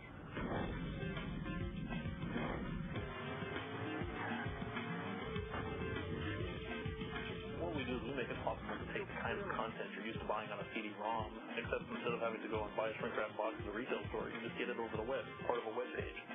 So we make it possible to deliver that CD-ROM experience over the net. We are just a browser plugin. We just add ourselves to your browser, so your browser suddenly has a new feature. Suddenly a web page isn't just a piece of text in a bitmap anymore. A web page can also be 3D graphics and animation and sound and joysticks or steering wheel support. The only difference is there's no CD-ROM involved. It's coming right over the wire into your browser. The WebDriver handles all of the integration and magic necessary to make that work. So it's just a very elegant way for people to buy content and view it over the internet without ever having to leave the comfort of their homes or take the risk of blowing on $50 on something they don't necessarily like. So the kind of experience you can have, the kind of game you can play, no different from the same stuff you would get on CD-ROM. It's just built differently, and it's delivered differently. I could use some help here. Traditionally, a leading-edge game or multimedia application requires tons of experience. Professional Windows engineers, years of college, and a lot of practice. We work very hard to make that technology extremely accessible to a much broader audience of developers. Some of the coolest applications we have are made by kids. If you go to Microsoft Game Zone site, www.zone.com, you'll see a game up there called Tacoma Adrenaline. 2, 1, go! It was made by one of our engineers, a 20-year-old kid who has a degree in graphic arts, smart guy, but he'd never produced a game or worked on anything like it before. And he produced that entire Tacoma Adrenaline game. He did all the artwork and programming himself over a 10-week period. So a phenomenal achievement, something that would have been 30 megabytes in size and probably required 6 to 9 months of development for a team of 4 or 5 people, was produced by an individual in a matter of weeks. One of the most impressive things we saw is we had this 19-year-old kid in Canada, a recent high school graduate, who had picked up our tools and he produced something that was similar to a asteroid game in 3D with all kinds of great effects and interaction, and he done it over a 2-week period, posted it on his own website, and told everybody about it on the forum. And we were so impressed with this that we asked him if he'd want to come down and interview for a job with Wild Tangent. The easiest way to get started with this kind of technology is that this fall we're releasing a thing called Wild Tangent Studio. And it's up on our website now in beta form. Anybody can go and download it and use it. No programming expertise required whatsoever. If you like Quake or Unreal type world environments, it's very easy to drag and drop those together. We provide some characters, we provide animation, we provide lots of textures, so you can very easily go and bolt something together and save it out as a web page. No programming, you just drag and drop it and save it as a web page, send it to your friends, post it on your website, it works. And one of the things I hope that we're introducing by building this technology is a return to, a period when incredibly cool and exciting content could be built by a very small number of people with a good idea, and that they could profit from having that idea without needing all of the resources and support that a modern game company has to have to stay in business.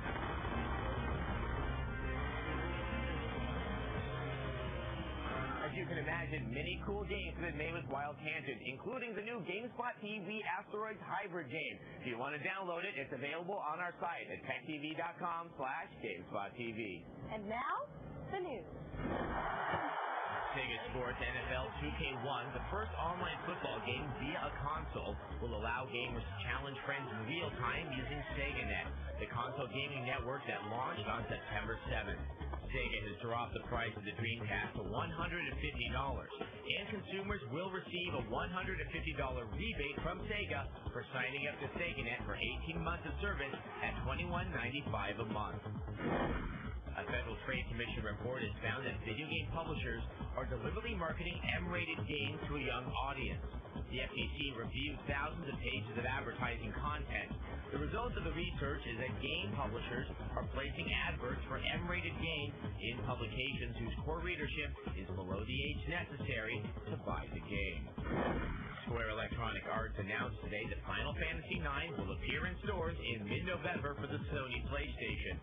Square Electronic Arts will demo the game on October 7th at the PlayStation Store at the Sony Metreon in San Francisco. Final Fantasy IX has sold 2.8 million copies since its release in Japan. To find out more on game industry happenings, come to the Gamespot TV website. And while you're there, make sure to look up some more info on how to make your own games using wild tangents. Coming up on Gamespot TV, we go to deep space in our review of the real-time strategy game Dark Reign 2, and we climb the walls with our favorite arachnid, Spider-Man.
Welcome back to Gamespot TV at Metreon.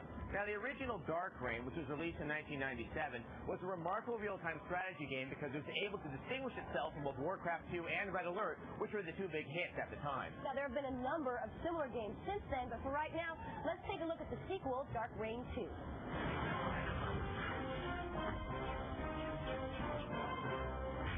Continuing and improving upon its predecessor, Dark Reign 2 is out giving PC gamers yet another 3D strategy game to sink their teeth into.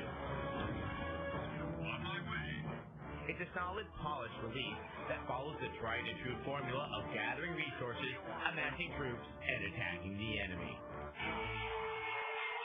The premise is typically post-apocalyptic. Two warring factions, the JDA and the Sprawlers, are fighting for territorial dominance of Earth.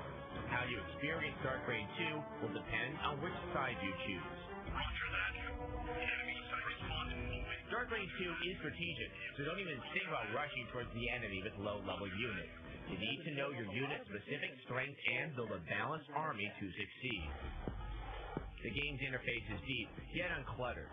This applies to both in-game menus and the multiplayer mode. Multiplayer is worth trying. Connecting is a breeze, and there are various modes of play, including the all-too-familiar King of the Hill mode and Bloodbath, where you have to be the first to kill 50 units. Dark Reign 2 looks great. Everything is extremely detailed, and explosions are vibrant bursts of colored light. It's too bad Dark Reign 2 doesn't sound as good as it looks. Music tracks begin with an epic feel, but end as monotonous industrial techno rhythm.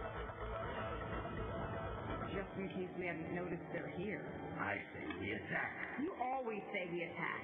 The voice acting is well done, so the in-game sound effects are plain. Dark Reign 2 doesn't tread any new ground and clings to the 3D strategy formula. There are enough features, however, that make playing this game a worthwhile experience. Gamespot.com gives Dark Reign 2 an 8.1 out of 10. There seems to be quite a problem with a lot of real-time strategy games that just can't seem to break out of the tried-and-true formulas. Let's just hope for Warcraft 3. Now, Spider-Man's been around for a while in video game form, primarily in the 16-bit format. But let me tell you, I'm real stuck on its 32-bit incarnation.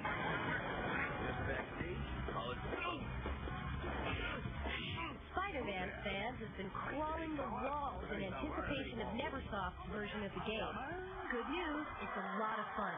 Last time I checked out Spider-Man. Neversoft's Spider-Man was built around the Tony Hawk engine. That engine's ability to render expansive environments is crucial. After all, a spider covers a lot of ground. And walls. And ceilings. Spidey can indeed do anything a spider can. He sticks to flat surfaces, detects danger with tingly spider sense, and naturally is a whiz with the web. Spider-Man's web has two purposes, transportation and combat. Spidey can shoot a trap web, fire impact webbing, or give himself web-spiked gloves that up his punching damage. Try the exploding dome shield, or Spidey's version of the lasso, the web yank. That must have hurt. Move it, Spidey, move it! Of course, before Spider-Man can fight, he has to get to the crime scene. He can either swing to an adjacent platform or zip instantly to another surface like a wall or ceiling. The zip line is one of the game's coolest features, accompanied by a dynamic camera change. If Spidey zips up to the ceiling, the camera realigns itself, allowing clear sight of the floor, which is now below his head. Unfortunately, this is where the problems start. Considering the huge scope of perspective changes necessary for Spider-Man, solid credit goes to the camera's quality. Swinging from rooftop to rooftop is seriously fun. It's frustrating, though, when your perspective inverts after the execution of a zipline. Suddenly, the controls are reversed, and up means down. Package for Slime Ball! Spider-Man hits its marks in other categories. Graphically, the characters make excellent use of modest poly counts. SMV sequences feature cameos of Spidey's hero friends.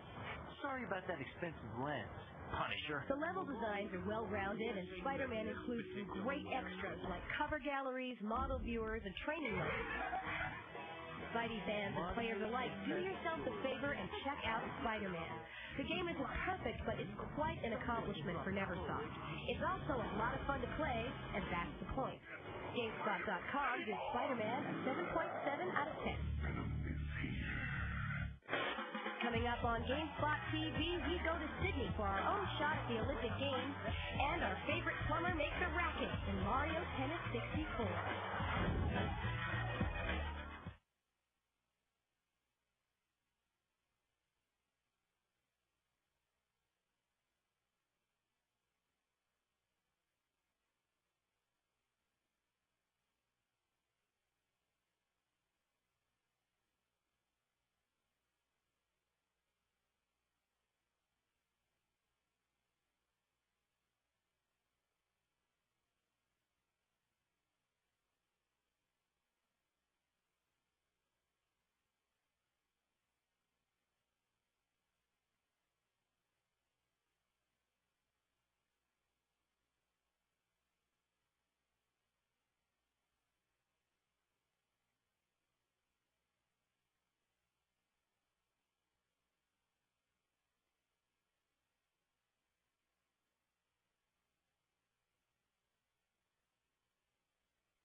to Gamespot TV at Metreon. Now, as we're all very well aware, the Olympics are upon us. Which, of course, means there's an official Olympic everything. So, IDOS has come out with the official Olympic video game. And I've heard if that was in competition, it might not even win the bronze.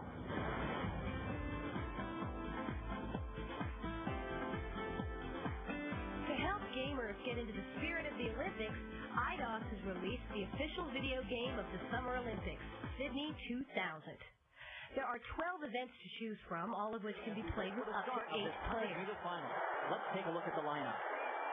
You'll find events such as cycling, weightlifting, and track and field. Now this is a textbook throw. While cycling and the 100-meter sprint are easy to master, the majority of events, such as weightlifting and hurdles, are demanding. You'll have to button mash your way to the top. And if you get into trouble, you can go to coaching mode for help. Timing the takeoff perfectly is essential for maximum strength. An inventive addition to Sydney 2000 is the Olympic training mode, where you train future Olympians in minigames. You can even save your athlete on your memory card and use them to challenge other players. The control scheme is very responsive, so it's too bad that an analog option isn't available. His technique is good there, Sydney 2000's strength is in its presentation. Athletes display enough personality to make you cheer their victories or sympathize with their defeats. The stadium video screens and the event judges enhance the Olympic atmosphere. And while the two-man commentary might sound generic, their critiques are accurate. His nerves must really be getting to him. Casual gamers might be put off by Sydney 2000 because the game does have bothersome load times, especially with the training mode. But if button mashing is your thing, Sydney 2000 may be for you. They'll be exhausted before the race is over at this rate. Sydney 2000 has a strong presentation and a wide variety of events to choose from, but because of the lack of an analog control, long load times, and harsh demands on the human hand, Gamespot.com gives Sydney 2000 a 5.8 out of 10. That's a good time. In fact, it's a world record. Sydney 2000 is also available for the Dreamcast and the PC, but I'm not saying it's any better. Now, Camelot Corp developed last year's surprise hit Mario Golf. This year they've come out with Mario Tennis, and believe me, this game has got me hooked.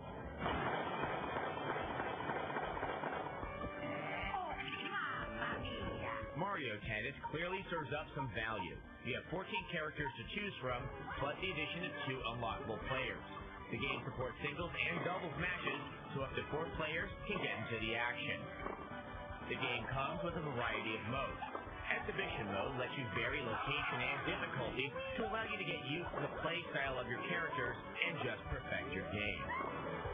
If competition is your thing, there's a single-player tournament mode, which takes you through increasingly difficult cut matches with the reward of various Easter eggs. For the more fun-oriented, there is the Piranha Challenge, when Piranha plants hurl volleys at you. Or the Ring Shot, where you must hit balls through suspended rings and win the game against your opponent. The ultimate mayhem is in Bowser's Castle, where you play on a tilting tennis court suspended over lava that's littered with power-up boxes. Alright, so there's a lot in this game, but how does it handle? It handles very, very well. The gameplay is as robust as Virtua Tennis without copying from the game. Character movement is responsive to the analog stick. To swing, you tap A or B and can change up the power of your shot by double tapping the button or even holding it down for its charge up. Placing shots is accomplished by a last-second movement of the analog stick. The physics of the game are remarkably good, and different types of courts have more of an effect on the ball, even more than in Virtua Tennis. Simply put, this isn't a dumbed-down version of tennis with a Mario name on it. This is a great balance of tennis rules with the forgiving fun of arcade gameplay. The final question is it fun? In a single resounding word, yes. Mario Tennis is an accomplished title from Camelot that hits hard and hits fast. Videogames.com gives it an 8.2 out of 10. So we've got Mario Golf, Mario Tennis, maybe we'll have Mario Volleyball next. Now our next game, Power Stone 2, is total chaos. So eat your sugar first. The original Power Stone was simply put a crazy two-player fighter. Given that Power Stone 2 was now a four-player fighter, you can do the math to figure out just how crazy it is, and that makes it a whole lot of fun. The story this time around places the cool fighters in a castle, but they must escape only by getting in the mix in several fighting levels. While these levels were unquestionably cool in the first Power Stone, now the backgrounds are definitely the stars of Power Stone 2. What makes the background so incredible is the interactivity. About halfway through a level, the scene changes up, and you find the characters tumbling one another as they escape from an Indiana Jones-style boulder. Other levels have mad platform jumping as you flee approaching flames and the assault of your opponents. The graphics are more or less the same as in the original Power Stone, but due to four fighters being on screen, the characters themselves are smaller. Also, due to the mayhem on screen, there's less of an emphasis on collecting the three Power Stones, and more than just keeping yourself in one piece. Fans of the original Power Stone will be pleased that the game is similar, but clearly enhanced. If you found the original two-player game a wee bit overwhelming to the synapses, you might want to leave the room if this is on. Yet if you do, you'll miss one of the wildest fighters ever to come to the Dreamcast. Gamespot.com gives Power Stone 2 an 8 out of 10. Coming up on Gamespot TV, he's mean, nasty, and awful. And you won't want to touch him with 10-foot poles. Plus, we have extra power for the X-Men.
Gamespot TV at Metreon. Now, How the Grinch Stole Christmas is a perennial favorite, and it's getting a movie treatment this year and a video game. So, you may not want to touch him with a 39.5-foot pole, but the game looks fun.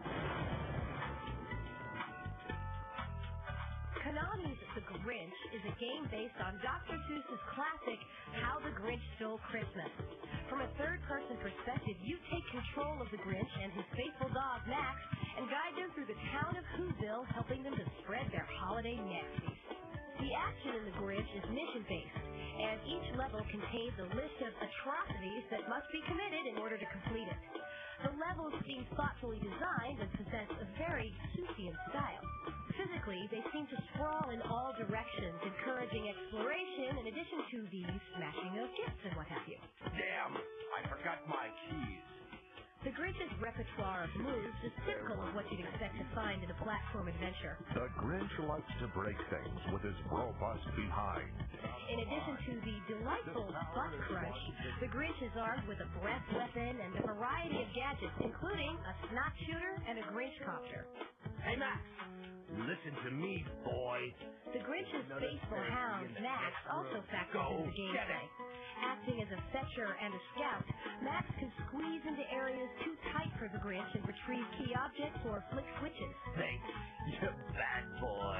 The game is scheduled for an October release as a perfect prelude to your Christmas feast. So here's a piece of trivia for you. The song You're a Mean One, Mr. Grinch was sung by Thurl Ravenscroft, the voice of none other than Tony the Tiger. Now, Parasite Eve 2 is a horror game from Square, so you know it's going to have an excellent spooky intro, and here it comes.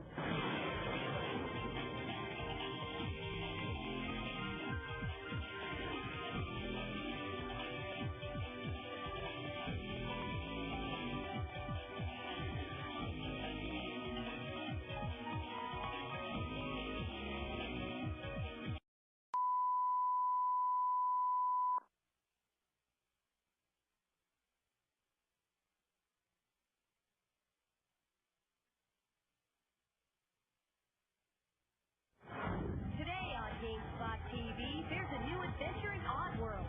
We turn to the developers for an in-depth look at the stunning upcoming PlayStation 2 title, Munch's Odyssey. And football season is upon us. We run down the top titles of the year. Plus, we race around the track with Kermit and Beaker. Stick around, it's game time.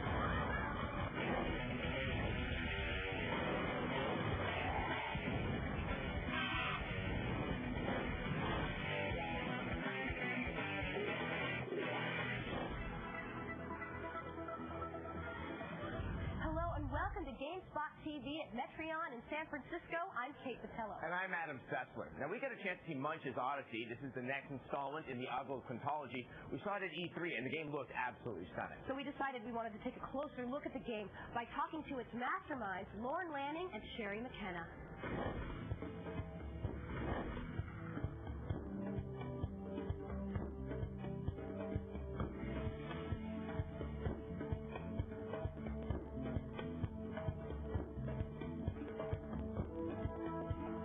Munch is an animal testing victim. He's the last of his kind. He's the sole survivor of his species. And where is he? He's in the pharmaceutical research facility. And so, in the beginning, you're breaking him out of the facility. And then his empathy is towards other creatures that are being trapped, that are being, whether it's a bear trap, a mouse trap, lab rabbit, or rat, that's where his empathy lies. Munch's interest, ideally, is bringing back his species from the verge of extinction. Video games today have just been loaded with challenge. The big hits and all that has just been interested in challenge and violence. But the aspect of using it as a storytelling art form medium, which it's completely powerful to use for, really hasn't been being addressed by the industry. And that was one of the opportunities we saw. We go, look, this is going to be the most powerful medium of the 21st century, hands down. So let's play with this medium. And people appreciate something smart. It makes it more intriguing. It makes it more interesting. And that's what it should be about. The other, of course, big thing is violence. Violence in video games. And that was a big concern about it. It's almost frightening the level of the violence that we can achieve if we so choose. And the realism of how the characters are dying, getting hit, or suffering pain, being tortured, whatever. But it's not what we want to do. So what we wanted to do is we go, look, there is something that's very fun about the shooting experience. There's something visceral about that experience. But how do we turn that on its head to give it more comedic value, to make it not dopey, not childish, but make it intellectually more intriguing, and yet without the gruesome gore aspects? And so what we did was we designed that the industrial forces of Oddworld, what they're doing is they're firing addictive consumer products at characters. So instead of the character dying when he gets hit 10 times, the 10th time a bottle of brew pops up off his head, beer cans are bouncing off of him, and then when he gets hit, that brew will land in his mouth, go, he drinks it, now he's addicted, now you can get him to come work in your factory. If it's addicted employees, the natives have been rounded up, being shot with addictive consumer products, and now they're working for factories. If you rescue them out of the factories, you got to take them to rehab before they'll work for you back in a native environment. I can't find anybody. Comedy is a critical element that's largely lacking in this industry, and we're going to inject it in. So it shouldn't be about, I'm getting there, challenge, I won. That's one component of it, but we don't care about that when we watch a movie. We want to laugh, we want to feel things from the heart.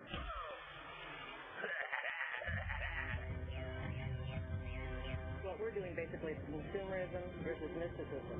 And if we can disguise it with comedy, and you can laugh and still get what's going on, that's the goal for us at least.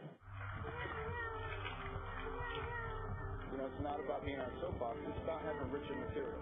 And the more it deals with dilemmas that are troubling our own soul as a nation, as a planet, as a global people, then the closer it hits to home and the more people tend to relate to it and go, yeah, there's really something there.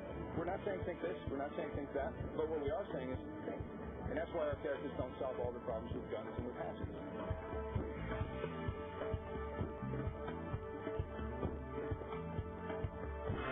In an interview on HappyPuppy.com, Lorne Lanning was talking about the game's game speak and strat elements and said, imagine Age of Empires being controlled by Mario and you start to get the idea. Yeah, but does Mario have enough fingers to play Age of Empires? Here's some game news. Microsoft announced that it has signed some of the best game development talent to create exclusive content for the Xbox video game console under the Microsoft label. Microsoft unveiled a list of 18 studios, including Peter Molyneux's Lionhead Satellites. Infogrames officially announced that the Dreamcast version of Unreal Tournament will be playable online via Sega's high-speed console gaming network, SegaNet. Originally developed by Epic Games, Unreal Tournament for the Dreamcast is being developed by Secret Level in San Francisco and will be published by Infogrames. Superman will soon step onto game systems once again, courtesy of a partnership between Infogrames, DC Comics, and Warner Brothers. The license with DC Comics and Warner Brothers consumer products allows Infogrames to create games based on the Superman comic books for the Sega, Sony, and Nintendo consoles. To find out more about goings-on in the game industry, come to the Gamespot TV website. Or you can spend a little more time with Lorne Lanning and Sherry McKenna in streaming video. Coming up on Gamespot TV, football is upon us, and we look at this season's top players. Plus, the mitochondria are mutating, and the results are rather unpleasant.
Metreon. So, folks, it's football season again, which means lots of Raiders games for me and lots of video games for you. Now, there are just so many football games out there that we've assumed the horrible burden of having to play a bunch of them, and all of it for you.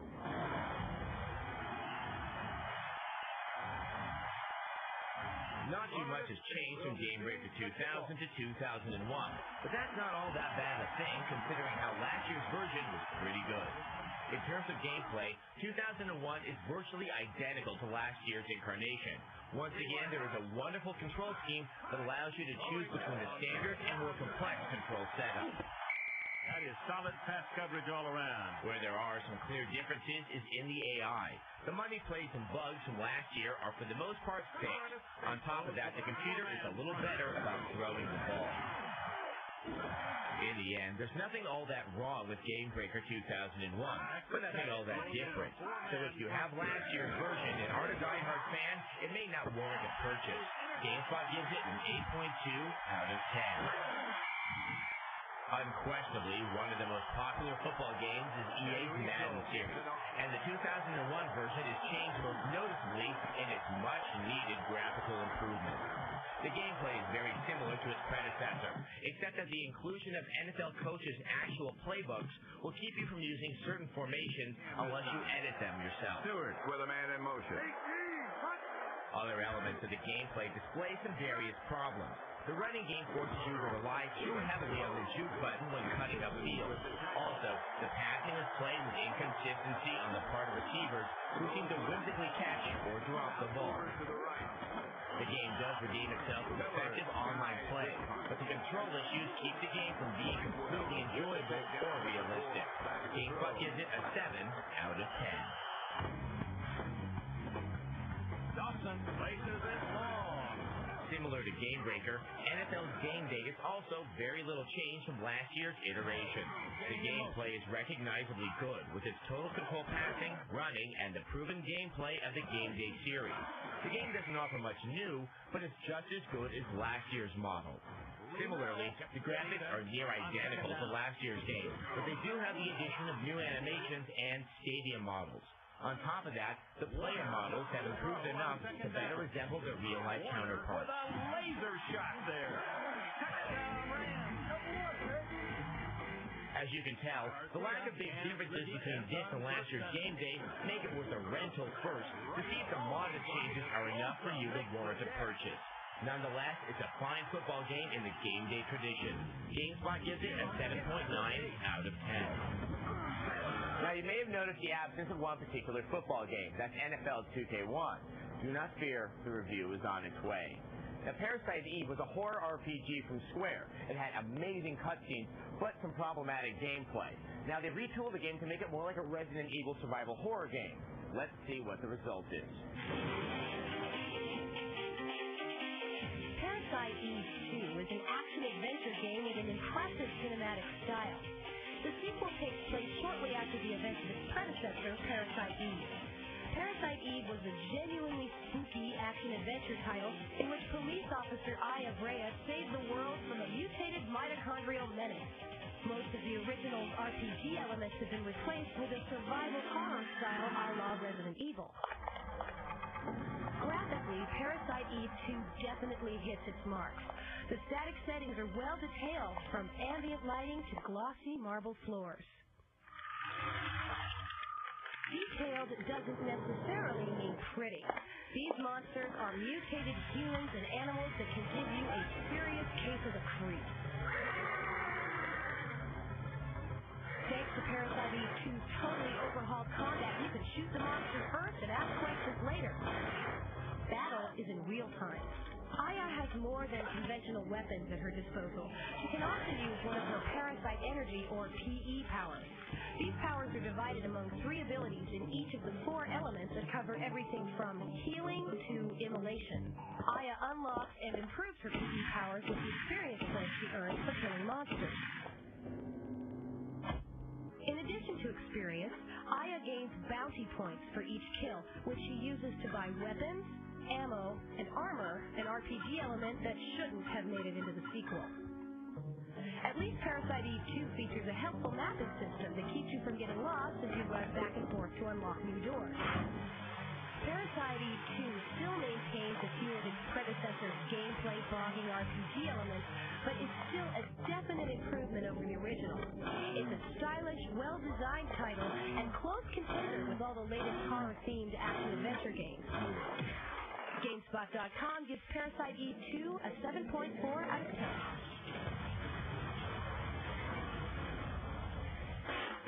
Coming up on Gamespot TV, there's sheer madness ahead in our preview of Sheep. And Fozzie Bear and Gonzo learn how to drive in Muppet Race Mania.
Welcome back to Gamespot TV at Metreon. Now, when I was a kid, I don't know about you, the Muppets had a remarkable influence upon my life. Never, ever missed them. My favorites were Gonzo and Miss Piggy. You? It was Fozzie Bear. Never would have done that.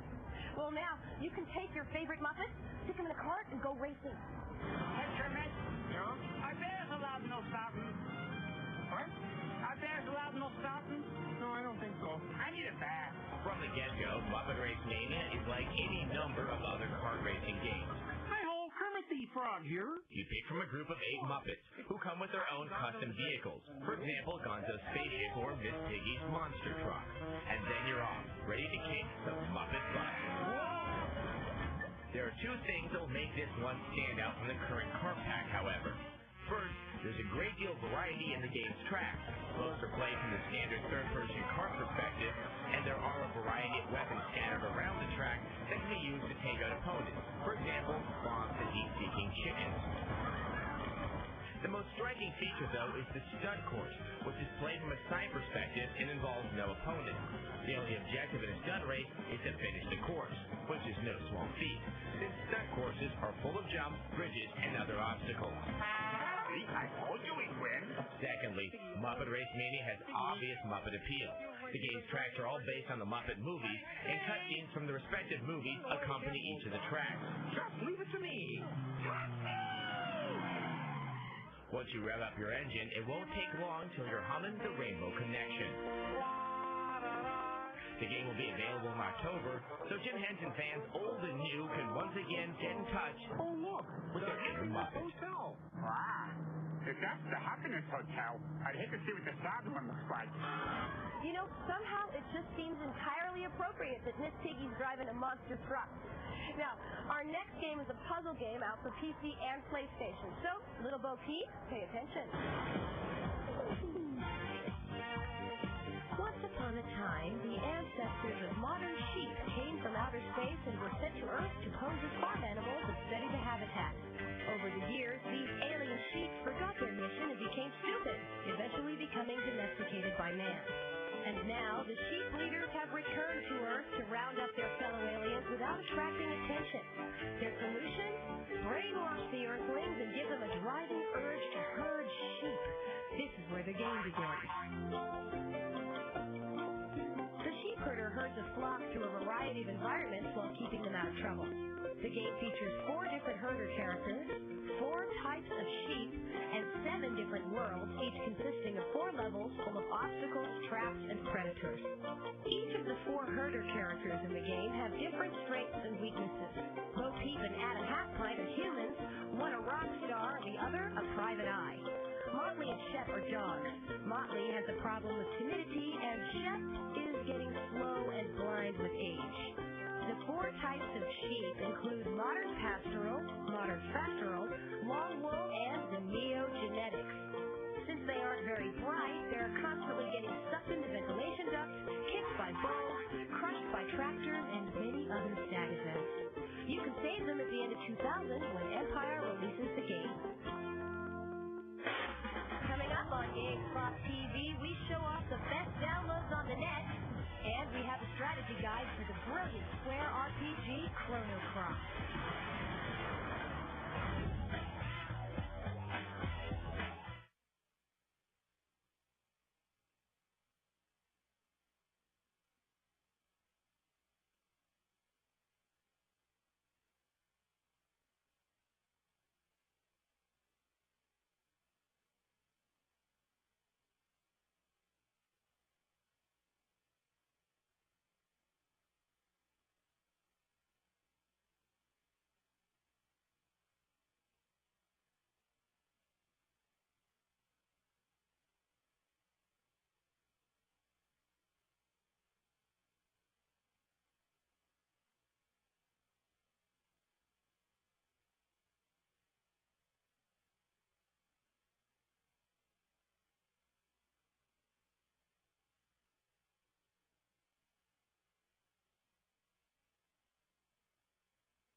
Gamespot TV is Metreon. You know, one of the best things about being a PC gamer is downloading demos for free. Yes, now there are many of them that are out there, so we've decided to go ahead and pick some of our favorites. Contending for deeper action gameplay is Delta Force Land Warrior. The game is initially notable because, unlike previous Delta Force titles, it does fully support 3D acceleration, and as a result, it looks very good. It's a little heavy-handed in its militaristic viewpoint, but the demo offers a tense experience of trying to liberate deadly biological materials from terrorists in Egypt's Valley of the Kings. Without health nor extra ammo, the demo forces you to rely on stealth and planning. You can't rush into a battle because one bullet usually means the end. It's not for everyone, but it's definitely worth checking out if you're intrigued. If there's one PC game that's worth checking out so far this year, it's Deus Ex. The game is a hybrid of a shooter and a role-playing game, as you build the specialties of a mechanized United Nations operative. Deus Ex is the closest one can come to feeling like they have free decision-making in a game. Playing the demo won't mimic the immersiveness of the entire title, but if you want to know what all the hullabaloo has been about, this is an excellent way to discover it. That's the difference right there. While it's been on the internet for a while now, if you haven't heard of Serious Sam and you like a good hyperactive shooter, you need to be acquainted.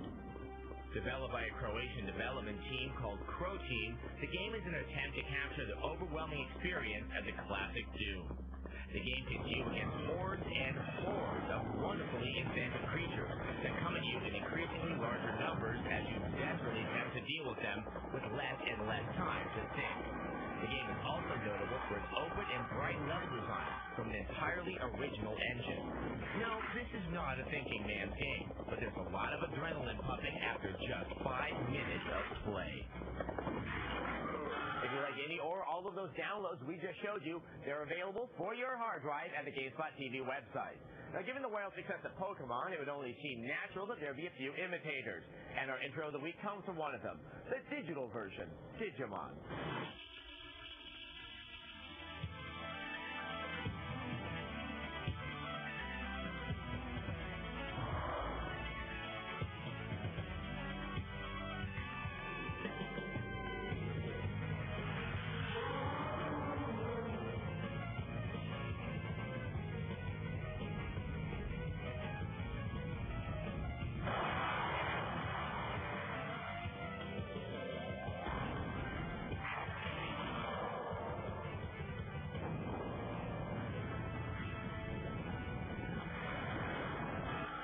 With allergies, the Digimon would be a great pet.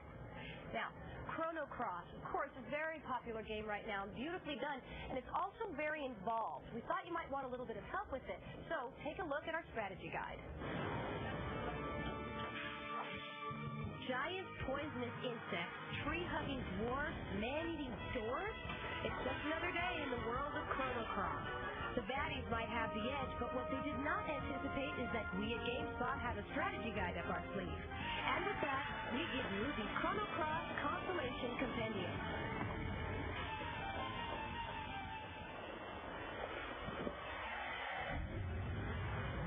Lesson 1. If you don't know what to do next, change your reality. Always check both your home world and the alternate world during your quest. For this, you'll need the Astral Amulet, which you'll get after your first encounter with me. Once you have it, go to Opasa Beach. Walk around until the sand below you glows, then use the amulet. Always keep this in mind, since some missions will require interdimensional travel. Lesson 2. In battle, don't let your pride get the better of you. By this we mean, don't be afraid to run away if the odds are against you. Chrono Cross is the first RPG that allows you to retreat from your boss battles, and we recommend you make use of this feature. Now you can take a time out and regroup. This is very helpful for when bosses catch you with your pants down. And when it comes down to it, what would you rather be, smart or dead with your pants down? Lesson 3. If they show themselves, they'll want a party. Some non-player characters will show his or her face in the spoken text box. That's the game trying to tell you that this person is a potential party member. Sometimes they'll want to join you when you first meet them. Other times you'll have to fulfill certain requirements before you can enlist them. Lesson 4. The world map is the largest save point of them all. We know the importance of saving games, especially in RPGs. In the case of Chrono Cross, this is done by touching the records of fate, those gleaming pyramids that can be found in certain areas of the game. But what you might not know is that you can also use the world map to save your progress. Simply stand anywhere in the world map screen and go to the Load Save menu. So remember, visit other worlds, swallow your pride, keep enlisting, and save, save, save.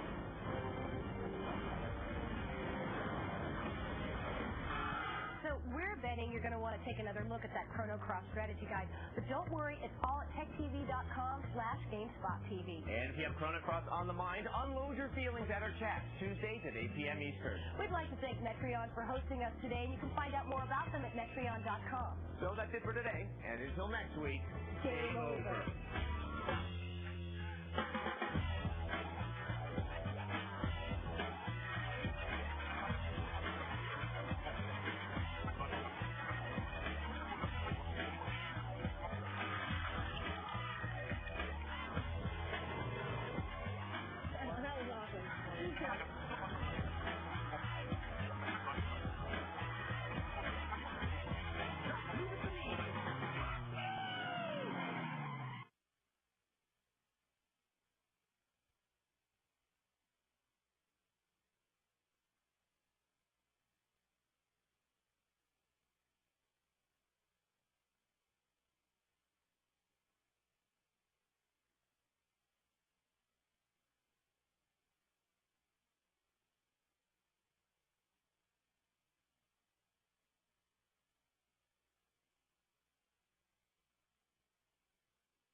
We have an exclusive look at Ion Storm's secretive PC project, Anachronox.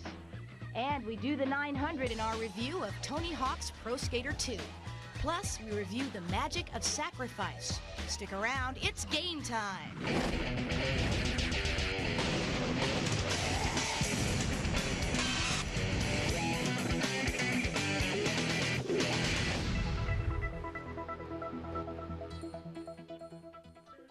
Hello and welcome to Gamespot TV at Metreon in San Francisco. I'm Kate Patello. And I'm Adam Sessler. Now, Anachronox is the last of the first round of titles being released by Ion Storm. Now, this is a game that's been shrouded in secrecy, but we did get a chance to catch up with its creators, Tom Hall and Jay Hughes, and try to use our powers of persuasion to get a sneak peek at it. So, what is Anachronox? Anachronox is a 3D, third-person science fiction role-playing game. It's a very immersive thing. It's all done in engine the whole time. It's a very emotional role-playing game. A lot of interactivity, mini-games. You do a lot of different things. It's sort of a console-style RPG. While you say that the game is based on console RPGs, even by using the word mini-game, I get the idea that maybe there are also some sort of platformer elements in it. Occasionally you'll go into sort of an area where you do something different. So you'll pilot a ship, or you'll have to interact with something in a different way, and it turns into like a different gaming experience. And that variety is what we like to sort of show off in Anachronox. There's a lot of different things that you get to do, and that's really what's the heart of fun in gaming, is what do I get to do in this game. So, can we see something from the game? Well, you know, we're working on it now. We really don't want to show anything. It's cool to talk about it and everything, but we just really don't want to show anything at this time, if that's okay. Can we see something from the game if I offer you a tasty French fry? Well, I could show you one thing. Okay, I'll show you one thing. All right. This is called the Hive minigame, and in it you're fighting a ship and trying to defeat sort of this colony of bizarre robotic insects. So you fly through. Oh, get it. You have to recharge your gun. Oh, die. And there's health. Oh. Is it possible now to see some of the battle sequences in the game, now that you're enjoying your fries? No, dude, I really don't want to show any battle sequences. Mind if I wash my hands for a second? Yeah, go right ahead. Now that he's gone, would you like to enjoy a tasty fry? Oh, thank you Is so there anything much. here you might be able to show us? Perhaps a cinematic or two. Okay, well, let's begin. The standard of RPG is its battle system. And what we have is a fully cinematic, moving camera, lots of spells, things like that. Now we're still fine-tuning battle right now at the moment, but as you can see, that you don't cut away to an arena. One of the great things about the battle system we have is that it actually occurs in the map that you're walking around in. It's a turn-based. What we're trying to do with the battle system is to keep the camera always moving. There's very rarely any cuts except when an actual attack will occur, just for emphasis. But you can see here, goes flying into the air, comes down, finishes his attack, and then the camera continues. So it's actually this flowing, moving, energetic attack system. One of the things that we've done with Anachronox is there are no rendered cinematics.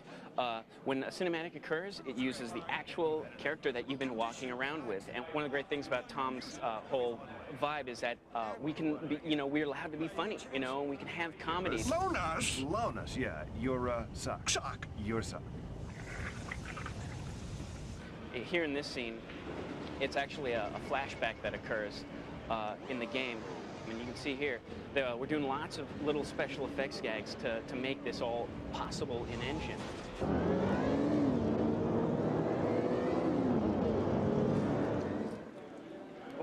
Oh, I see you're back. Yeah. Oh, good. Is there just anything else you could share us in this game? Dude, no, I mean, we're in the middle of production. I just, don't want to share too much this time, but, we look forward to showing it to you when we're done. All right. Not even for a cookie.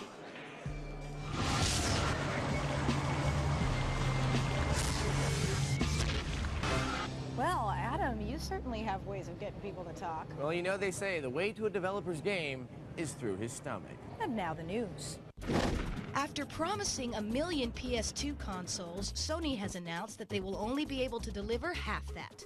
Sony predicts that there will be a total of 1.3 million units shipped to retailers by the end of 2000, with 500,000 units shipping at the outset and shipments of 100,000 units following every week thereafter. Nintendo has filed a lawsuit to get cyber squatters off domain names related to Pokemon and its characters. Nintendo is seeking cash settlements from the site owners, a transfer of all the domain names to itself, and an immediate injunction against the transferring or registering of any domain names likely to infringe on Nintendo trademarks. Gathering of developers has revealed that Oni will not arrive this fall as planned. In development at Bungie Studios in San Jose, California, the game recently entered beta testing and is scheduled for release in January. Take-Two Interactive acquired the publishing rights to the game when Microsoft purchased Bungie software, and it will release the game under the GOD label. If you're one of the multitudes feeling the pain of the lack of PlayStation 2s on launch, don't worry, you're not alone. Blockbuster.com and Gamespot TV have teamed up to give some away, though. Details are on the website. And while you're there, make sure and check out the full interview with Anachronox creator, Tom Hall. Coming up on Gamespot TV, Metal Gear Solid was a huge success on the PlayStation. Now it's been ported to the PC. We have the review. And Kabuto is big and blue and he has issues. We find out why.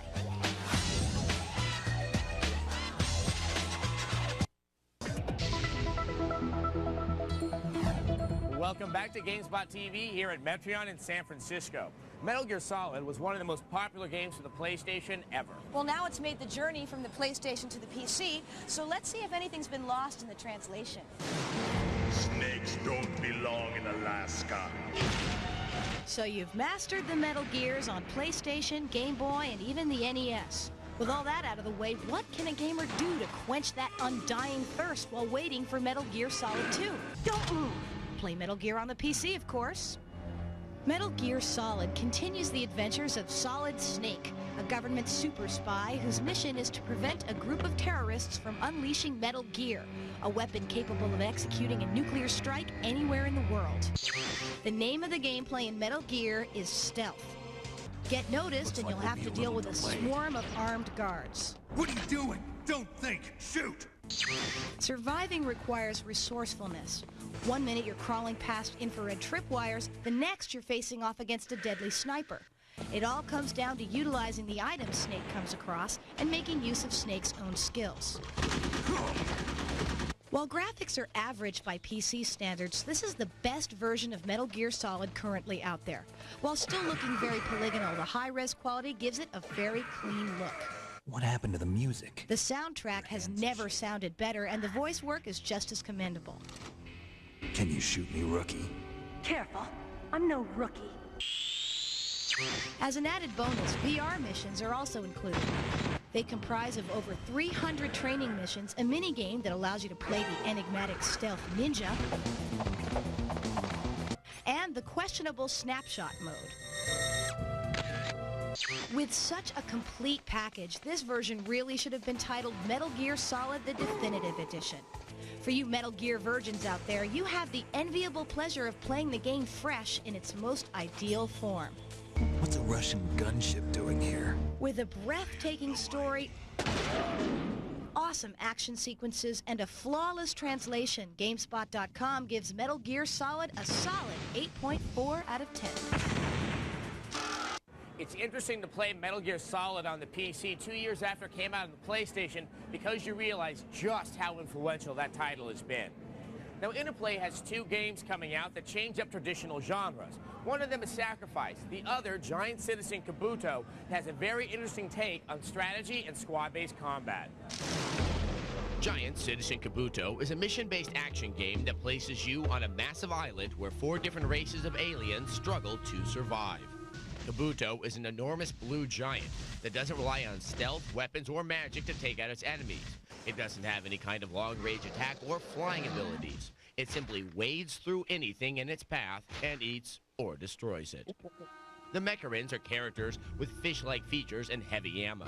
Their initial weapon, a laser gun, is rather weak, but the rocket launcher certainly gets the job done. They are the game's most mobile species since their jetpacks help them to fly. Sea Reapers are female characters with glowing red eyes.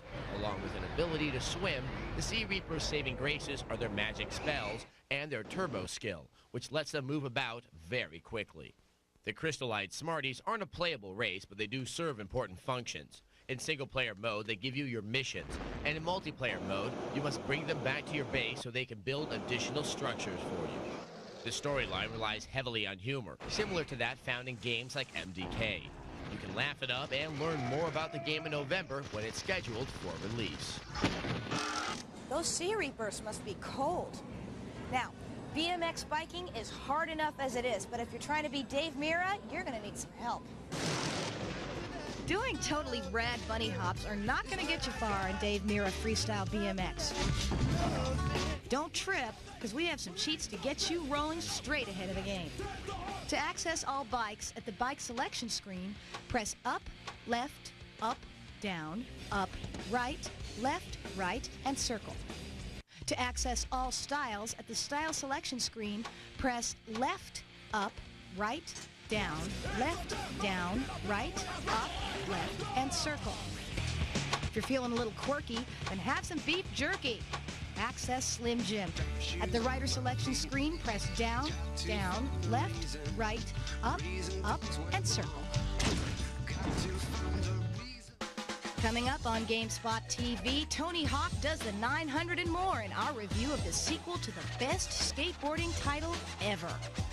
And we sacrifice more than a few souls on your PC.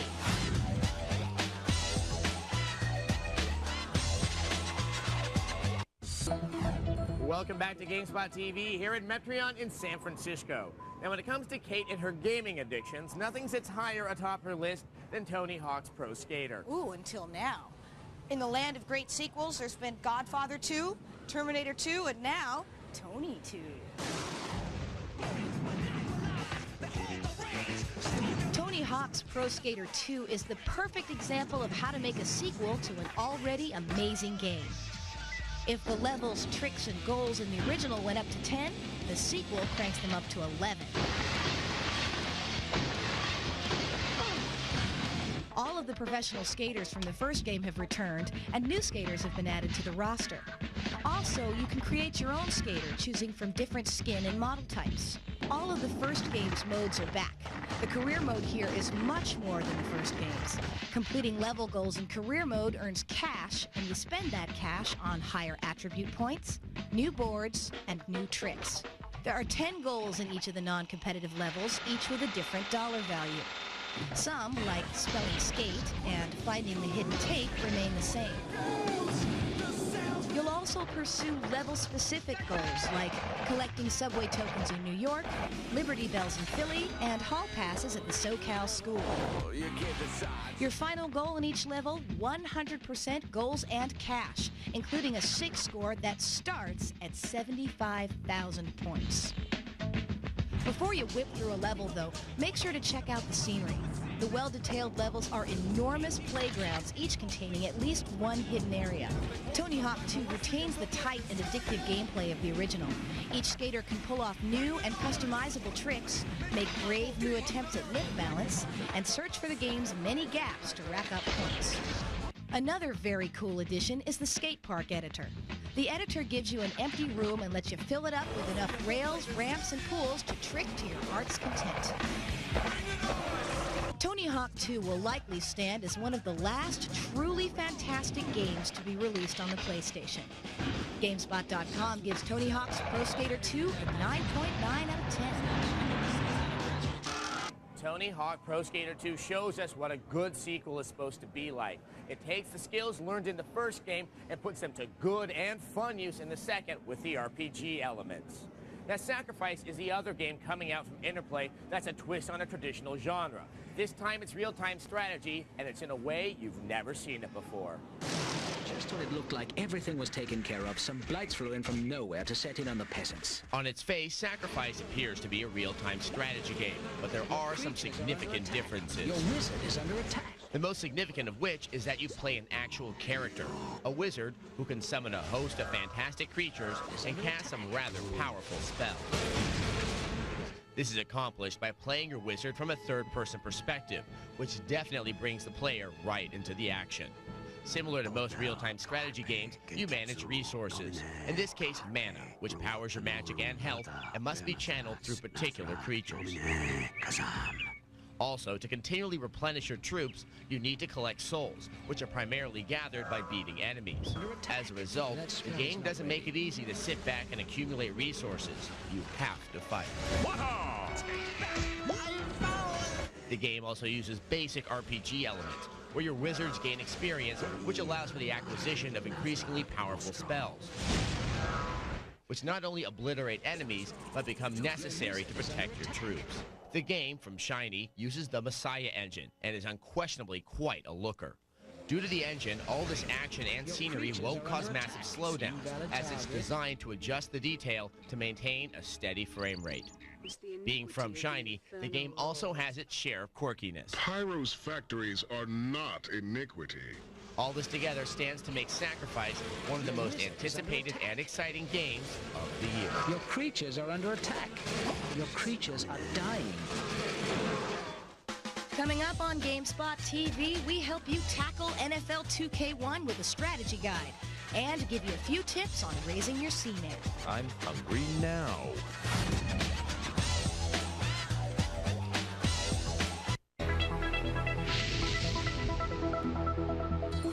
Welcome back to Gamespot TV at Metreon in San Francisco. Now, Kate, I know you had quite a relationship with your Seaman going, but you haven't talked about it lately. No, we're actually kind of not speaking right now. Oh, I'm sorry. Yeah, I had some kind of issues with him I needed to work out. The fact that Seaman is made by Sega and plays on a Dreamcast makes you think that it would be a game, doesn't it?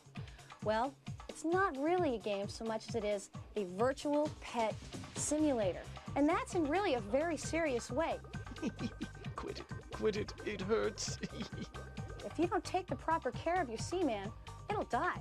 There's also no real way to win the game other than to let your Seaman grow up, evolve, and eventually leave the nest like all children do, but hopefully your pets don't. Sure, that's what they all say. Now, be prepared again to put in a 4 to 5 week serious time commitment with your Seaman. You have to make sure its tank conditions are okay in the morning, that it's fed. I'm pretty hungry now. You check it again when you get home from work. I'm hungry now. And again before you go to bed. So don't plan on taking a vacation unless unless you want to take the Dreamcast with you. No, I don't think so. Ultimately, I think the best use for Seaman would be for a parent considering maybe buying Timmy a pet. Can Timmy keep the Seaman alive for the full 5 weeks without flicking it, getting into a screaming match, or letting it die? Maybe it's time for a real goldfish. Put me down, air sucker. Whoa, whoa, whoa, whoa, whoa. Watch the fins. Now, don't worry about my Seaman, folks. He's fully evolved and happy, and if I ever want some abuse, I can just drop by, tap on the glass. And now, the intro of the week. Probe H0169 active in 5, 4, 3, 2, 1. Probe systems deployed.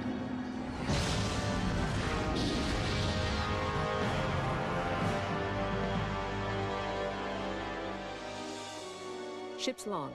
Starfleet science vessel, USS Lovell. Captain Zidane Blackwood recording. We received disturbing sensor recordings from a Class 5 probe we sent to the nearby Titan system. I'm relaying to Starfleet the visual data gathered by the probe before it was destroyed.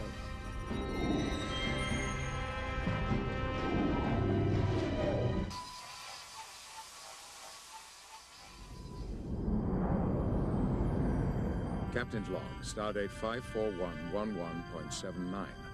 A force of board warships are currently passing through Klingon space, on course for Sector 001, Earth. The Federation is assembling a flotilla of warships, but we need to delay the board while we marshal our forces.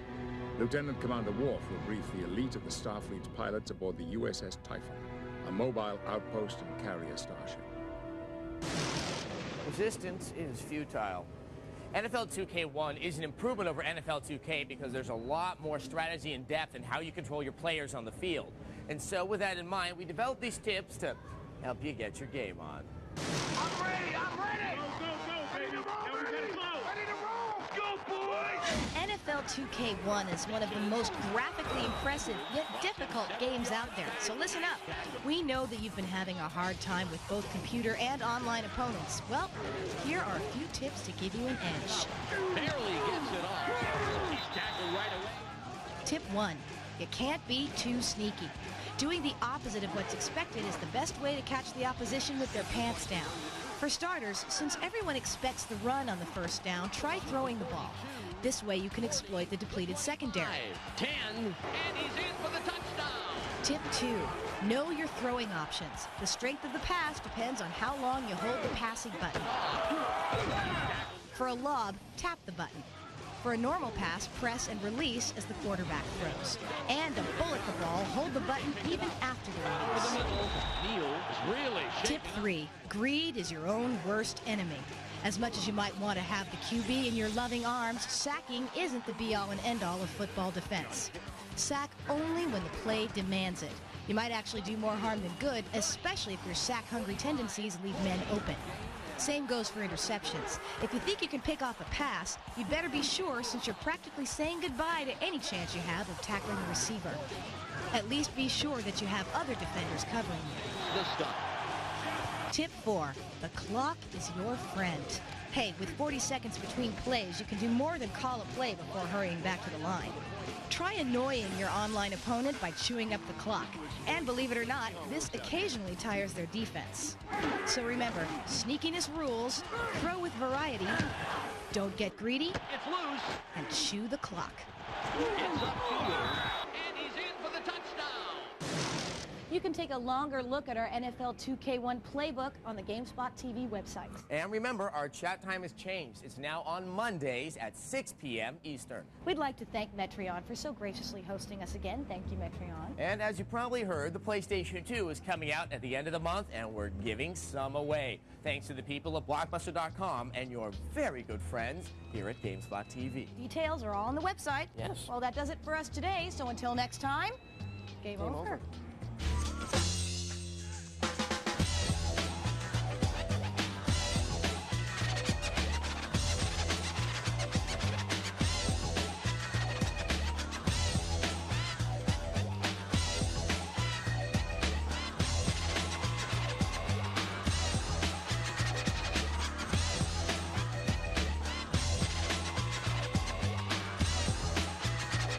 She's sexy. Woo!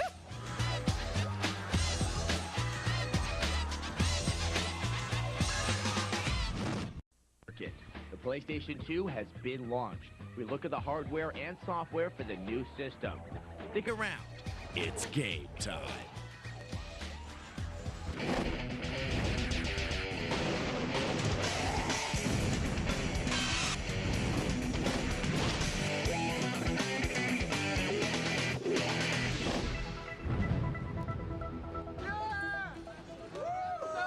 Hello and welcome to Gamespot TV. I'm Kate Patello. And I'm Adam And Sessler. we're outside the Sony store at Metreon on this, the very eve of the PlayStation 2 launch. Yes, we're hours away where a few hundred lucky people are hoping to receive a PlayStation 2 on the day of its launch. Yeah, good luck.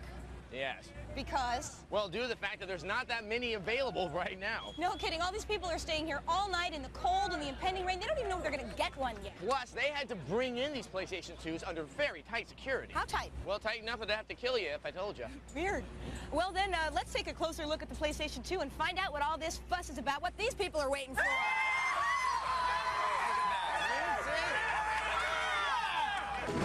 The demand is high. The hype is huge. The time has arrived.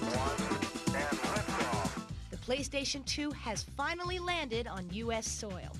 Only those lucky enough to actually get their hands on one will be able to see if the hardware measures up to the hype.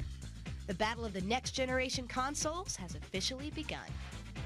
There's been tons of speculation about the PlayStation 2 in the past months, even years. We do know this. It's a 128-bit, 300 megahertz game console that also plays CDs and DVDs. And for now, it's the fastest gaming machine on the market. Because of the technology that we've been able to pack into the PlayStation 2, it's going to offer a very compelling gameplay, more depth and character, if you will, more thick story plots because of the memory size that we have. Really a total emotional experience. When you open your PS2 box, you'll find the sleek black console, of course, as well as one controller, the DualShock 2. Besides the cables and styrofoam, that's about it. If you want to invest in some peripherals, you can buy a multi-tap adapter or an 8-megabyte memory card. As time goes on, other peripherals will be coming from Sony, including a hard drive and an Ethernet connector, allowing gamers to go online.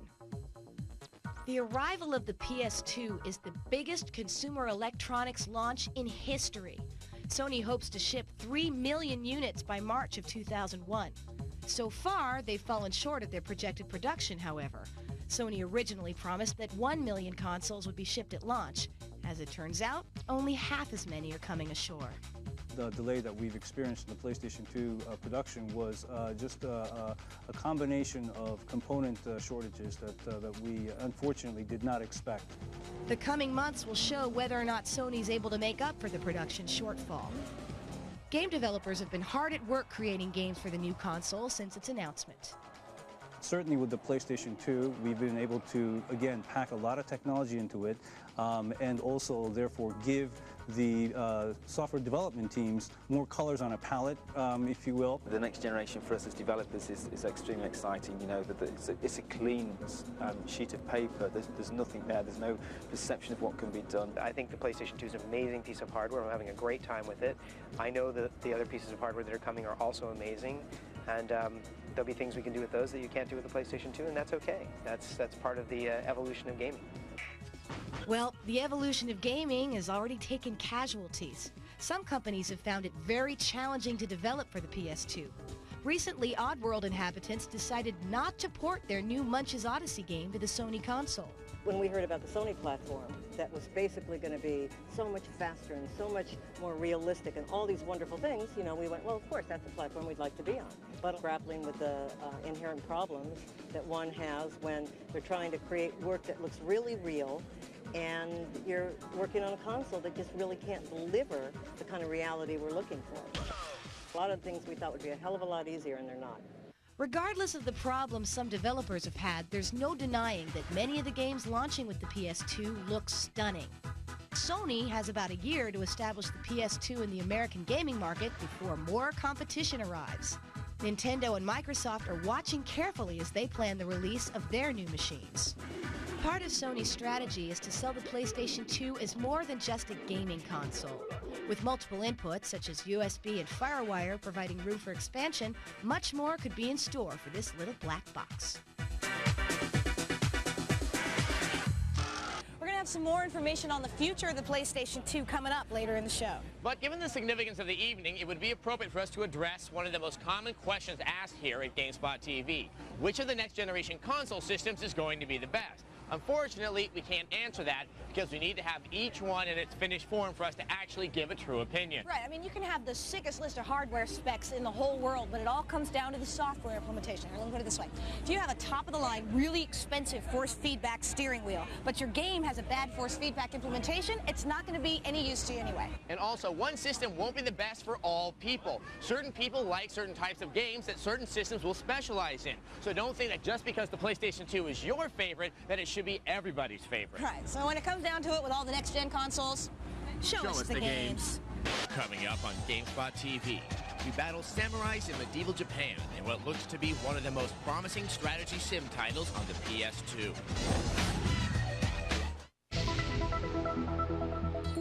Welcome back to Gamespot TV in the front of the all-night PlayStation 2 line, and we are here with Paul, who is first. Paul, how's it feel to be first in line? It feels great. You know, I've been waiting for this moment for a few days now, and I just can't wait till PlayStation 2 is ready to be sold to me. All right, so Paul, how long have you been here? I've been here since 8:30 last night. And it rained on you? It rained, it was hot, it was cold. I went through it all with me and my buddies. So this is a dedicated man. Now, his buddies were all here since midnight. They are... My name's Nat.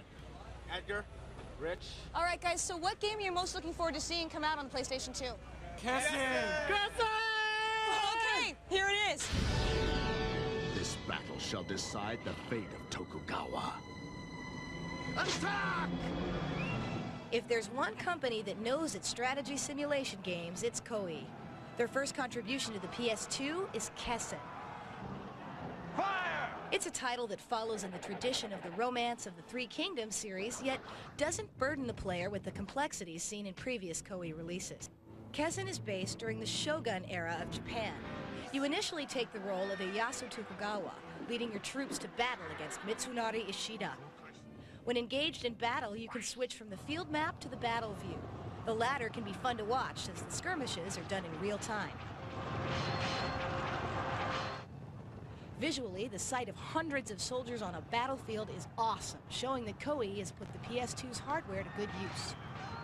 Die! The audio elements more than add to the game's epic feel. The dialogue is witty. Fight me if you dare! Take this! The soundtrack is amazing and the sound effects are realistic. Take this!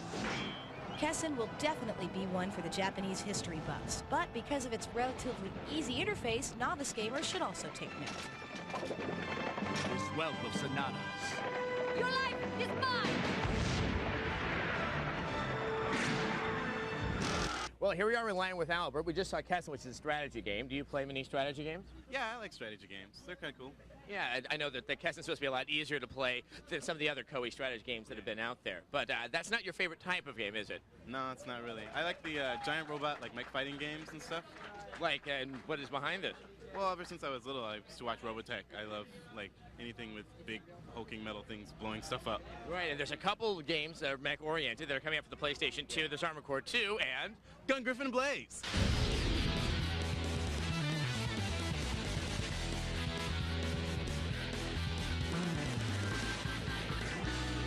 It's just another day of sweating it out in your favorite mech. 2 years after the release of Gun Griffin 2, Game Art's Gun Griffin Blaze is out for the PS2, complete with mechs, non-stop action, and the horrors of a post-apocalyptic global power struggle. The core of your mission entails taking out everything from enemy mechs to helicopters, and the CPU has a more than decent AI, so your maneuvering skills will be put to the test. Complete your tasks, and you're rewarded with points that you can use to unlock a slew of secrets from new mechs to alternate level scenarios. Visually, the game excels in quantity. Enemies swarm around you, and there is never a shortage of particle and smoke effects. For continuity's sake, the sound effects have been lifted from the previous Gun Griffins, though the radio banter has been improved upon. Gun Griffin Blaze promises to be both fun and strategic without burdening the player with much realism.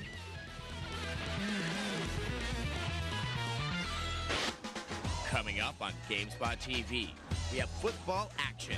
We jump on the gridiron with Madden 2001 for the PlayStation 2. And we get radical on the slopes in the awesome PS2 snowboarding title, SSX. Welcome back to Gamespot TV here, waiting for the PS2 at the Metreon in San Francisco. And joining me right now is Jeffrey. Now, there haven't been too many first-person shooter games available on most of the consoles, though I know you have a personal favorite. Yes, I've been looking forward to Time Splitters on PlayStation 2. I have played a lot of 007 on the Nintendo 64. And seeing it's from the same group of programmers, I thought the gameplay on it was awesome. The multiplayer is one of the greatest things I really like about it. It's great having 4 people playing on the same time. Yes, it's a good thing, and it's also being developed by a lot of the people from Rare that did work on GoldenEye. So, without much further ado, let's look at Time Splitters.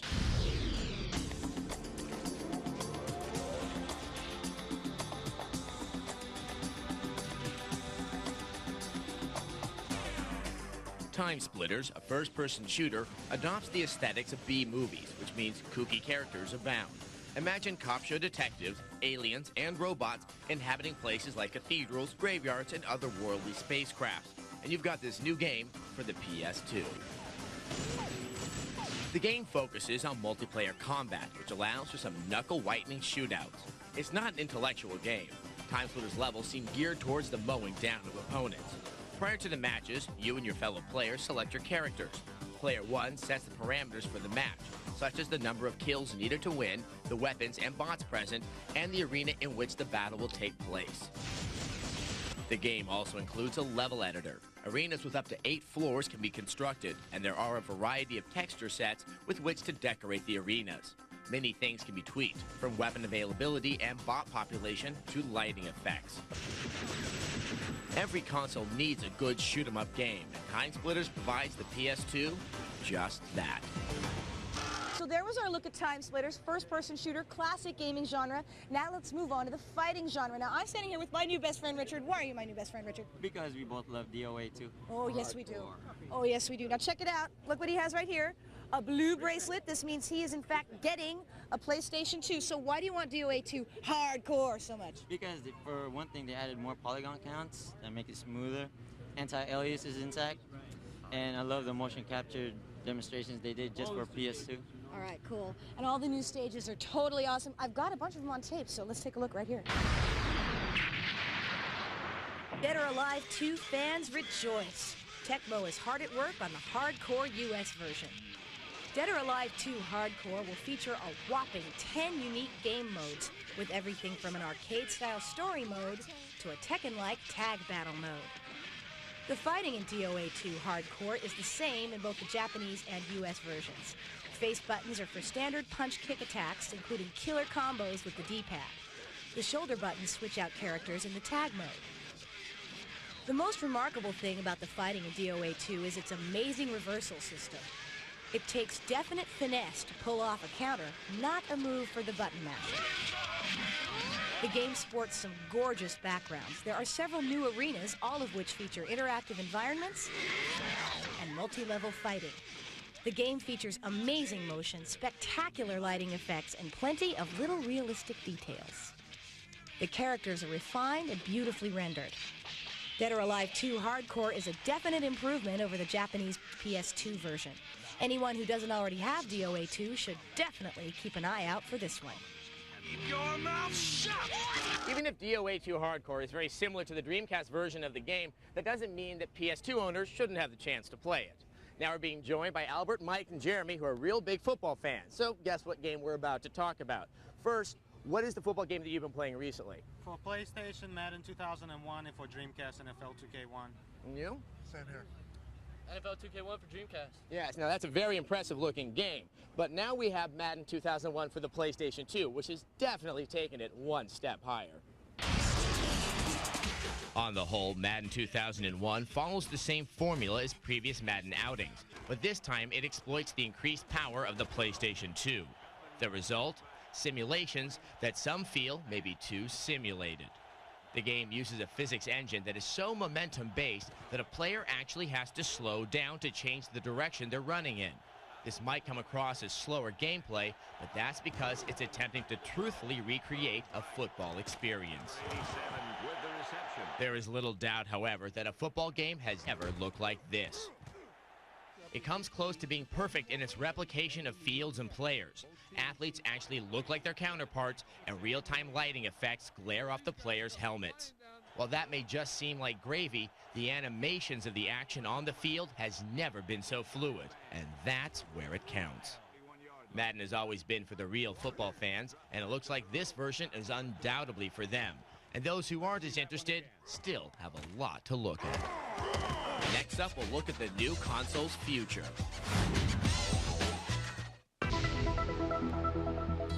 Welcome back to Gamespot TV on PlayStation 2 night in San Francisco. As you can see, it's starting to happen. They're letting the people in the doors to finally get their PlayStation 2s. So we thought this would be the best moment to look at the launch title that has the greatest buzz around it. That's right. It's a snowboarding title, unlike anything you've ever seen before. Check it out, SSX. SSX looks to be the best all-around title to launch with the PS2, period. One of the major differences between SSX and previous snowboarding games is how well SSX balances racing and performing tricks. The game awards points and an adrenaline boost for the tricks you do. The adrenaline boost helps you race down the courses faster than you could on your own. This allows the game to be heavy on tricks while still keeping a fast-paced racing game edge. From the game's outset, you can select from 4 different characters, each of which has a different persona and boarding style. Progressing through the game by finishing in the top 3 of every course in the preliminary, semi-final, and final events unlocks more tracks, borders, special boards, and outfits. Let's get it on! The first 2 tracks are pretty standard. After that, things can get crazy. Tracks range from a run through a snow-covered city at night to a desert setting. The game gives you the freedom to explore the vast levels, which is how you find the hidden shortcuts that are almost necessary in order to finish in first place. Graphically, SSX is one of the most dynamic PS2 titles. The people in the game look like anime characters, and the textures used for the clothes and environments are rich and detailed. In the end, SSX is a very cool snowboarding game.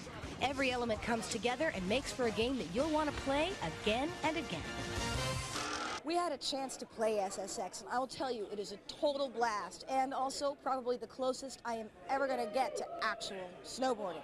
Okay, as you can tell by all this noise behind us, we are just moments away from all these folks being able to get in and get those PlayStation 2s. So in the meantime, let's take a look at the intro of the week.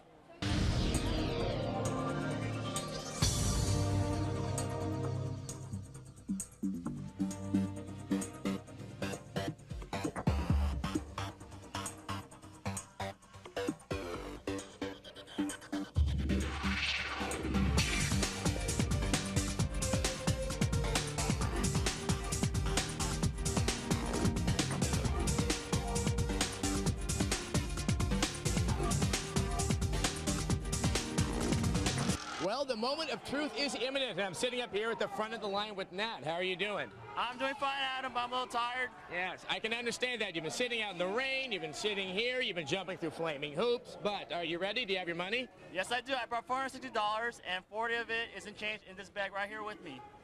All right, they're really going to love you in the Sony store when you pull that out. Well, we've seen what the PS2 is all about right now, but there's a lot more to come. Let's look at the future of the PlayStation 2. With the wait thankfully over and the PlayStation 2 finally here in America, it might seem like overkill to ask what the future has in store for the newest game console on the block. But Sony does have plans. We wanted to make sure that the PlayStation is, number one, very future-proof in terms of how people enjoy their software, whether it's packaged media or whether it's through some sort of network connectivity or downloads. Well, what does this mean exactly? The American PlayStation 2 will come with an open space in the back, a bay. This is for the addition of 2 peripherals available in the future, a hard disk drive and a broadband adapter. There are some applications or some entertainment genres that inherently lend themselves to an online environment.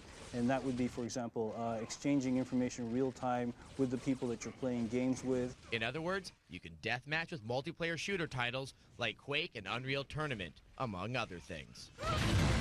But when combined with the storage capabilities of the hard drive, new opportunities open up, such as with the 11th installment of the Final Fantasy series, which is being developed to be entirely online and played in real time. The storage space also opens up new horizons to keep your gaming rather timely. Receiving real-time information in terms of news or, for example, stats on your football game to really renew or update what you have in your system. Another use for the hard drive will be episodic games, as with the future Tomb Raider title. In this case, after the basic game disc is bought, new levels and adventures will become available for download to expand and extend its play. Even without the internet connection, the hard disk drive also makes possible the storage and streaming of information for multi-disc games, so elements from early on in a title can be quickly recalled and incorporated into the action. But Sony has more on its mind than gaming when it comes to the future of the system. There's going to be a variety of things that everybody can do, whether it's exchanging information, whether it's text-based information, perhaps voice-based information, messaging, and sharing a lot of different data. At this year's E3, Sony described the PlayStation 2 as being not just about gaming, but becoming the centerpiece of one's home entertainment system. And given their ownership of film, music, and electronics properties, their claim carries a lot of weight.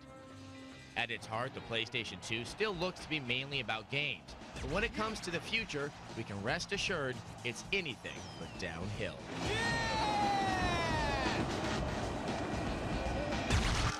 Well, folks, it's finally here. It's midnight, October the 26th, and the PlayStation 2 is finally available for sale. It's a little bit hard to believe, but if you're not able to join us here tonight, you do have the opportunity to win your own PlayStation 2 through Gamespot TV, and the prizes are provided courtesy of Blockbuster.com. Just head on over to the Gamespot TV website and take our next generation gaming quiz for your chance to win. Well, it's been a very long night, but if anyone thinks that I'm going home to go to bed, you've got to be crazy. So, for merely the moment, game over. Let's go. Yes. Let's go.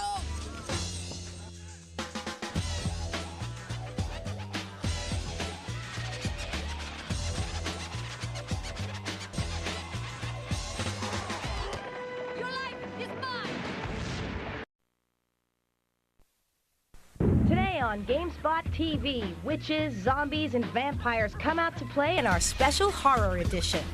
We step into the woods in the latest Blair Witch game, preview the upcoming Evil Dead title, and battle zombies in our history of the undead. Stick around, it's game time!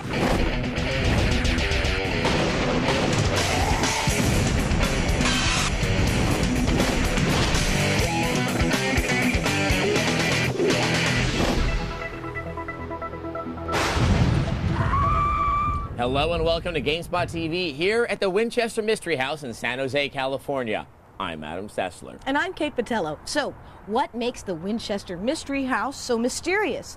Sarah Winchester, who is the widow to the Winchester rifle fortune, was terrified that she was under a curse by all the people who had been killed by Winchester rifles. So, under the advice of a medium, she moved out west and was instructed to continually build upon her mansion. 160 rooms, and 38 years later, Sarah Winchester was finally at peace. Now, that is a rather novel way of dealing with your personal demons. Of course, we prefer to do it the virtual way.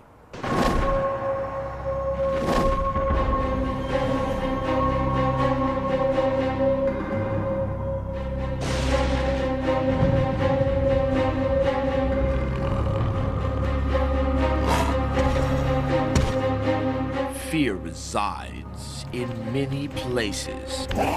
It pervades the house on the abandoned lot.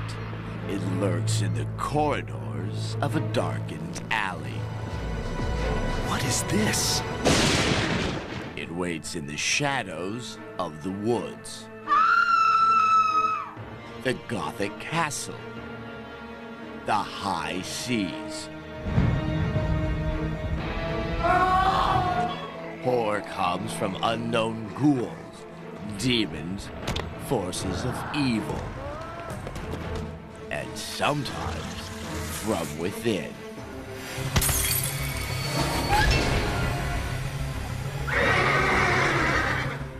The unseen, the unknown, The darkness has sent tremors of terror through humanity since the dawn of time. What are we afraid of? Hideous monsters, the unknown, evil. It's not enough to see silver screen vampires or watch creatures created in an evil lab. Now virtual ghouls haunt 3D worlds, waiting to strike when we are most vulnerable. Vampires lurk, longing to sink their teeth into bared necks. Acidic aliens lie in wait to crush your skull and gorge on your flesh. Skeletal demons make up for their lack of muscle by wielding nasty weapons. And when all else fails to frighten, there's always the undead. What are they?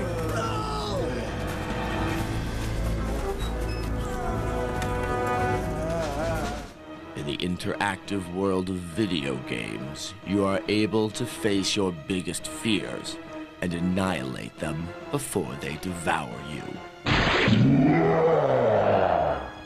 Or not. So do these virtual specters reinforce our horror, or do games allow us to face our fears and destroy them? Who cares? It's just fun to be scared. When I was little, the monster that scared me the most was the tentacled beast that lived inside the plumbing, but I don't think they're going to make a game about that anytime soon. Make sure you come by the Gamespot TV website and let us know what spooks you by voting for the game that keeps you up at night. Resident Evil, Sanitarium, Alone in the Dark. Coming up on Gamespot TV, we'll never go into the woods again. Now that we have the review of the new Blair Witch game. Esther was deeply interested in the mystical world. After all, she consulted a medium before she moved out west and built the house. And to this day, psychics feel that there's a certain ghostly presence wandering around in the halls. Adam, I know you're back there. No, I'm not. Well, I'm personally haunted by the $850 that I spent on the Blair Witch Project. I guess one of the nice things about the movie is it had a pretty interesting backstory, and that's what made it into the new Blair Witch game, which is far, far scarier than the movie ever was.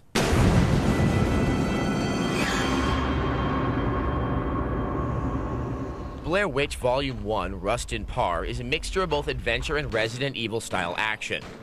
The game, by Terminal Reality, is a quasi-sequel to their title Nocturne, and has you play Elspeth Doc Holliday, who works for the Spook House agency from the original game, and features appearances from its hero, Stranger.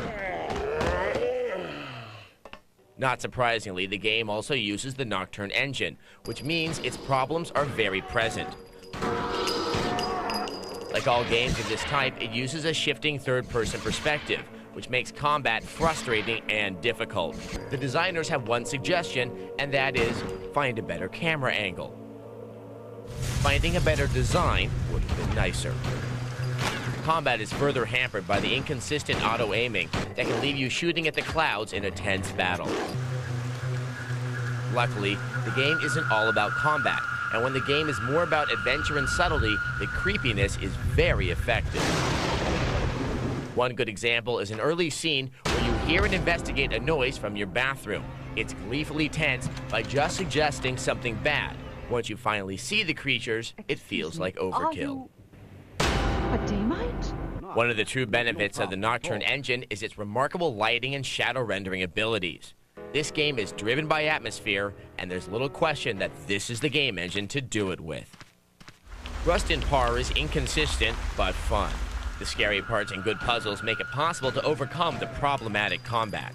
The game may not take that long to finish, but it's a pretty unsettling ride along the way. GameSpot gives it a 7.1 out of 10. We're now in the room where Sarah Winchester used to hold seances. Now, at the time, it was a common practice for spiritualists to get together and wait for the spirit world to communicate with them via a series of knocking sounds. Yeah, spirit world, I'll be right there. Now, let's move from the world of the spirits to the world of the undead, to a game based on the very popular Japanese novel and anime, Vampire Hunter D. Okay, I'm locked in here. Yeah, I'll be right there.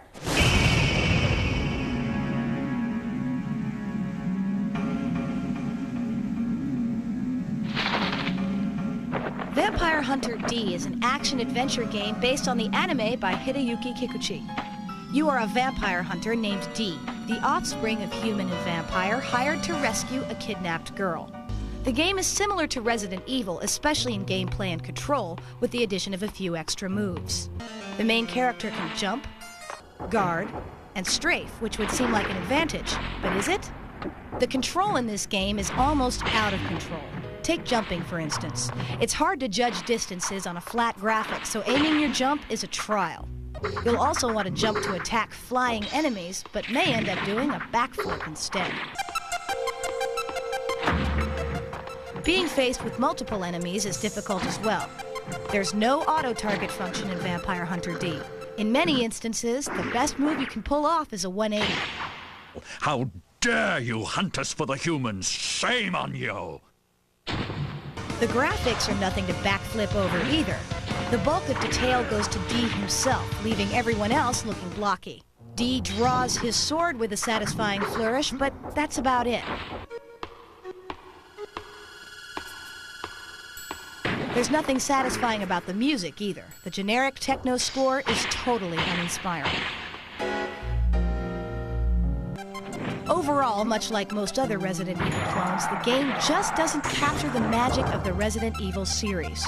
Die-hard fans of the anime may find some value here, but for 10 hours worth of gameplay, it's more of a rental than a purchase. Gamespot.com gives Vampire Hunter D a 5.5 out of 10.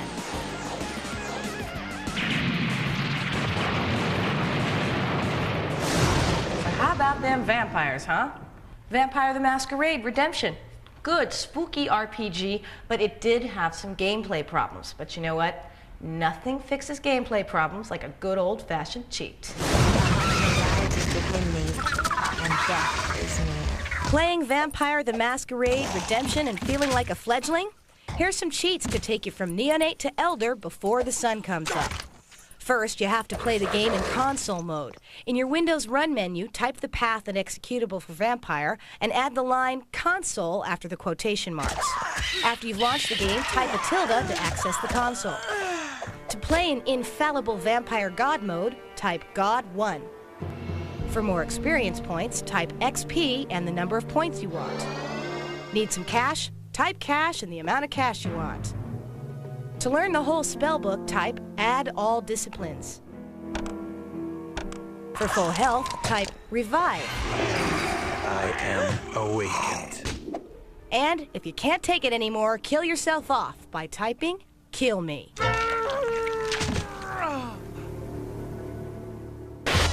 Coming up on Gamespot TV, there's more terror in the woods in our preview of the Evil Dead game. Welcome back to Gamespot TV at Winchester Mystery House. Now, one of my personal favorite cult horror movies is unquestionably Sam Raimi's The Evil Dead. And of course, like all things good, it's been made into a game.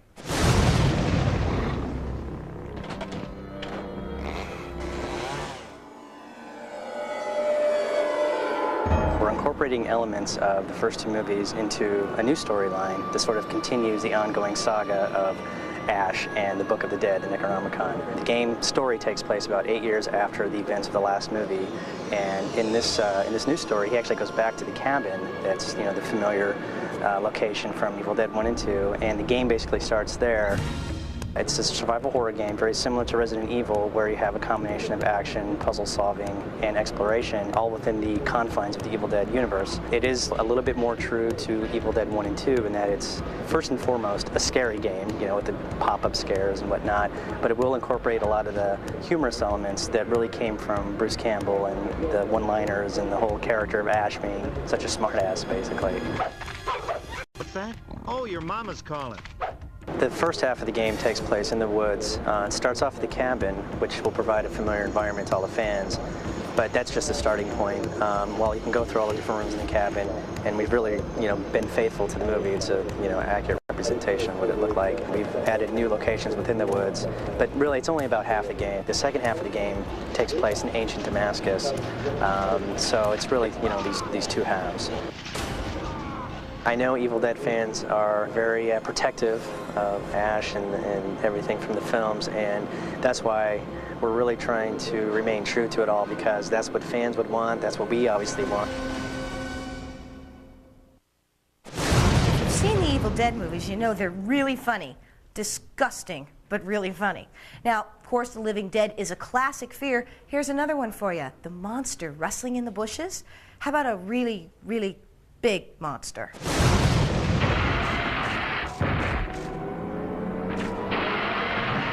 The dinosaurs are back, and this time it's personal. It's Dino Crisis 2, and the government has once again ruptured time with evil experiments.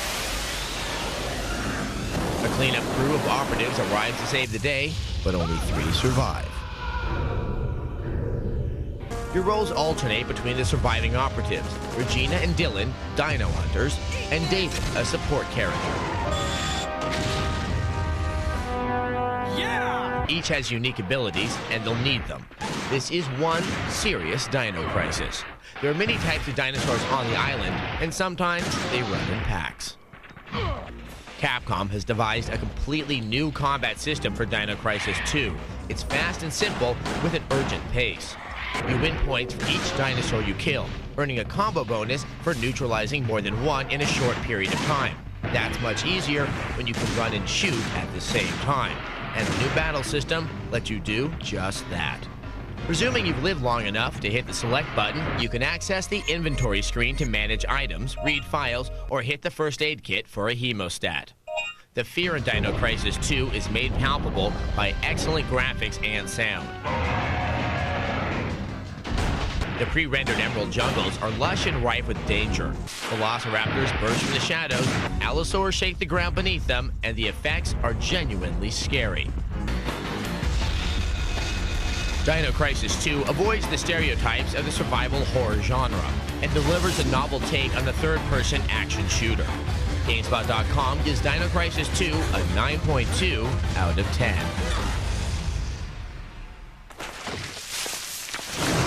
If you are a fan of the original Dino Crisis, don't be put off by all the changes in the sequel. It is a whole lot of fun to play, even if it isn't sticking to its survival horror roots.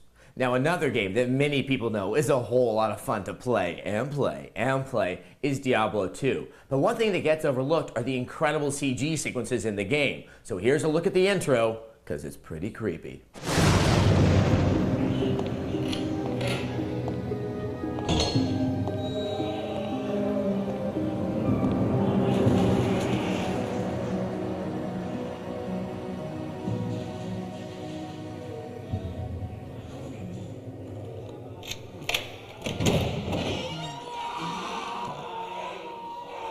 Coming up on Gamespot TV, just when you think it's over, they rise again from the dead.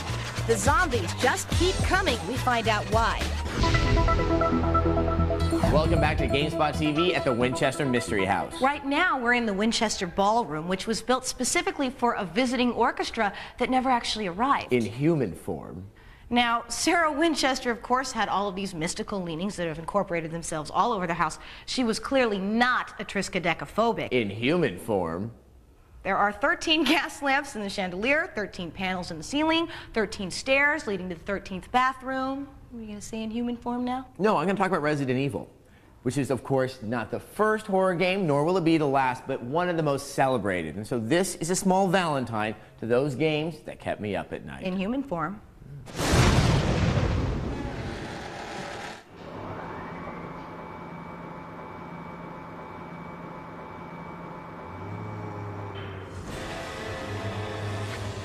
Ah, the living dead. What really can be said about them that hasn't been said already? They've been with us in many forms, but unquestionably one of the most popular and seemingly enduring treatments has been in the Resident Evil series. So what has made these games work and become so revered in the halls of gaming? Well, the simple answer is that they're fun and really, really scary. But how has it worked time and again? First off, there's the story. From the first incarnation, the Resident Evil games had developed a virtual mythos around the shadowy Umbrella Corporation and its unpleasant T-virus, as we follow the travails of its host of characters. Like any good story, the tale evolves from game to game, resolving a little each time, but always creating more questions than it answers.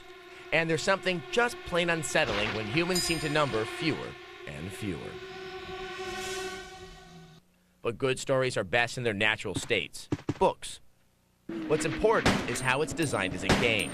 While many might see the primarily pre-rendered background and awkward third-person perspectives in the Resident Evil games as a limitation, just think of how you never really know what's going to be beyond the frame of each shot. Then there's the gameplay.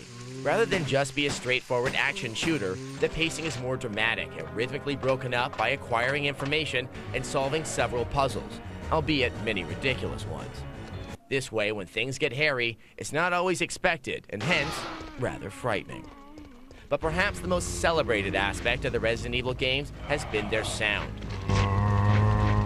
Nothing conveys dread more than hearing the virally inebriated rumble of a zombie before you see it, and not knowing where it's coming from.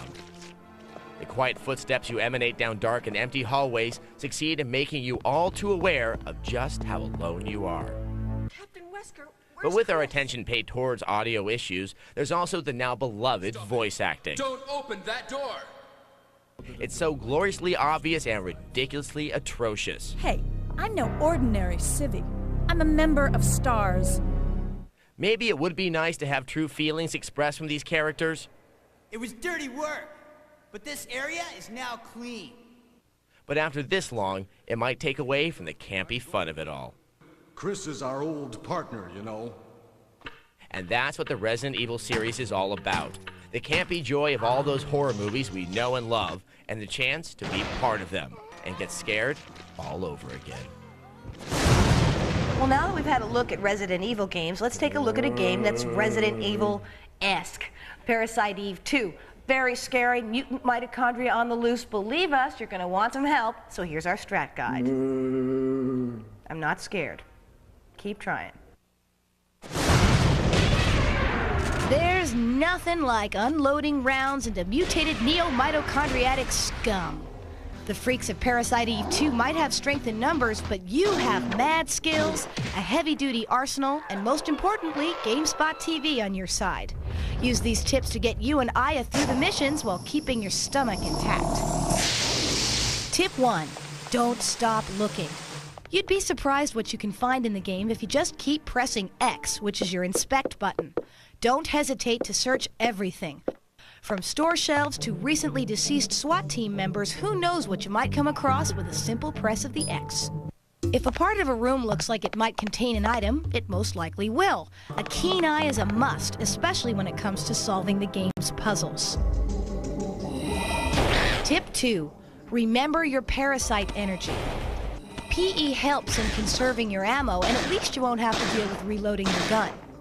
You should also make use of the PE's area of effect. Narrow areas are good for taking out distance opponents, while concentrated areas are great in toasting tightly knit groups. Using your powers could mean the difference between staying alive and pushing up daisies. Tip 3. Kill everything. The only way you can unlock new parasite energies is by spending bounty points, and the only way to earn bounty points is by engaging the enemy.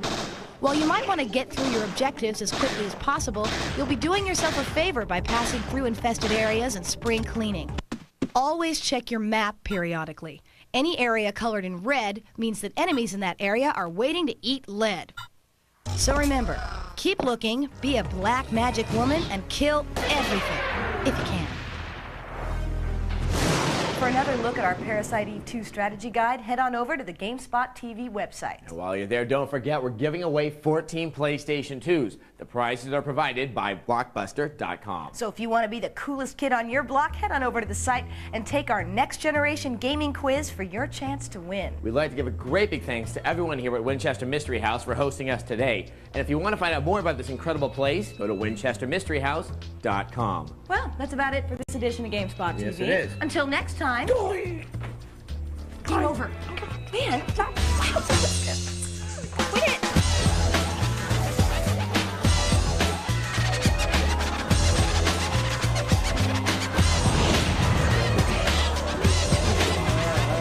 Don't open that door! Today on a special edition of Gamespot TV, we have our holiday buying guide. We run down the best picks for the PC, N64, Dreamcast, Barely gets it off. On sideline. and find out which PlayStation and PlayStation 2 games you need to know about this holiday season. Stick around, it's game time.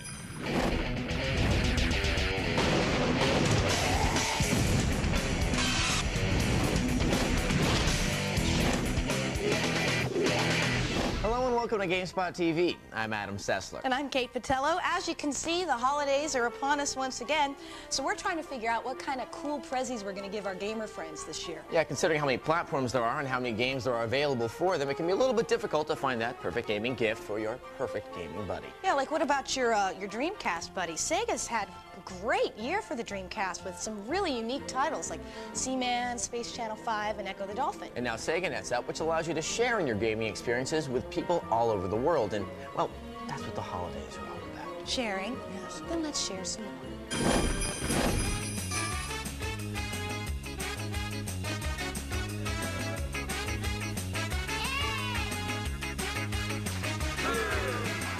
If you're in the giving spirit and are looking for some hot Dreamcast titles, here's what's on our list.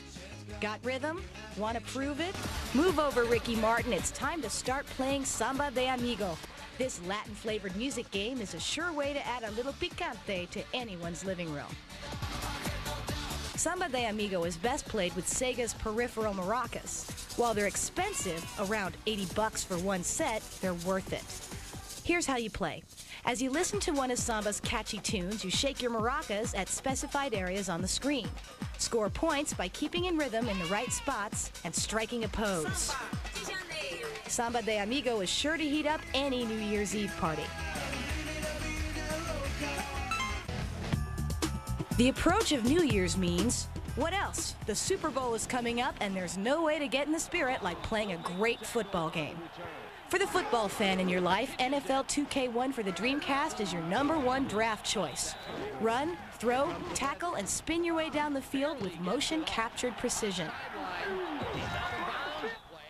NFL 2K1's details are dead on with stunning graphics and sound, from the crack of helmets to notes from the commentators. He was able to run his pattern, turn his head for a second, and know that the ball would be right there for the kick. NFL 2K1 also works with up to 4 players on one console and lets you go head-to-head with other teams online. It's a great way to test out team rivalries and is a sure score for football fans. ここまで来るなんてあなたがさーてねお前がお母様 Get ready. If your loved one prefers a controlled throw counter to a plain old tackle, all done by burly men and women in skimpy outfits, Dead or Alive 2 is for you. DOA 2 is a powerful fighting game that requires skill and finesse to play to its full potential. You can duke it out in a variety of gorgeous environments inside and out. Thanks to the multi-tiered levels, you can throw your opponent from the side of a building and keep fighting when you get to the bottom. DOA 2's details are rich and well-drawn with beautifully animated characters and is a must-have for fighting game fans. If you're looking for a more civilized sporting gift, there's always tennis, but this isn't just any tennis, it's Virtua Tennis. You can play as a real-life tennis player facing increasingly tough opponents across the world, or train in a variety of unique environments. Virtua Tennis has a simple control scheme and is easy to just pick up and play.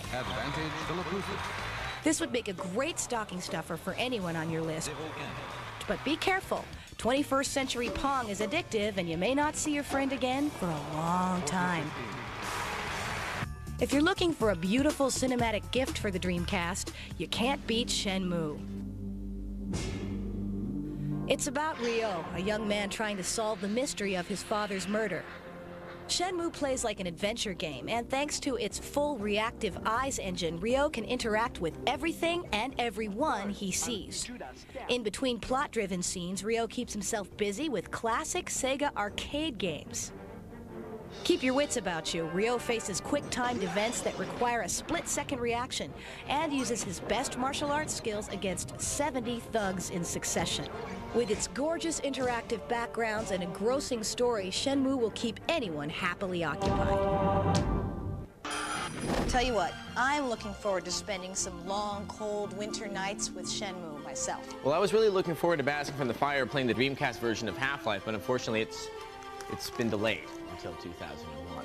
Well, everybody on the Gamespot TV staff has put their wish lists on the website, so come check them out. Yes, you might get some ideas of your own. Can I open this now? No.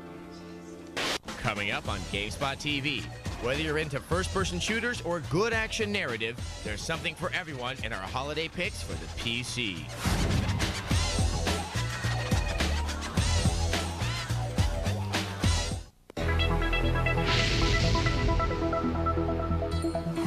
Welcome back to Gamespot TV's Holiday Buying Guide.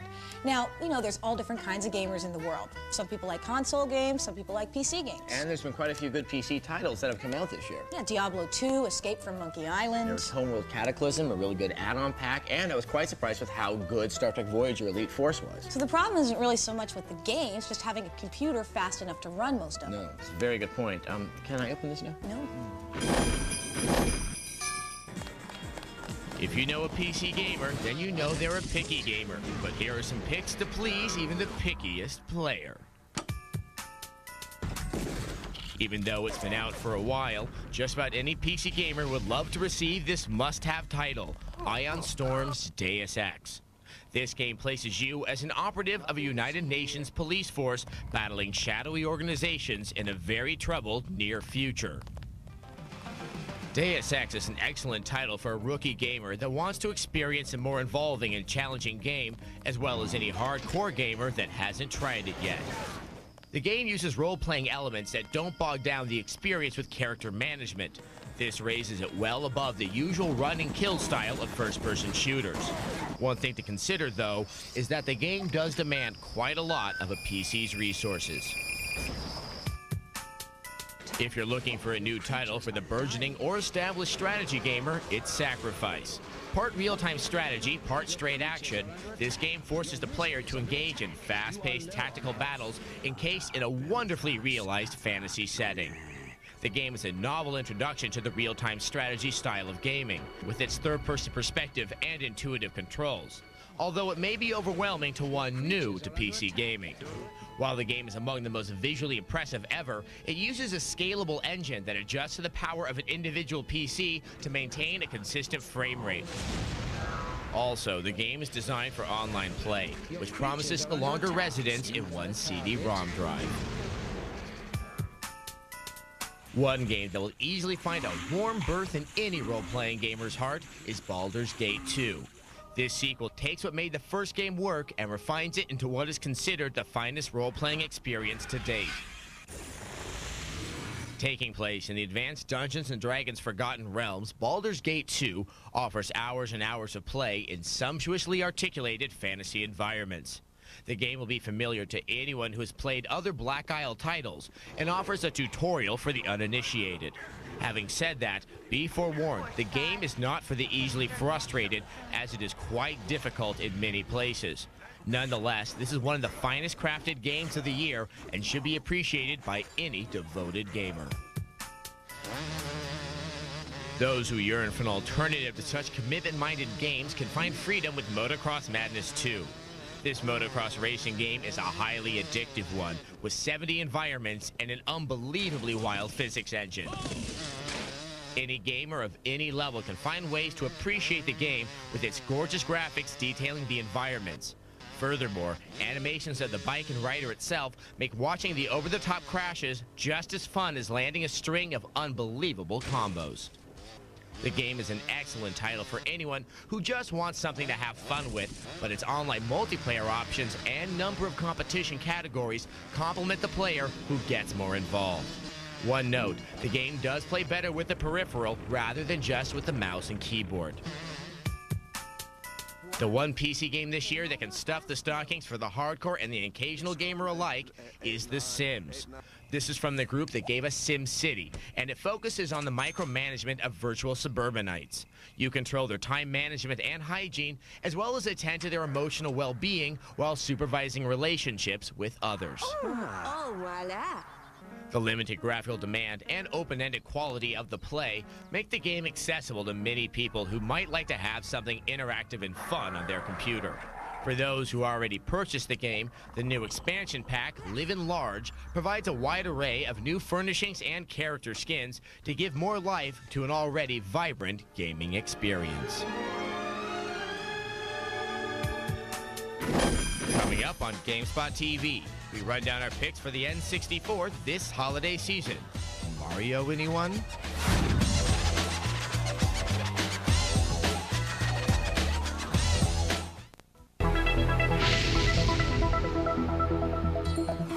Welcome back to GameSpot TV's Holiday Buying Guide. Now, the N64 has been quite a maligned system in many people's eyes, though I have to admit, personally, I think it's put out some of the best games for any console ever. And there's plenty of great games to tide you over until the Nintendo GameCube comes out. Can I open this one? No.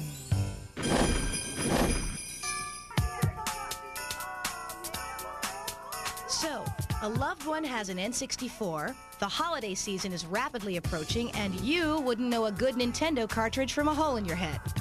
Well, relax. We have several suggestions to put you on the right track. Speaking of tracks, Excite Bike 64 is the choice for the racing game fan on your gift list. It features 20 different tracks, and each course gives way to another that's more twisty and bumpy than the last. Players can choose from 6 different racers with varying strengths and weaknesses. The level editor allows players to customize and save their own tracks. Visually, the game looks awesome, whether it's dirt and mud flying from the waterlogged muck, riders falling off their bikes, or flying over the other riders. The details are so good you'll find your bones aching with each landing. All told, Excite Bike 64 is an excellent rebirth of the Excite Bike franchise, and it'll wrap up real nicely for the speed demon in your life. For more refined tastes, surprise, Mario Tennis is one of the best tennis games around. The game comes with 14 selectable characters, plus a few hidden characters ready for battle on center court. Along with the usual tennis moves, there are lobs, backhands, crossovers, forehands, and volleys. Mario Tennis offers a solid multiplayer mode to back up the single-player mode. Players can test their skills at doubles or singles and try their luck out in different modes and on different court surfaces. For example, players can take part in the Piranha Challenges service return game, participate in the Ring Challenge aiming exercises, or just enjoy a hearty match on Bowser's Tilt and Tumble stage. Simply put, Mario Tennis offers the forgiving fun of arcade gameplay and enough variations to keep players coming back for more. Pikachu! If you, or someone you know, is a Pokemon or Tetris fan, Pokemon Puzzle League is a fine choice for this holiday season, but be careful, it's highly addictive. Players are given a Tetris-like field full of colored blocks, which they must arrange into horizontal or vertical lines of 3 or more, all the while rows of blocks are being pushed up from the bottom. If the blocks aren't cleared out before the field fills up, it's curtains. In addition to single or multiplayer options, the game offers various modes of play. Pokemon Puzzle League is a good choice for the puzzler who has everything, especially an N64 console. For the swashbuckler in your life, Majora's Mask is a must-have game for role-playing and action purists. Link is back, and he's been given an ultimatum: save the world in 3 days or it will be destroyed. At the heart of the game's main quest lie 4 dungeons, which are just as puzzle-laden as those found in Ocarina of Time. However, some of the puzzles are much tougher this time around, making for more challenging gameplay. There are more than 20 different masks for Link to wear, each giving him different abilities. There are 3 main beings that Link can actually turn into for powers and certain abilities: Deku Nuts, Gorons, and the Zora. Majora's Mask is a great gift for the friend or family member with a healthy attention span and an adventurous spirit. And finally, for the grown-up gamer with a penchant for shooting things, Perfect Dark succeeds where GoldenEye did, but goes even farther into completely new dimensions of gameplay. With more than 24 missions for single-player mode and several new multiplayer options, this game is a must-have. Players assume the identity of Joanna Dark, a sci-fi spy. Her mission is to save the good aliens from the bad aliens. The ever-present and intelligent enemies are foes to be reckoned with. They work together in covering one another, and they'll even wait for Joanna to return to a room rather than chasing her down. Perfect Dark is nearly perfect and a great choice for the fan of nail-biting action and suspense. Coming up on Gamespot TV, there are lots of titles out for the PlayStation 1 and the new PlayStation 2. We give you a few gift ideas for this holiday season.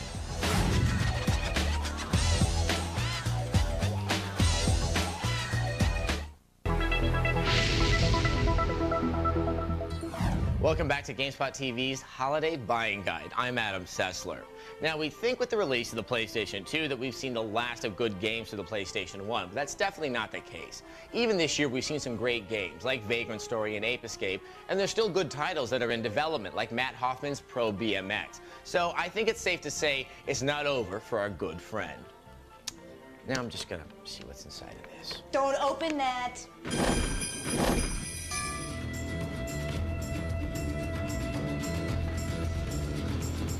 It's the year of the sequel in PlayStation Land, showing that when you have a good thing going, what's so wrong with having more of the same?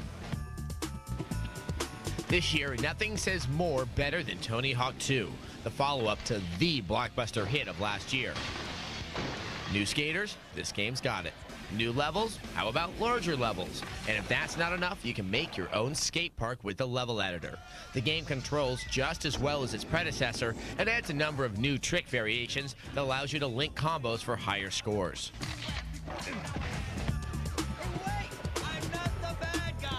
The Tony Hawk engine is so good that its developers even built a Spider-Man game around it. Arguably the best comic book turned video game ever made, Spider-Man should not be missed by anyone looking for a good old-fashioned action game. You know the drill anyway. You're Peter Parker trying to defend your fair city of New York from a slew of baddies with superpowers. But you've got skills of your own, so getting past these guys should be a breeze. Whatever you are trying is useless, Spider-Man. I know, you came. There isn't much time. Follow me and watch your back. Militia are everywhere. For those needing a first-person shooter, look no further than Medal of Honor Underground. You play Manon, a French rebel-turned-OSS agent who faces off against the Third Reich in World War II. Try to keep up. Like Medal of Honor before it, Underground shows how a PlayStation first-person shooter should be made. The game scheme is easy to master, weapon control is responsive, and the enemy AI puts up one heck of a fight. But what really grabs you is the sound. Weapon sound effects have never sounded so accurate, and the soundtrack is engaging and suspenseful.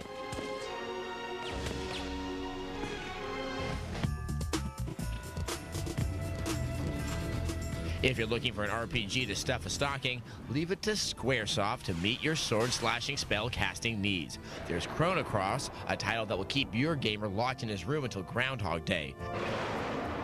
It's an adventure entailing lost identity, interdimensional travel, and impending Armageddon. Who could ask for more? Finally, no PlayStation holiday list would be complete without that particular number 9. Final Fantasy IX, that is. Any RPG fan on your gift list will tell you this is the one to get. The story is deep, the characters are involving, and the gameplay runs like a dream. As the last Final Fantasy on the PS1, 9 goes out with a bang.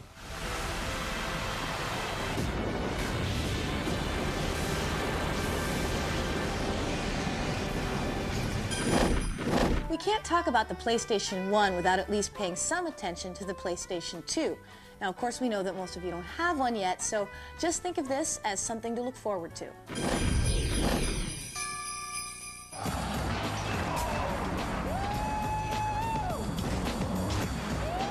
For those of you with loved ones who braved the long lines to get a PlayStation 2, reward their hard work and dedication with the 2 must-own PlayStation 2 titles.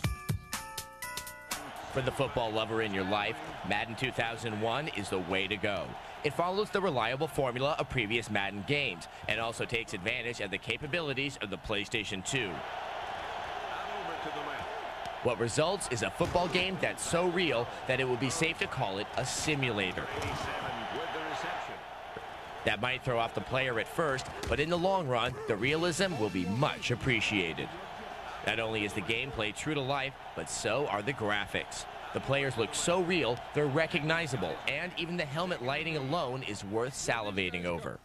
You'd be hard-pressed to find another title out there that captures the football experience more truthfully and accurately than Madden 2001.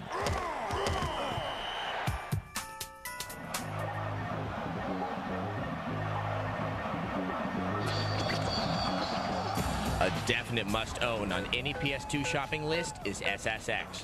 This is the best all-around launch title of the PlayStation 2. It's a snowboarding game that executes a perfect balance between racing and performing tricks. Execute a trick, and an adrenaline boost is given, a must for overtaking opponents. While the game's courses are out of this world, there's more than meets the eye. Though the initial track is standard fare, things start to get crazy before the player knows it.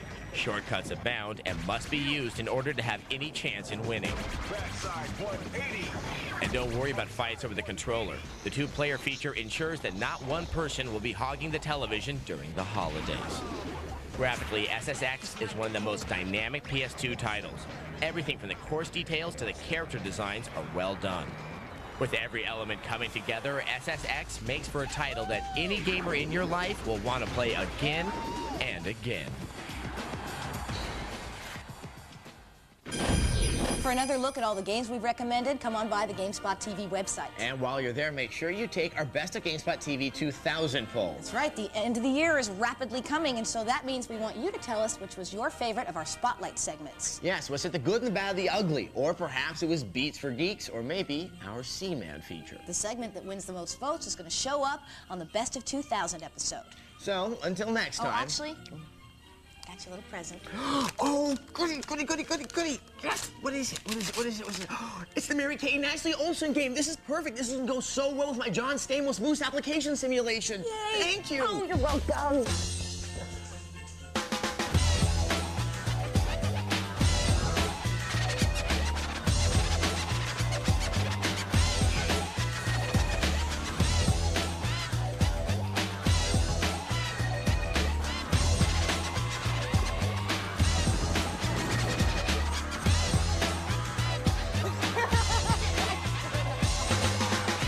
Guess somebody here didn't go to bow school. I'm good with bows. I just had a bad bow moment. God. LeChuck is back. We review Escape from Monkey Island. We tag the streets of Tokyo To in our review of Jet Grind Radio. And Final Fantasy IX is out, and it's a little different from what you've seen. Stick around. It's game time.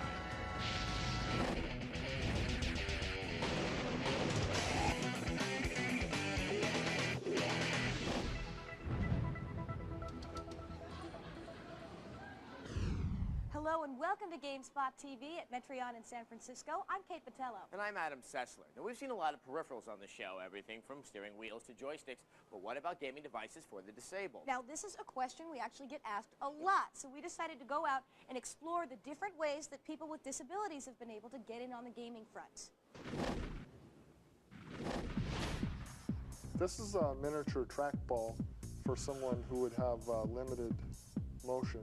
This is called the vertical mouse. Turning it in a vertical position, it takes all the stress off your arm. When we talk about access for the disabled, normally we're talking about access to buildings or to public transportation. But what about access to computers and computer games? Access itself is hard to find. Finding resources can be even harder. Fortunately, there's places like this. This is WorkLink in Berkeley, California, where they're trying to change that. We're here with Wayne Calhoun, the manager of WorkLink. Wayne, there are so many different types of disabilities, as many as there are different types of people. So how do you meet the needs of all the people who come into your store? We have an alliance with a lot of manufacturers and products, and we have about 10 years of experience. This is a one-handed keyboard. Somebody who has use of one hand would be able to emulate a whole keyboard. Believe it or not, once you become proficient at this, it's faster than a keyboard. Repetitive stress injury, or RSI, can disable frequent computer users, making it difficult to complete even the simplest of tasks. What are the risks of RSI just for the average gamer, for instance? I would say very high. Really? So a lot of people think it can't happen to them. Exactly. And it still may. Yes. Okay. So keep that in mind. Do your stretches. Justin Hall is recovering from a major repetitive strain injury that came in the form of tendinitis in his arms and hands. There are unique solutions for these kinds of injuries. This is called a head mouse, and it tracks movement of your head and moves the mouse on the screen.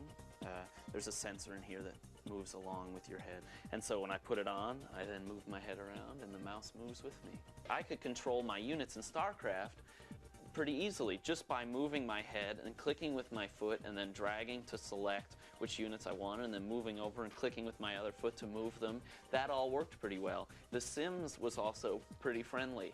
It was a little harder because the characters, even if they're a little pudgy, they're still pretty thin and hard to click on with moving my head around. The first-person shooters with this, I thought it would be fun, but it wasn't like that at all. It was more like I spent all my time trying not to stare at the ceiling or the floor. There's no way that I could keep myself from being slaughtered. One type of evolving technology is voice recognition, and that works for everything from computing to gaming to art. Philip Martin Chavez has been paralyzed since a diving accident 30 years ago. 1, 4, 5. He uses voice recognition software to play games and create digital art. I didn't really start using a computer until I was able to get voice recognition program. Button click, mouse upper left. It was great. It was like opening up a whole new world to me. I like to, play solitaire and some simple games like that. And I have very limited arm strength. And so using a trackball to do that, or just playing one deck of solitaire is really quite exhausting. But I'm a very verbal person, so voice recognition software works really well for me. Whether it's voice recognition or some other technology, there's equipment out there to meet almost any need. The people who design software, people who design operating systems, and the people who design hardware should try not using their hands and see where they, and see what they can do. And if they can't use their hands, can they still talk to a computer? And if they can't, what are they going to do about it? If you want more information on WorkLink, it's all on the Gamespot TV website. And now, it's time for the game news. Sega of America has denied that it's planning to work with DVD player manufacturers in order to launch Dreamcast-compatible DVD units. The company says such a move would be restricted to its Japanese operations. This would allow consumers to buy certain DVD players with Dreamcast compatibility. Sierra Studios and Gearbox have announced the development of Half-Life for the PS2. The game will be released in the second quarter of 2001 and will include new co-op, deathmatch, and multiplayer modes. Sierra could not confirm whether the game will be playable online, saying that an announcement will be made at a later date regarding online play. Capcom has confirmed that Resident Evil Code Veronica will be released on the PlayStation 2 with extra features. The game will be called Biohazard Code Veronica Complete in Japan and will ship on March 21st. A European and U.S. release is expected next May. For all your gaming news, come by the Gamespot TV website. And while you're there, you can find links for all the devices we showed you in this week's Spotlight feature. Coming up on Gamespot TV, we have a rad code to help you with SSX for the PS2. And beware the pirate LeChuck when we escape from Monkey Island. Stop daydreaming and make yourself useful!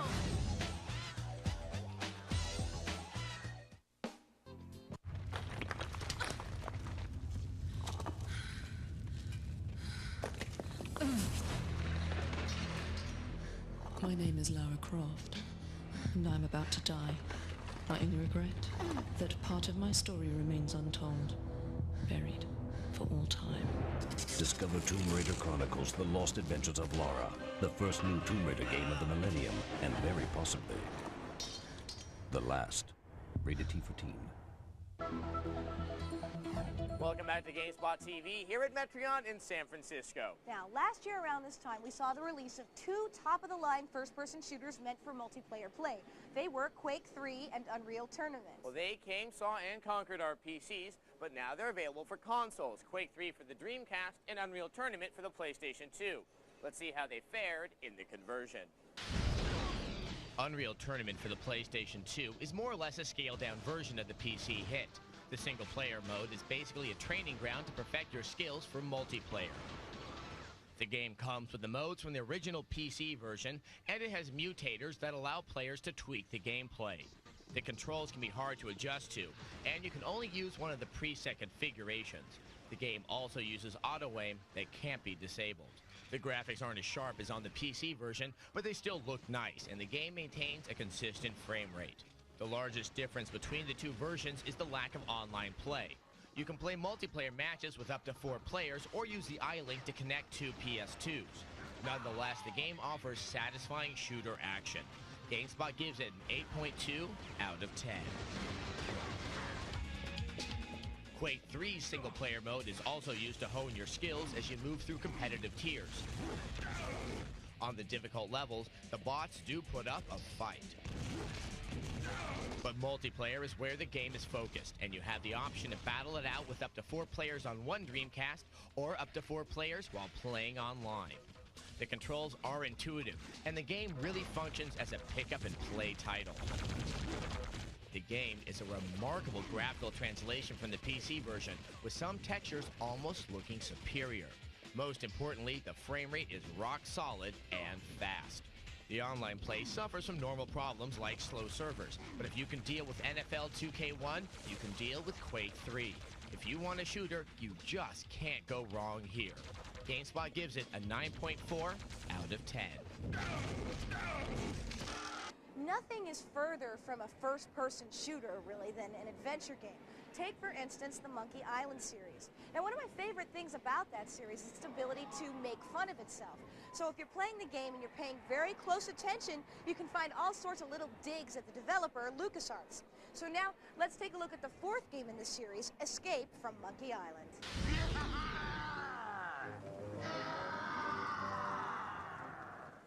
Monkey Island games have a reputation for being seriously funny, and that rep holds true with the 4th game in the series, Escape from Monkey Island.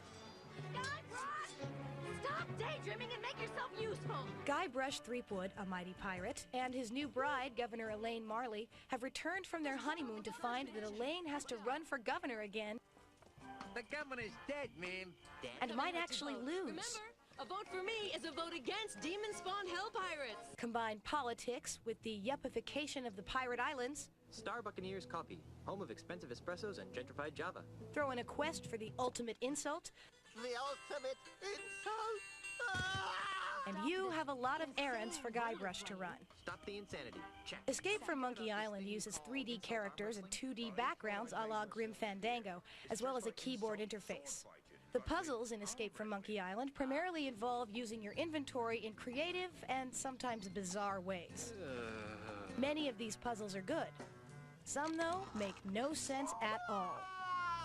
Escape from Monkey Island is a great game, but the puzzles can be frustrating. That didn't get me anywhere. Still, they're fun to figure out, and the dialogue along the way is entertaining. Goodbye, cruel adventure game. If you're a Monkey Island newbie, you might miss some in-jokes. That's the second biggest monkey head I've ever seen. But veterans of the Monkey Island series will surely enjoy the game in spite of its occasional problems.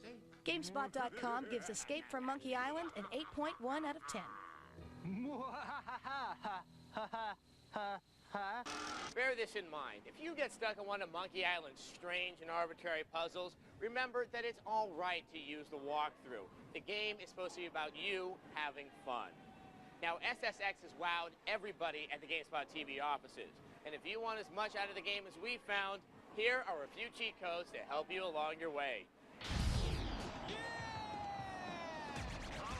Has SSX turned into SOS? We have some cheats to aid you in this sensational, supernatural snowboarding game. To unlock everything, go to the options screen.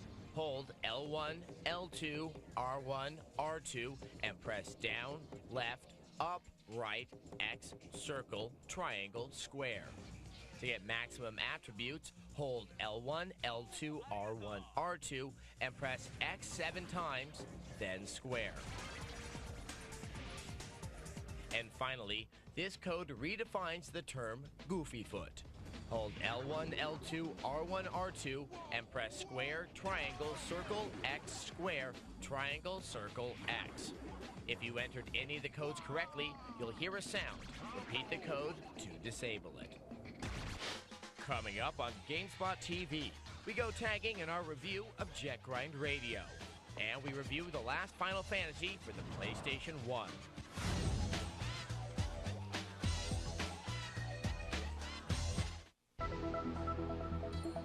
Welcome back to Gamespot TV at Metreon. Now, this next game, we received hundreds. I believe it's hundreds. Yes, hundreds. Hundreds of emails. It's for a game called Final Fantasy IX. So finally, by popular demand, here's our review.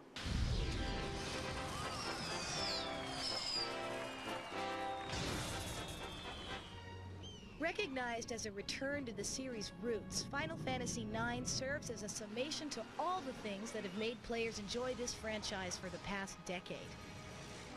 Appealing characters, an out-of-this-world story, and engrossing battles make for an amazing presentation.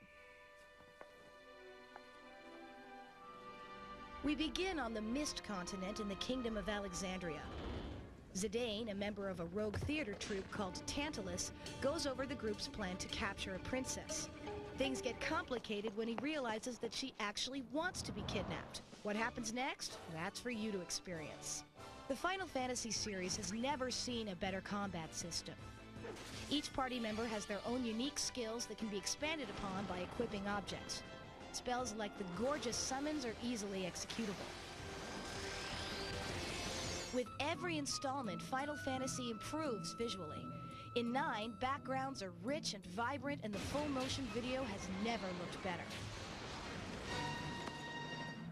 It's too bad that the series is still cursed with low-quality audio.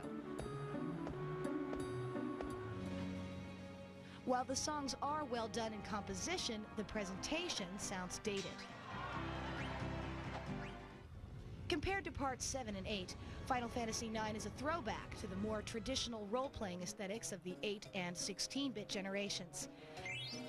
It delivers a polished, nostalgic presentation and bypasses the sometimes awkward consequences of more original play mechanics. Gamespot.com gives Final Fantasy IX an 8.5 out of 10.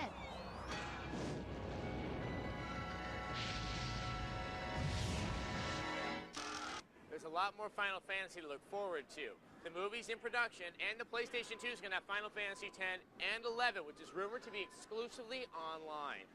Now, skateboarding is not a crime, and neither is rollerblading. Tagging, on the other hand, that's a different story. Now, despite what you feel about the content of the game, Jet Grind Radio for the Dreamcast is innovative and a whole lot of fun. Jet Grind Radio! Despite what you might think, Jet Grind Radio is not Sega's attempt at cashing in on the recent skateboarding craze in games. In fact, this game is sure to spawn copycats of its own. In the city of Tokyo-to, inline skating gangs run the streets as they tag their turf. Let's look at the fun. You belong to the GGs. You have to protect your territory from rivals and take over theirs at the same time. Opposition also comes in the form of law enforcement. While they might seem like a simple nuisance at first, watch out. Soon they'll be after you with tanks. Gameplay is user-friendly, yet never ceases to be challenging. You'll have to balance your cop dodging, spray can grabbing, wall tagging duties evenly in order to have a chance at success. And who can ignore the graphics? While this hand-drawn look has been seen before in games such as Fear Effect and Wacky Races, this graphical style has never looked so incredible and so seamless. The sound perfectly complements the visuals, making you feel that you're not only playing a game, but a music video as well. Jet Grind Radio is loaded with redefining game elements and forces you to rethink your audio-visual expectations for today's games. Gamespot.com gives Jet Grind Radio a 9 out of 10. This is most disturbing. It's interesting that the tagging in Jet Grind Radio didn't cause much of a stir with Japanese authorities, but it did make a big stink over here in the more politically correct United States. Alice in Wonderland is a perpetual children's favorite, although the more bizarre elements of the story are usually told in kind of a fun, lighthearted way. Now, though, we can see what happens when Alice looks through the glass darkly.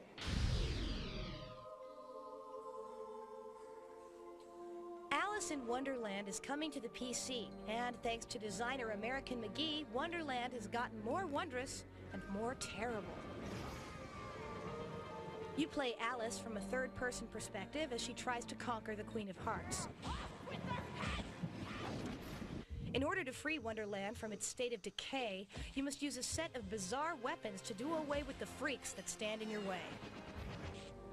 The game uses the Quake 3 engine, so clobbering enemies such as the Queen's card guards and fire imps is par for the course. However, the game will also include a healthy dose of adventure and puzzle solving. You'll be able to explore such areas as the Vale of Tears, the Mad Hatter's Castle, and the Queen's Realm, with 15 different levels in all.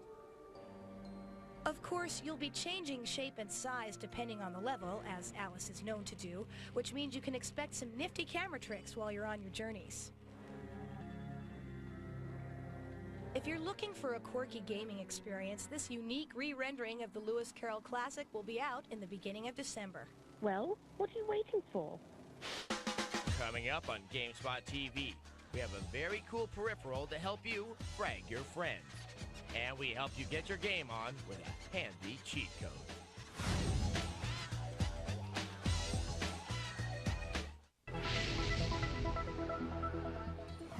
Welcome back to Gamespot TV here at Metreon in San Francisco. Now, it can be difficult to communicate with your gaming clan team members in the middle of a firestorm unless, of course, you're having a LAN party in the living room. But here's a look at a piece of equipment that makes it a lot easier to coordinate a planned attack over the internet. It's the Microsoft Game Voice.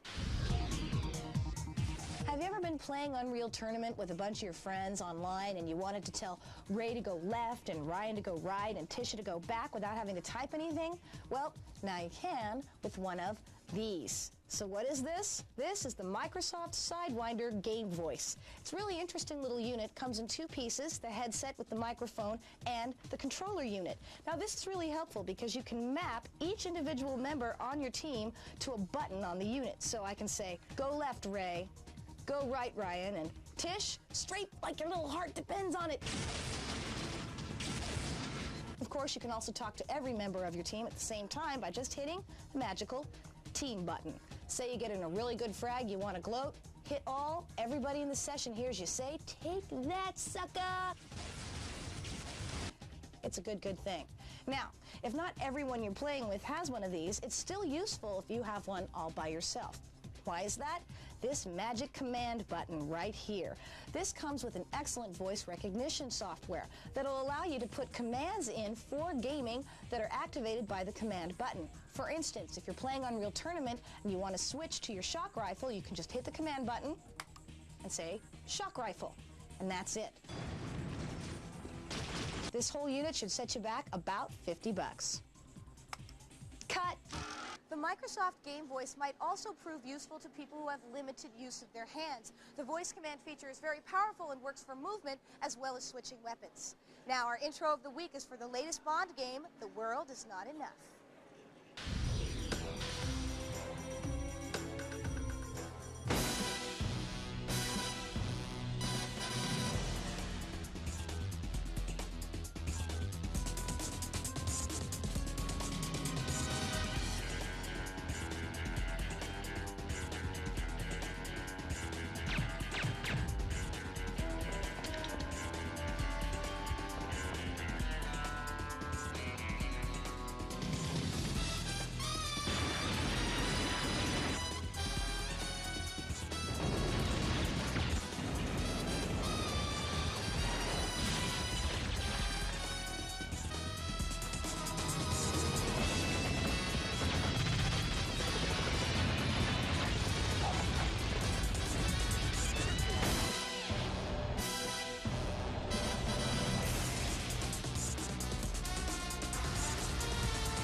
I like my games shaken, not stirred.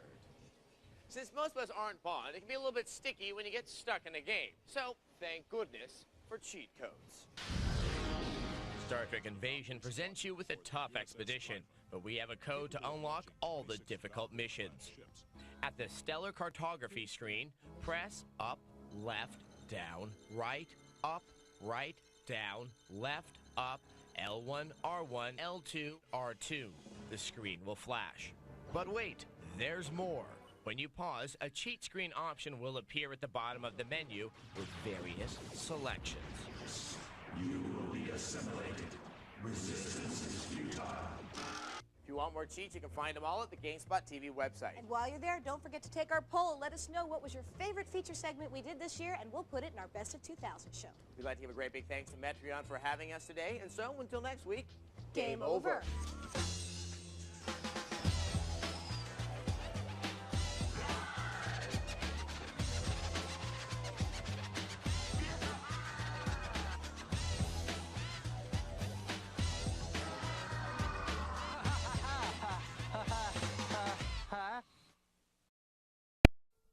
Down to Know Your Role. Plus, we have a preview for Sonic Adventure 2. Stick around, it's game time!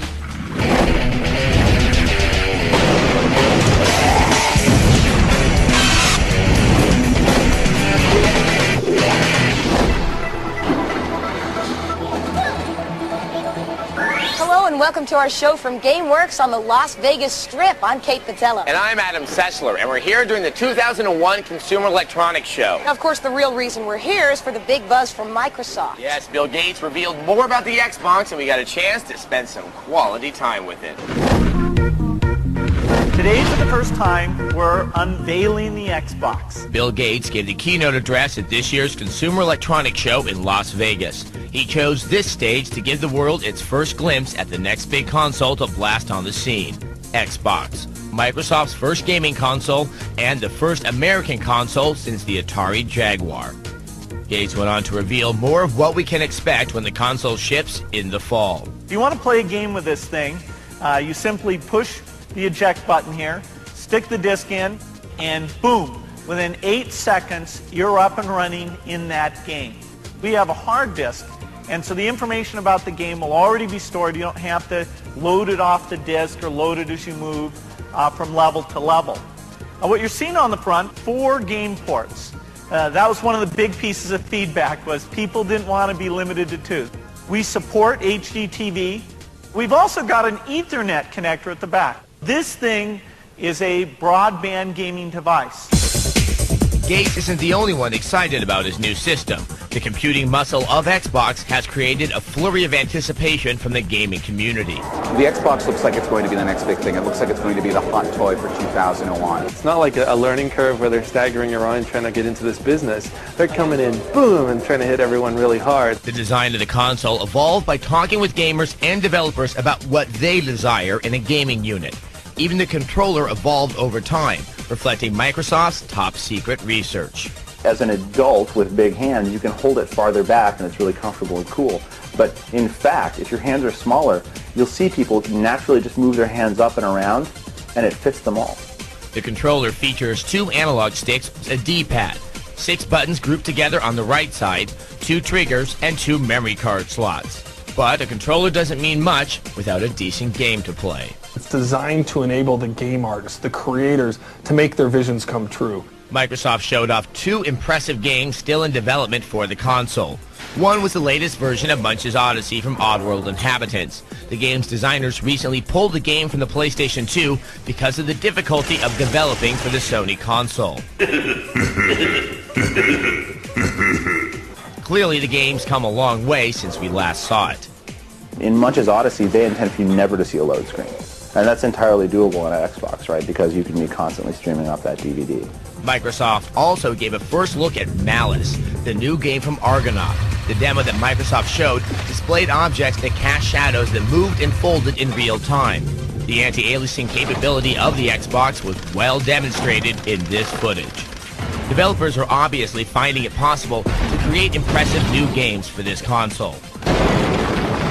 One thing that I'm seeing with the Xbox, it's going to have a pretty negative effect on the PC business. On the PC, people can really mess around with their computer and change it in any way they like, and that makes the game suddenly incompatible to a lot of games, and that becomes a big problem for developers. With the Xbox, you can't do that. You just, unless you get your screwdriver out, you can't mess with your Xbox. And so for developers, that makes our lives a lot easier. It's also possible that the ease of developing for the Microsoft system will affect the future of the PlayStation 2 or the upcoming Nintendo GameCube. If more developers jump ship seeking easier, more familiar tools, the other consoles may have a problem. Microsoft will be laying some serious hurt on Sony.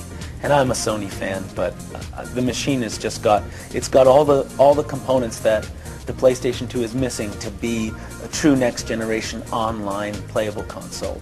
In any case, if Microsoft can deliver on their promises, we should see the landscape of gaming altered by a factor of X. For your own look into our Xbox files, come on out to our website. There you can see even more of that incredible-looking game footage of both Munch's Odyssey and Malice. And now, the game news. Microsoft's Xbox could be the first machine of its type not to feature territorial lockouts, which means that consumers with an American Xbox could play Japanese and European games. Game publishers could put lockouts in, but at least Microsoft is allowing that decision to be made by the people who make the games and not the console designers. Blizzard learned recently that Diablo 2 players were mysteriously losing characters, items, skill points, and experience. Some people found out that if you try to log in about 50 or 60 times with the name of an existing character, about 1% of the time the Battle.net server would grant them access. As a result, Blizzard has revived all hardcore characters who died between December 19th and January 1st. Shoichiro Irimajiri is leaving Sega before the end of the month. The ex-president resigned from his position and became vice chairman after taking the blame for poor Dreamcast sales. Irimajiri then became company advisor and is now leaving the company altogether. The New York Times recently reported that Nintendo was in buyout negotiations with Sega. The report claimed that Nintendo was interested in buying Sega in its entirety for an approximate amount of $2 billion. Since the report originally ran, both Nintendo and Sega officials were quick to flatly deny the buyout rumors. Coming up on Gamespot TV, we tip off our reviews with NBA 2K1. And we rock the ring in our review of WWF SmackDown 2 Know Your Role.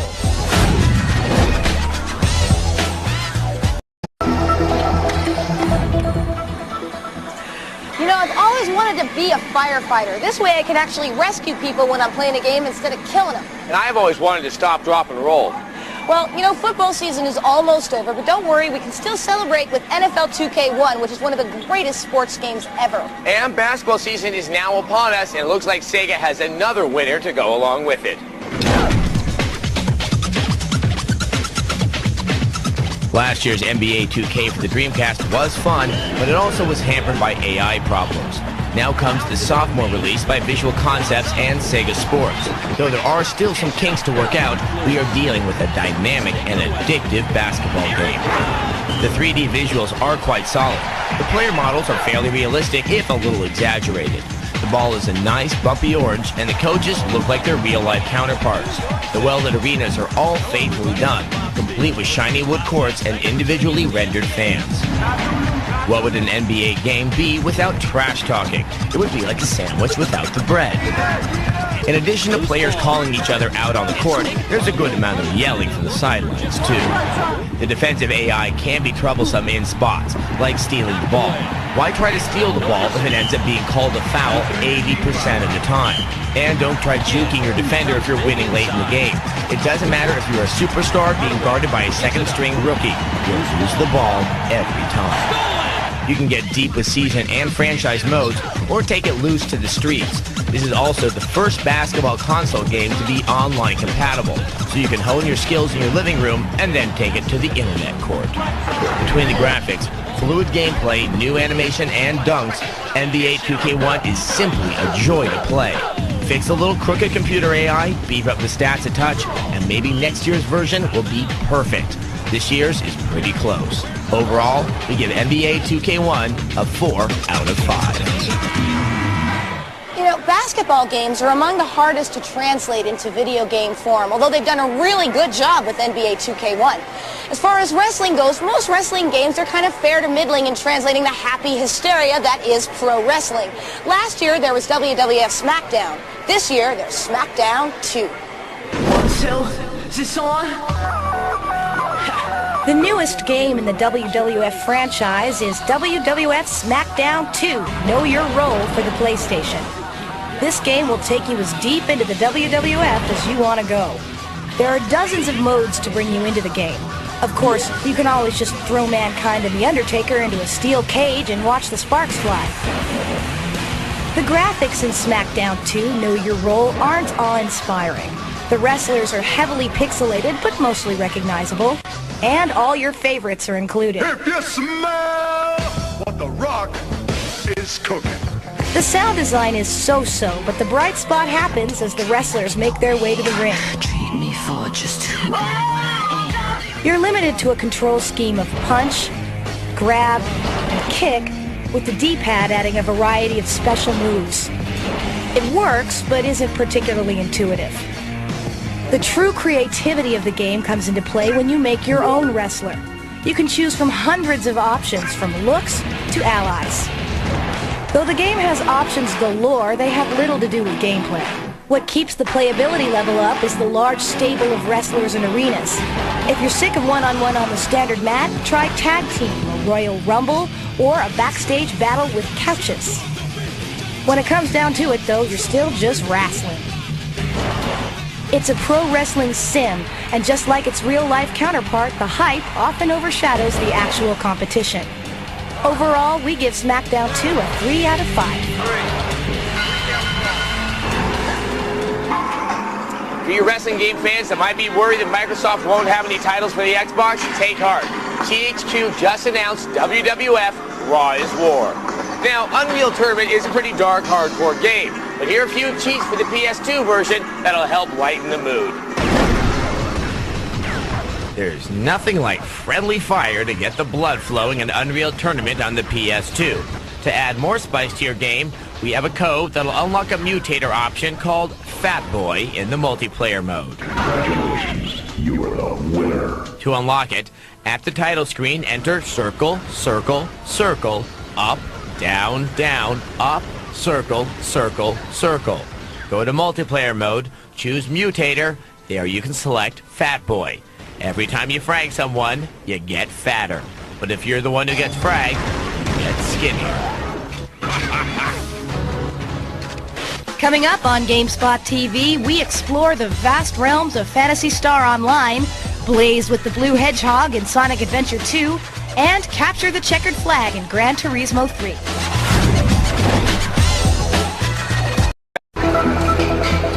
Welcome back to our show at GameWorks on the Las Vegas Strip. Phantasy Star was a huge hit for Sega when it came out. It was also a very expensive game for them to make, and many people found out it was very expensive to buy as well. Well, now the Sonic team is working on Phantasy Star Online, which is not only a continuation of the legacy, but also the first massively multiplayer game for the console.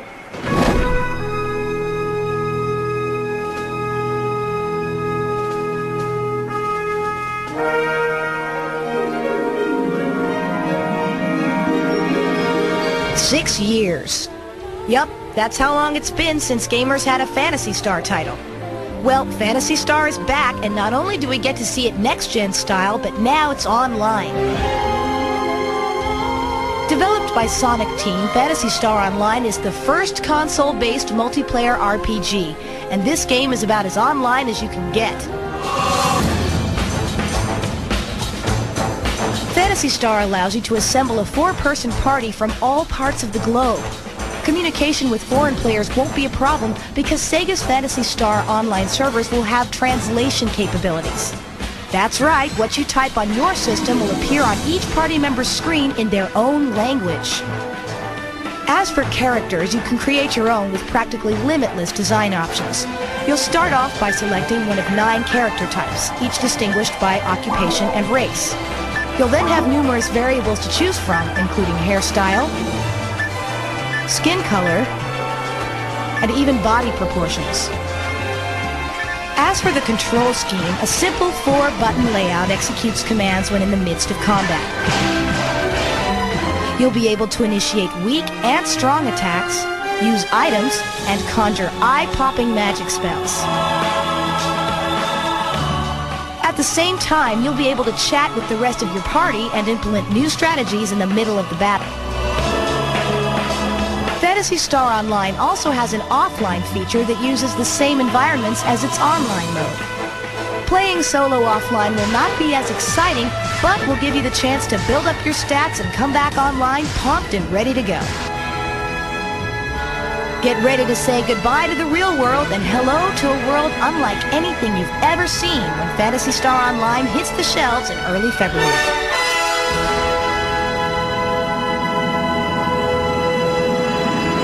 For those of you worried about how Phantasy Star Online might play online, outside tests of the games have found minimal performance problems. Now moving from one big Sega sequel to another, here's a look at the Little Blue Hedgehog's second outing on the Dreamcast.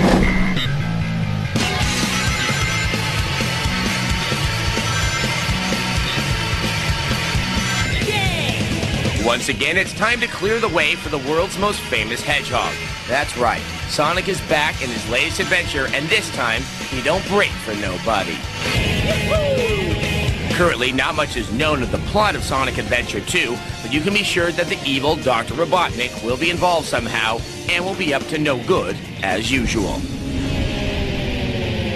While the game mechanics from the previous Sonic Adventure remain intact, Part 2 will be more speed-oriented, rather than the obligatory walk-around exploration seen in other platformers, which is just as well. After all, he's named Sonic for a reason. You'll be expected to take Sonic up, around, and over just about everything in the game. You will have your loops, and you will get to charge down sides of buildings. Sonic Adventure 2 promises to have a load of surprises, including a new grinding ability and the return of the pole-swinging feature, a Sonic trademark not seen since his 16-bit days. By the looks of it, Yuji Naka and Sonic Team have pushed the Dreamcast hardware to its graphical limits. If Sonic wasn't so fast, you might actually be able to admire the scenery. Expect Sonic Adventure 2 to blaze on and off store shelves come this spring.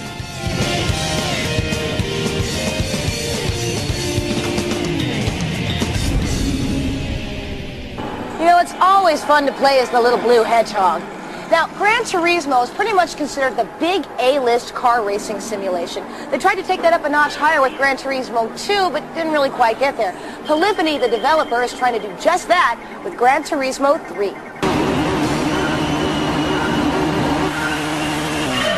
Get ready to rev up your controllers. Gran Turismo 3 for the PS2 will soon be out for your driving pleasure. Polyphony Digital's latest installment in the blockbuster series skids onto the PS2 in true 128-bit fashion. Like its two previous installments, Gran Turismo 3 will boast some of the most realistic driving mechanics ever seen on a console.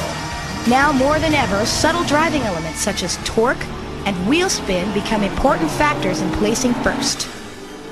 There will be graphic refinements as well. The car's models will convey a more convincing sense of depth, and environmental reflections will be seen off the cars in real time. One of Gran Turismo's trademarks is its wide selection of cars. Part 3 promises to have at least 150 car models up to the 2001 model year. Look out for Gran Turismo 3 sometime in the spring.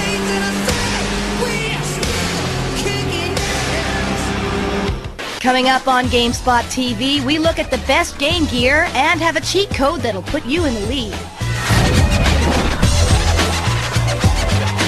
Welcome back to the show from GameWorks in Las Vegas. Now, I remember when I was a kid, I used to get my Hot Wheel cars, and I set up the track and I raced them around to attempt to simulate the real thing. Well then, how about a simulation of a simulation as Hot Wheels takes a new look at an old favorite? Slot car racing is a lot of fun, but in addition to squeaky triggers, these old analog toys have definitely got some of their own problems. So before you go up into the attic and dust off your old tracks, why don't you take a look at Mattel's Hot Wheels slot car racing for your PC? Of course, the coolest thing about this game is the controllers. Look familiar? They look exactly like your old-fashioned slot car controllers, with the trigger in the front, but here in the back there's a button for switching lanes. Let's see how it works. The graphics are good and the backgrounds are very creative. There's lots of little details to look at, like the little electrical spark running under your car. You can race alone or with a friend, or even build your very own track. Mattel has also done a decent job of imitating these slot car sounds. The controller is also a lot of fun to use. But in the end, sometimes it's best to just stick with the old-fashioned way. Get him, Ray! Go! So on the childhood memory scale, we got slot car racing, air guitar. Now how about some rock'em sock'em robots? To the wrecking yard, folks. Things are heating up. That's right. Excavator and stakeout are in prime form. Pounding it out tonight. Well, hello. Ooh, that'll leave a dent. Oh, that was one mean shot to the nuts and bolts.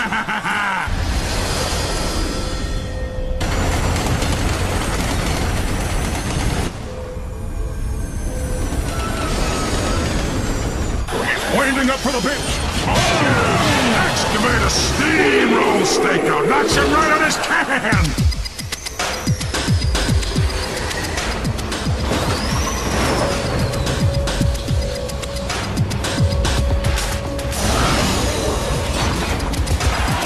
Hold the boat! He's getting up! Hey, stakeout is back up! This is unbelievable! Stakeout is getting up! Whoa! Unbelievable! Seems a little shaky, though. Oh, he doesn't look too happy. Ooh, you got that right. Stakeout is locking his radar on. Whoa!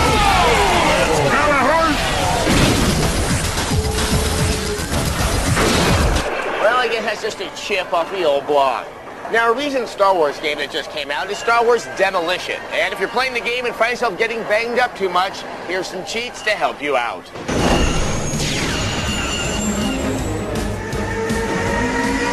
Are you having fun with vehicular combat in a galaxy far, far away? If you're not ready to come down to Earth from Star Wars Demolition, we have a code that will unlock more characters.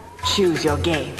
At the main menu, select Options, then Preferences. Now press left and right. This will bring up the password screen. Enter Watto Shop. At the character select screen, you can now choose Lobot, who is Lando's assistant with computers stuck on his head from The Empire Strikes Back. Bosch, who is the bounty hunter Leia impersonates to free Han Solo at the start of Return of the Jedi. And finally, Darth Maul, who is the Sith apprentice with a passion for the dark side of the Force in The Phantom Menace. You know, for some people, so long as it's Star Wars, it's a good thing. Especially if you're LucasArts. We'd like to thank GameWorks on the Las Vegas Strip for letting us come and play today. And if you want to find out more about the Xbox, make sure you come to our website inside techtv.com. Well, that about does it for this edition of the show. Until next time, Viva Las Vegas!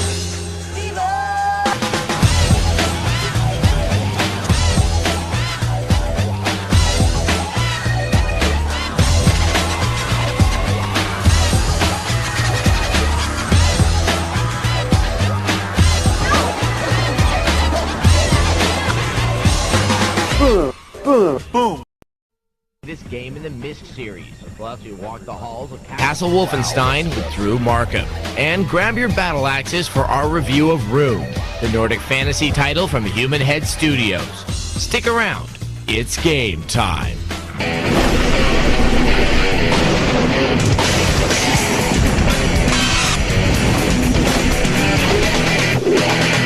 Hello and welcome to our show from Metreon in San Francisco. I'm Kate Patella. And I'm Adam Sessler. Now, when Myst came out in 1993, it was one of the first PC games to get mainstream appeal, due in no small part to it being one of the earliest CD-ROM games. Now, there was a sequel to Myst in 1997, Riven. They were both created by Cyan. Now there's a new developer, Presto, working on Myst 3 Exile.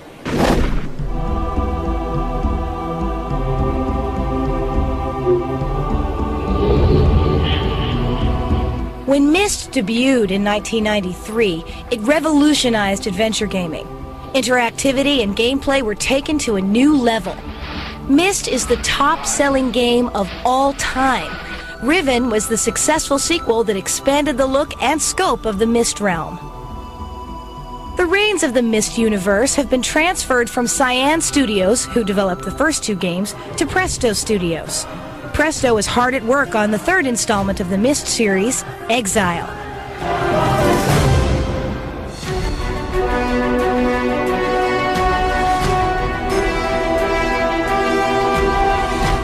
It's the same basic puzzle setup which we had in Myst and Riven, and people are familiar with that. It's a very simple interface, almost lack of interface really.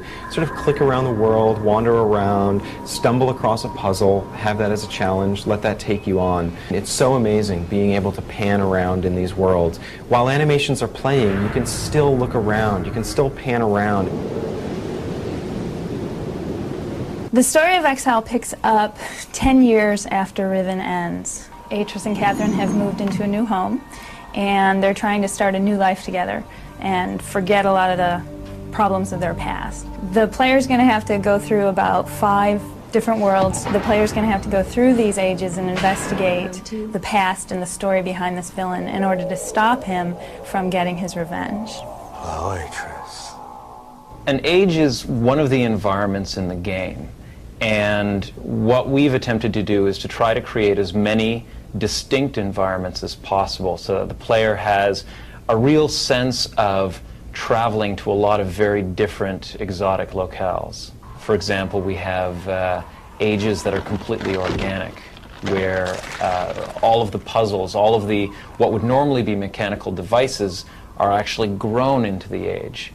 In order to create a distinct look for each of the ages in Exile, design teams are grouped together by the age they're working on. Each team has a lead designer steering the vision of the level. The age I'm working on is an inverted tree. It's the branches and the leaves are all inside the trunk. And this trunk of the tree is about 700 feet tall, 500 to 600 feet wide. We digitally shot trees and plants and flowers and that sort of thing, and then went in and manipulated them to get our surrealistic effect. I've never seen anything like it before in any game, and I'm really pleased with those results because it's dynamic. It's very, very dynamic. Myst games really are about the story and the interaction with the characters, and we spent a lot of time really focusing on that. I'm so glad to see you. We have live characters which look real in worlds which look real, and you put the two together, and it's very difficult to make a distinction between what was, you know, the whole, you know, what is it live or is it Memorex? You know, was it CG or was it real people?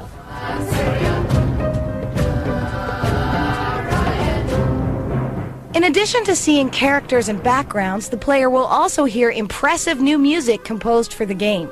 Ambient music in Myst and Riven was groundbreaking. The main ways we tried to improve on it were to do an orchestral score for the cinematics and to maybe give a few other pieces of music to tell the player they had accomplished something major in the game. Now that the game is coming together, and every single person I show it to, when I see the smile on their face as they start to look at it, it balances out with this incredible sense of, oh yeah, I think we got it. I think they're really going to like this. Myst 3 Exile will be immersing players starting in April.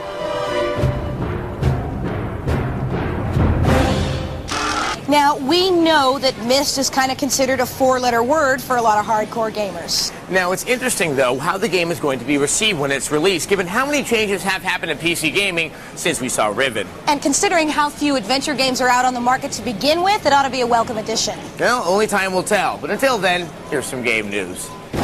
Epic Games has spoken about the possibility of an Xbox version of Unreal Tournament. Epic's Stephen Polge told a French website that the Xbox version of the game will have all new content, taking advantage of the technology being developed. Sega of America has announced the release of the Dreamcast broadband adapter.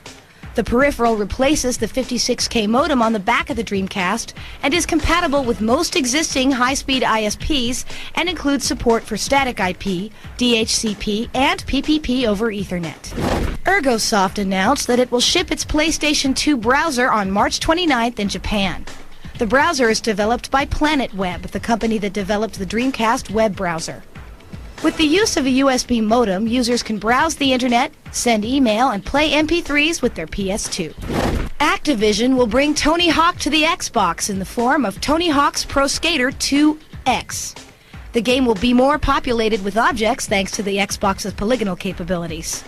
There will be an online component complete with tournaments, new levels, and the ability to construct your own soundtrack may be included.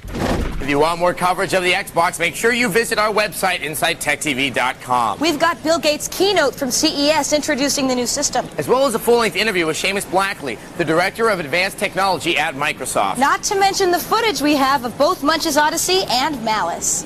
Coming up on Gamespot TV, we brace for Viking hordes in our review of Rune. And there's more fantasy ahead in our review of the follow-up to the RPG Grandia.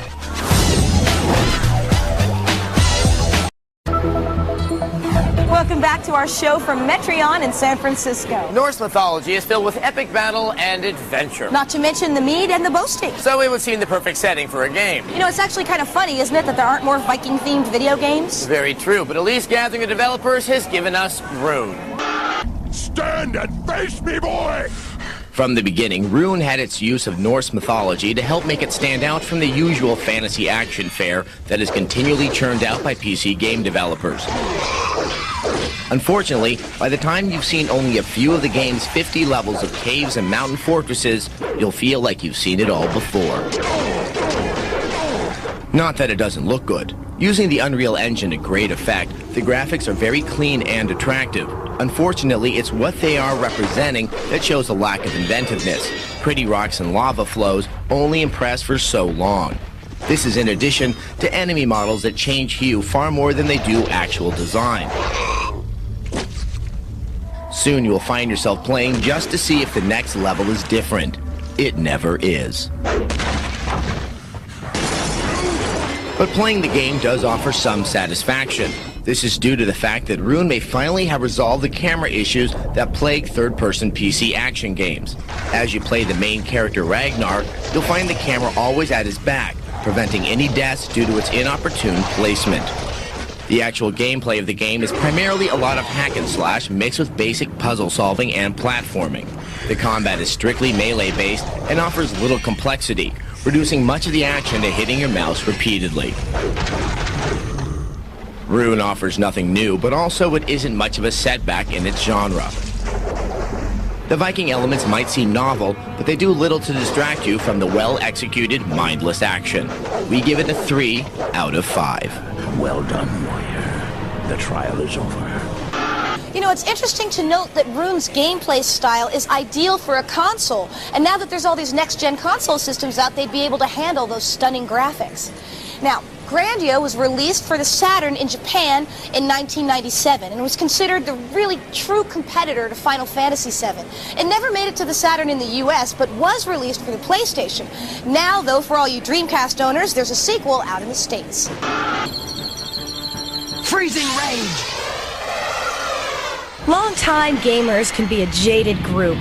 With the abundance of RPGs available on store shelves, it takes something extremely special to make them take notice. GameArt's latest RPG offering, Grandia 2, is just such a game. You play a mercenary named Ryudo, who's hired to protect Elena, a songstress of Granas.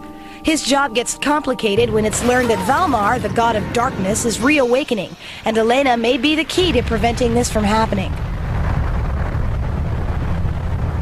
Visually, Grandia 2 boasts some of the finest graphics on any console. From the 3D surroundings to the 2D animations, a high degree of detail is seen throughout the game. Sworn enemies, you shall be defeated! Special mention should be given to the English voice acting. Ubisoft's localization team outdid themselves in this department, directing a top-level cast with outstanding performances. But hope as they might, the strange rumblings did not cease. Of course, all these sights and sounds would be pointless without a means to interact with them. Fortunately, controlling Ryudo as he explores the world is easy and intuitive. The real star of Grandia 2 is the turn-based battle system. A combat meter is used for each character and continually fluctuates depending on the events of the battle. This should help. Grandia 2 is the type of game that will remind role-playing gamers why they fell in love with RPGs in the first place. The good versus evil motif might sound cliched, but the pace of the game never lags and the characters are endearing and likable. Gamespot TV gives Grandia 2 an outstanding 5 out of 5.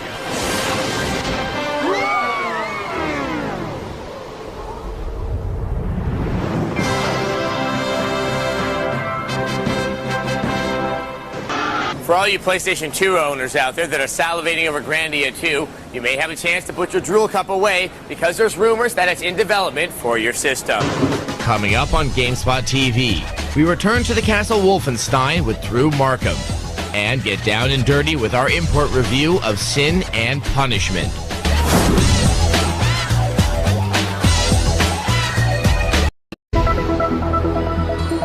Welcome back to our show from Metreon in San Francisco. Now, Wolfenstein 3D was a game that turned many a casual gamer into an addict in a matter of hours, and it also helped establish the highly ubiquitous first-person shooter genre. Well, at last spring's E3, we got a sneak peek at the follow-up, Return to Castle Wolfenstein, which is due out later this year. So to whet your appetite, we thought we'd show you our interview with Drew Markham, the game's creative director.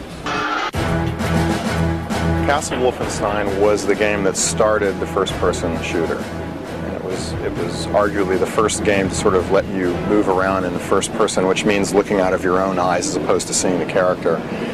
And nothing short of revolutionary as far as that goes. I mean, everybody just went, wow, what's this? This was just such a leap in the amount of visceral experience that you got in that web. I'm here. I'm actually in this room. And I remember several publishers telling me, this is a fad, you know, people aren't going to want to do this. This is good. This is like a couple of years and this will all be over with. And it's just like, no, this is a firm genre now. This is its own thing.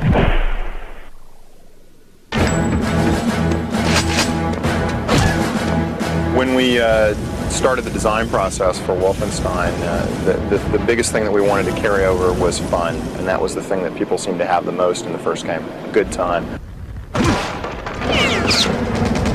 This Return to Castle Wolfenstein is almost kind of retro in a way. I mean, it really kind of harkens back to that sort of golden age of the first-person shooter, but having all the freedom that we have with the engines now, which is now to be able to look up and down and have vast expanses. But it's about fun. The plot basically centers around Himmler and the SS and a lot of sort of fictional divisions of the SS that didn't really exist, but that we've built, an occult division that we have, a paranormal division, the genetic scientists, and their desire to basically create something, a power, an evil power under their control that will spell complete disaster for the Allies and the free world.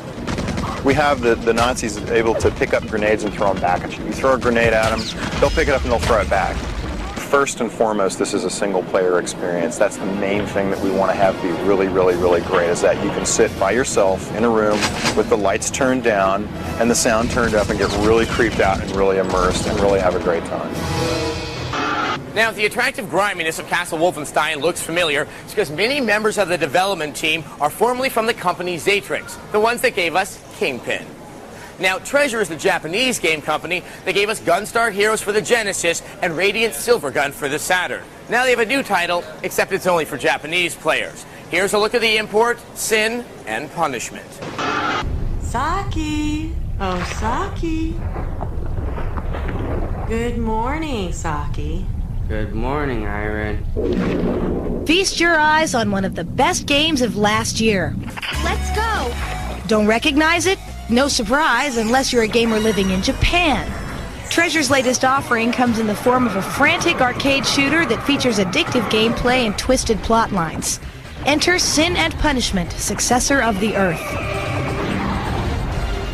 Your roles alternate between Saki and Arian, a pair of rebels that are trying to save humanity from the ruffians, genetically altered beasts that have taken over Tokyo.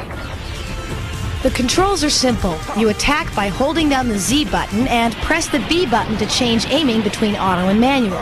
If you tap Z, you can wield a sword that can deflect incoming projectiles and is doubly helpful for close combat.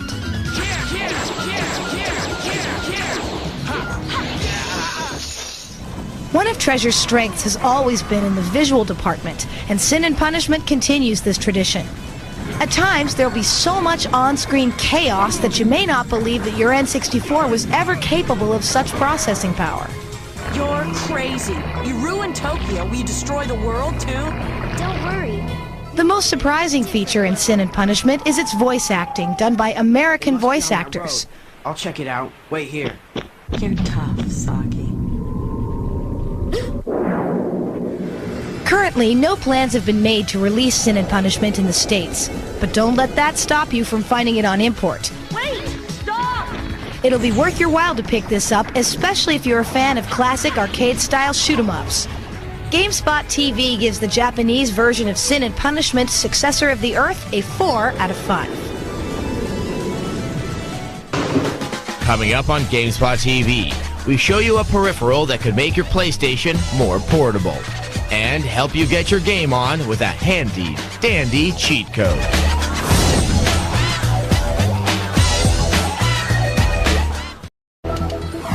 Welcome back to our show here at Metreon in San Francisco. The PS1 is a small, inexpensive, portable system, but you still need a television to play it. Now, an attachable screen is available. It doesn't mean you can play it everywhere, but we're getting closer.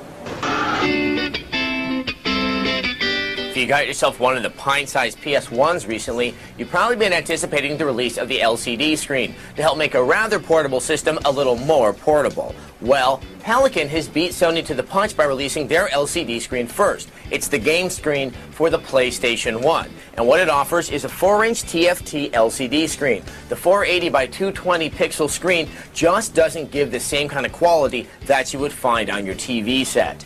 More importantly, though, is the audio. These speakers here just don't give very decent quality sound. You can get around this, though, by plugging a nice set of headphones into the jack at the back of the PS1. What I found most troubling, though, was the way that the screen fixes itself to the PS1. You attach it to the back, and it allows the screen to close in a clamshell fashion. But when you try to open it and when you play it, it gives a lot of strain to the connection at the back of the console. And I'm afraid that over time, this could start to harm the connection. So what does this come down to? I can't think of too many situations where you find yourself without a television to plug your PS1 into, unless you happen to find yourself in a lot of hotel rooms or on the road. If this does happen to be the case for you, you still may want to wait before picking up the Pelican game screen, because Sony will soon be coming out with their version, and Sony historically has a tradition of making the best peripherals for their consoles. The only reason I could say you should get the Pelican game screen right now is if you need it really badly. Now, the Pelican screen is not the only PS1 screen available. There's also one from Interact, and Sony will be shipping their own sometime soon. Now, this next game is an interesting import title from Japan. It seems to harken back to the good old days of vector graphics and features what appears to be a very deranged bunny.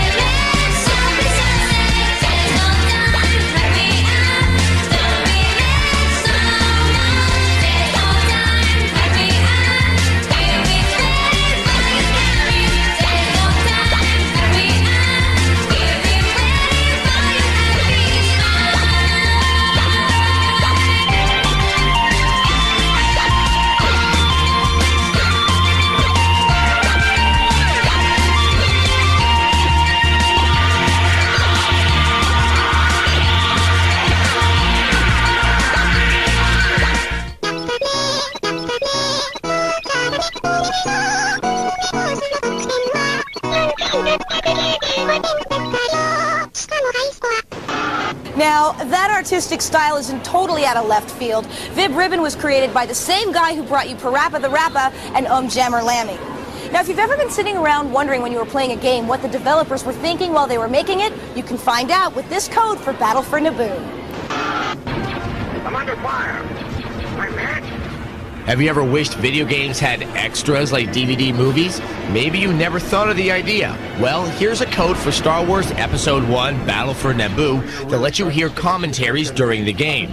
And the amazing thing is, the game is on a cartridge for the N64. This level is just a free-for-all. We're going to destroy everything that is the Trade Federation's.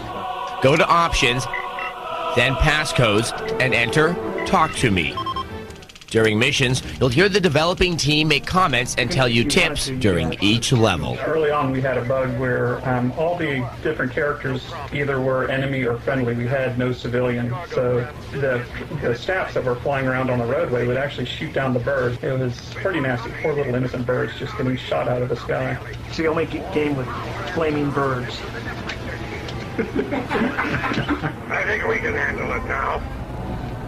One helpful tip, always go for the missile turrets first, because they will certainly go for you first. Of course, this cheat took its inspiration from DVDs, but I hope we see more of it from other developers in the future because it's one of the most fascinating elements I've seen in a game in a long time. Well, if you'd like to run some commentary of your own, you can always join us in our chats on Monday nights at 6 p.m. Eastern. Well, that's about it for our show today. We'd like to give a great big thanks to Metreon for hosting us. And until next time, game over.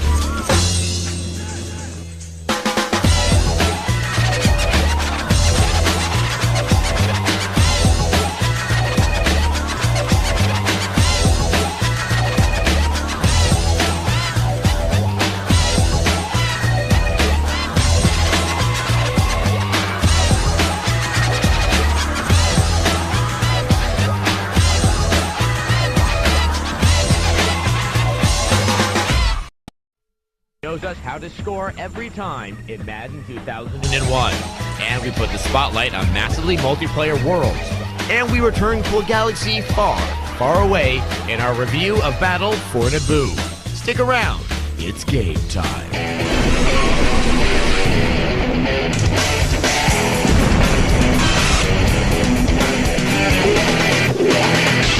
Hello and welcome to our show from Metreon in San Francisco. I'm Adam Sessler. And I'm Kate Patello. Now, online gaming is here to stay, and the multiplayer component has become an essential piece of almost every PC game release, for good or ill. Now we're seeing it more and more on consoles, so between the two of them, it's becoming massive. Feeling lonely in your single-player conquests? Computer AI just not cutting it? I heard you had a hard time. Well, there are persistent worlds out there chock full of other real players only an internet connection away. Massively multiplayer online games have exploded over recent years, and gameplay worlds have evolved from the 2D realms of Ultima Online to 3D enhanced games like Asheron's Call, EverQuest, and the upcoming Ultima Third Dawn. In these games, players create a unique customizable character and explore a persistent universe. When you log out, your character lives on. Ultima Online gives players a number of ways to live. This ever-expanding world was introduced in 1997. Players can either gain points by battling in warring parties, or develop saleable items by becoming craftspeople. These fantasy world games are not without their real-world problems. Some players try to take advantage of others. The standard classic problem is player killing, but it's not just player killing. It's taking a newbie out to the dragon's den so the newbie gets killed by the dragon, or it's saying you're going to fix something and taking it from him and running away and logging off, or like there's so many different ways that you can screw up someone else's gameplay experience. Origin has hired game masters to deal with problems that arise during game sessions. When we have so much interaction of a game like this, a lot of times there's going to be a lot of conflict with different ideologies and different play styles, so it will have a lot of racial harassment and other kinds of harassment in game. Apparently, it's hard to escape real life. Another real-life problem that can be evident in these games is boredom. What often happens in online games is people don't put real storylines in it, in which case players often wander around the world and go, well, what's my purpose in life other than to fight more monsters and collect more treasure? There's what we call the Bible, which is this script for the first year. It's an outline that says, this major character appears, he tries to take over the world, this other character comes in, and the players, and these are regular events that happen in the game that the players participate in. So yes, trying to include a very clear storyline that the players can participate in. The latest incursion into the Ultima universe, Third Dawn, will rise in the spring. Thousands of players will be able to explore Third Dawn's persistent world simultaneously while enjoying its motion capture animated characters and 3D environments. Another massively multiplayer universe can be found in Asheron's Call. In this world, all playable characters are human, and there are plenty of dangers to avoid. Monthly world-changing events occur whether you're playing or not, so every time you log in, you may find unexpected changes. EverQuest is Variant's 3D online role-playing game. Launched in 1999, it continues to be extremely popular. The game is so popular that Variant has released expansion packs for players to explore. So, besides Ultima Third Dawn, what does the future hold for massively multiplayer online gaming? When it's released, Neverwinter Nights should be the closest thing to a multiplayer Dungeons & Dragons session online. The game will be the first to carry the 3rd edition D&D rule set. I cast a spell! Where's the Mountain Dew? Like Dungeon Masters, server hosts will be able to set many different attributes and rules for their sessions, including whether or not death is permanent in the game. You can also expect next-gen consoles to provide massively multiplayer games online. The first of these games is Phantasy Star Online for the Dreamcast. The new title will be truly international, thanks to the multi-language interpreter, which allows you to understand different languages in real time. Fantasy worlds are making the real world smaller every day. It's impressive to see how far multiplayer games have come in the past 4 years. Just think what the next 4 years will bring. I'm attacking the darkness! So, if anybody's come up with a catchy way to pronounce MMORPG, just let us know. More pig. More page. More news. The sequel to Valve Software's benchmark shooter, Half-Life 2, has been confirmed for an Xbox release. A multi-platform release of the game is expected as well. Konami will publish the game based on the movie The Thing in the first quarter of 2002 on all major platforms. Coding will be taken care of by Evolva developer Computer Artworks. According to the company, gameplay will feature a mix of survival, horror, action, and science fiction. Sony has announced that the highly anticipated release of Gran Turismo 3 A-Spec has been delayed again. The Japanese release date has now been changed from February 15th to sometime in April, and European and US release dates will also move accordingly. In a study of 3rd and 4th graders, new research suggests that limiting time spent watching TV and playing video games may prevent violent behavior. Researchers got children to cut their TV and gaming time by 1/3 and found the monitored children to be less aggressive than the control group. Coming up on Gamespot TV, we return to the Star Wars universe in our review of Battle for Naboo. And we take tea with the Mad Hatter in Alice.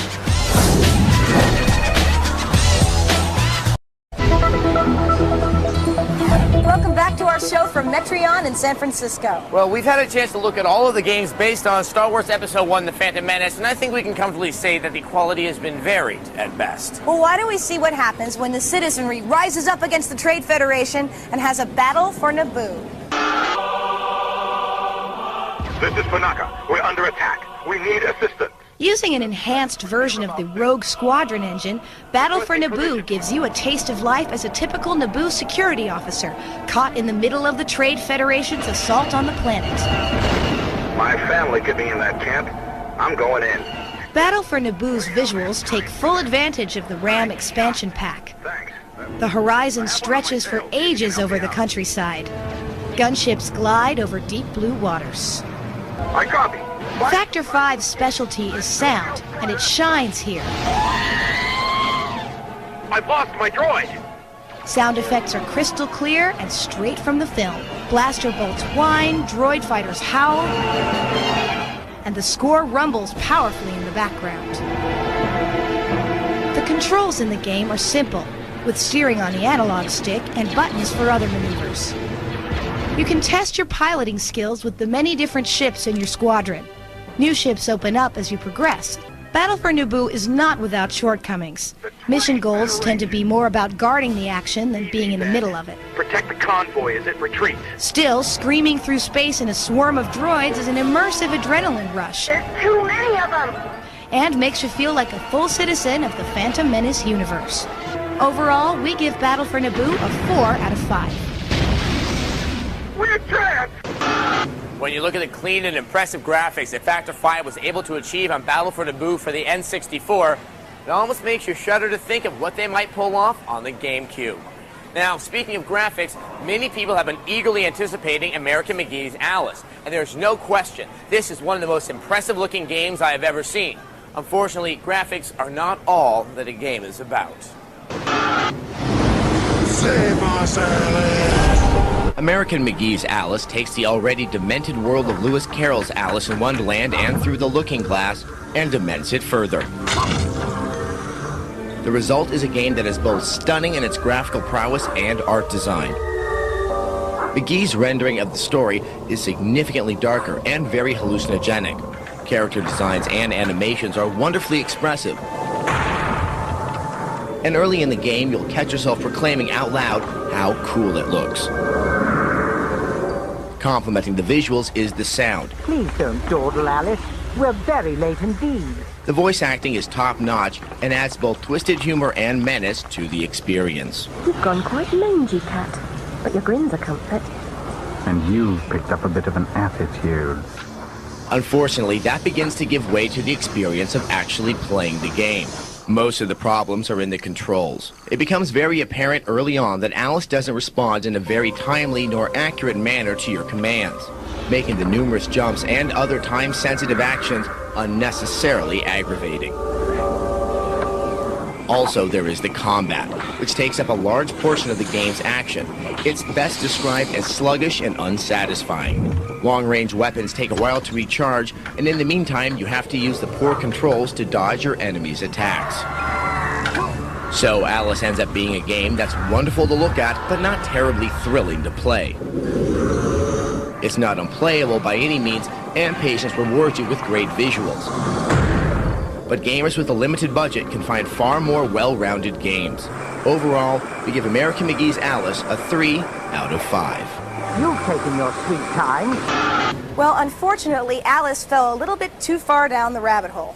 Now, in our opinion, puzzle games just don't get enough respect. And back in the early days of Microsoft Windows, a lot of people spent many monotonous hours playing solitaire.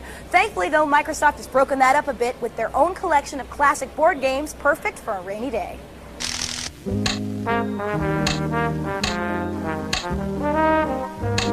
Microsoft's classic board games includes 12 games that your mother would recommend. Among them are chess, dominoes, and Go.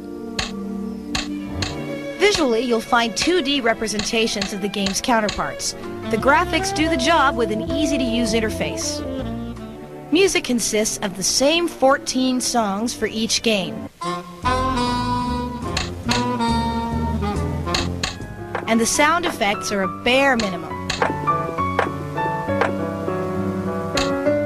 The game is controlled with your mouse. One great feature is during most games you have the option to view legal moves. Because the game offers easy-to-understand rules, techniques, and strategies in its help menu, Classic Board Games is a fantastic learning tool for games which you may not be familiar with. We give it a 2 out of 5. One of the best things about playing board games against your computer is that when you win, it doesn't whine.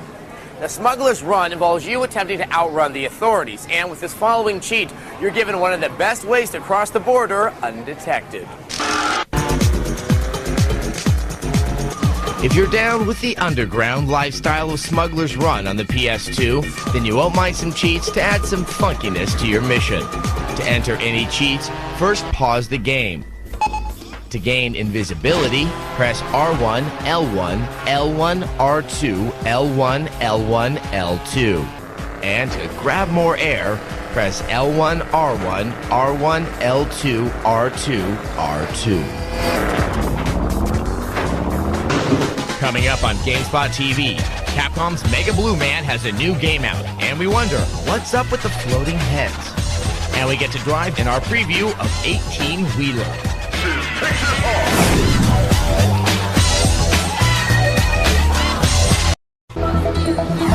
Welcome back to our show from Metreon in San Francisco. The Mega Man X series was released way back in the glory days of the Super Nintendo system. Now, the fundamental gameplay was that of your basic Mega Man, except with more collecting and power-ups. Now, nearly a decade later, Mega Man 5X has been released for the PlayStation. If there was ever a perfect mascot for Capcom, this little blue bomber is the guy. Yup, Mega Man's back, and he's back to his old-school side-scrolling self with Mega Man X5. Like all Mega Man X's before this, you'll have to stop Sigma's nefarious plans of global domination. Besides Mega Man X, you can also play as Zero, the saber-wielding Reploid with long hair. Each character has different skills and attributes, and it's up to you to decide who's more suited to each stage. A surprise addition to the Mega Man gameplay is the new crouching ability. It's an unusual feature considering that Mega Man has never been a crouching tiger in the 15 years he's been around. While the graphics technology of X5 seems dated, the visuals are still fine 2D work. The game does sport excellent anime character designs, and there's a high count of on-screen sprites. On the downside, Mega Man X5 suffers from poor sound. The music is an uninspiring myriad of synth rock that lacks the catchy edge of past Mega Man games. X5 might not be the best Mega Man game ever, but it's certainly a welcome addition to the franchise. Gamespot TV gives Mega Man X5 a 3 out of 5.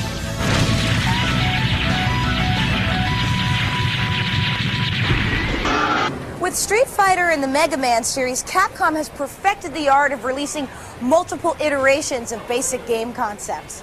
Now, with all the driving games out there, you'd think we'd seen every piece of automotive equipment, from Porsches to ice cream trucks to rickshaws. Well, we'd never seen anything with an 18-wheeler until now. Breaker one now.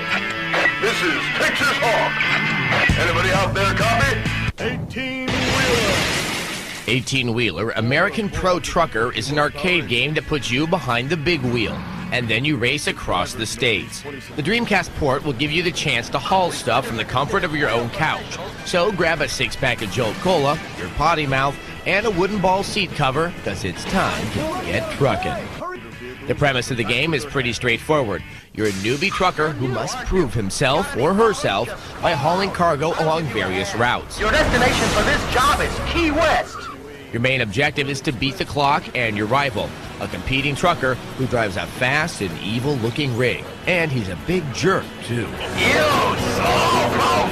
The game includes slipstreams, where you get behind other trucks in order to go faster, and occasional cars which give you time bonuses if you strike them. Between stages, you get to maneuver through a series of turns and park your truck in specified areas, all within a time limit. Doing so earns you new items which power up your truck, including a spiffy new horn. You got the horn! The stereotypical trucker soundtrack of twanging country and hard rock might get on your last nerve, but luckily, the game features crisp sound effects and voice work which provide plenty of guffaws. There's a traffic jam, and it's all your fault! For fans of the arcade game or fans of big rigs, 18-Wheeler is scheduled for a U.S. release in March. Coming up on Gamespot TV, Terry Jackson of the San Francisco 49ers gives us his tips for Madden 2001. And we use our typing skills to ward off the undead.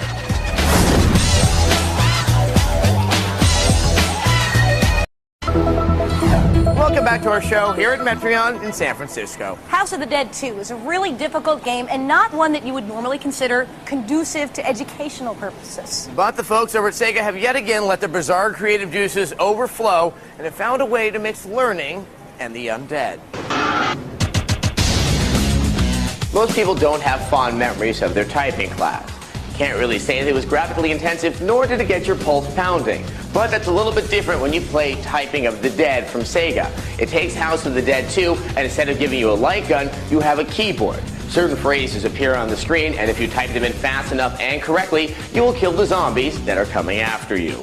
Now, this may seem like a pretty kooky idea for a game, and of course it is, but it's proved quite popular in the arcade. So popular, in fact, that now it's out for your Dreamcast. Now, using the keyboard peripheral, you can type phrases like bleed to death and wallowing in melancholy in the privacy of your own living room. If you don't know how to type, well, that's okay. The Dreamcast version gives you an added bonus. Hi, my name is James. I'm an AMS agent. You're about to start some serious training. If you want to be able to live to take your pension, start training. This is what happens if you can't. So if your parents won't buy you House of the Dead because it's too violent, Typing of the Dead might be the way to go. Not only is it tons of fun, it's sure to help you get high marks in typing class. This is called the home position. So, how can Adam kill all those zombies when he only types with 2 fingers? Now, Fantavision was the sole contribution that Sony made to the PS2 launch. Well, except, of course, the PS2. Here's the intro.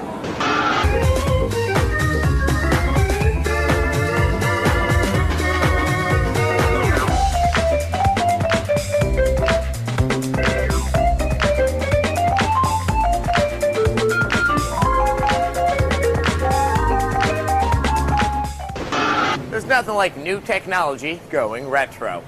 Now, Madden 2001 for the PlayStation 2 is a heightened simulation, and as a result can be a rather difficult game for some players. So what better way to get advice than to go to an actual NFL player who won the Madden Championship? It doesn't get better than NFL football. But what do you do after the big bowl is over? You bust out Madden 2001 for the PS2. That's what. But if you're having trouble making it to the end zone, don't sweat it. We got some coaching from a pro.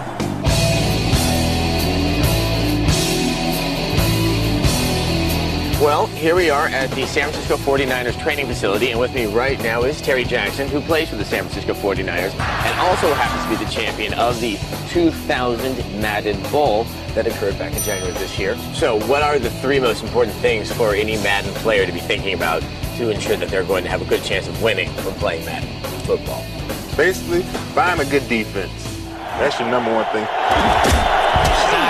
If you can shut somebody down, and it's going to set you up to, you know, be victorious in these games. They're blitzing. Davis gets the call. Well, I think you got to have the mindset that you're going to be victorious. And, you know, when a lot of guys play, you talk to your players. You know, you talk to yourself, you're psyching everything up. Okay, you also want to look for mismatches. Look for your best mismatches, spread guys out, do a lot of different things. Over to the left.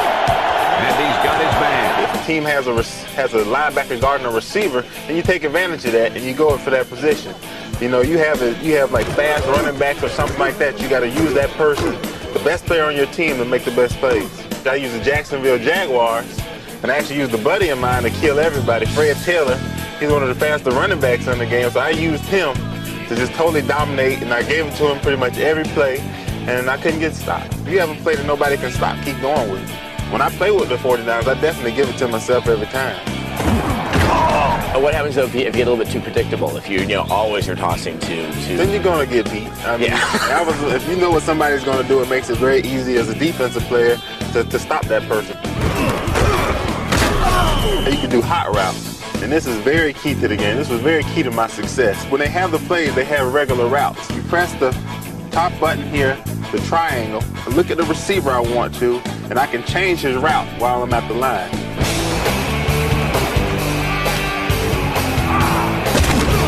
Finally go for it. I mean, you got to take chances on offense and defense. Don't be afraid to try new things. Let's see that one again. Have fun with the game. Just go for it and you'll be successful. If you didn't get your fill of Terry Jackson, then you can check out the full interview at our website. Or if you have a strategy of your own, come share it with us, post it on our message boards. And don't forget about our chats on Mondays at 6 p.m. Eastern. We'd like to thank Metreon for hosting us today. That about does it for this edition of the show. It does. Until next time, Game over.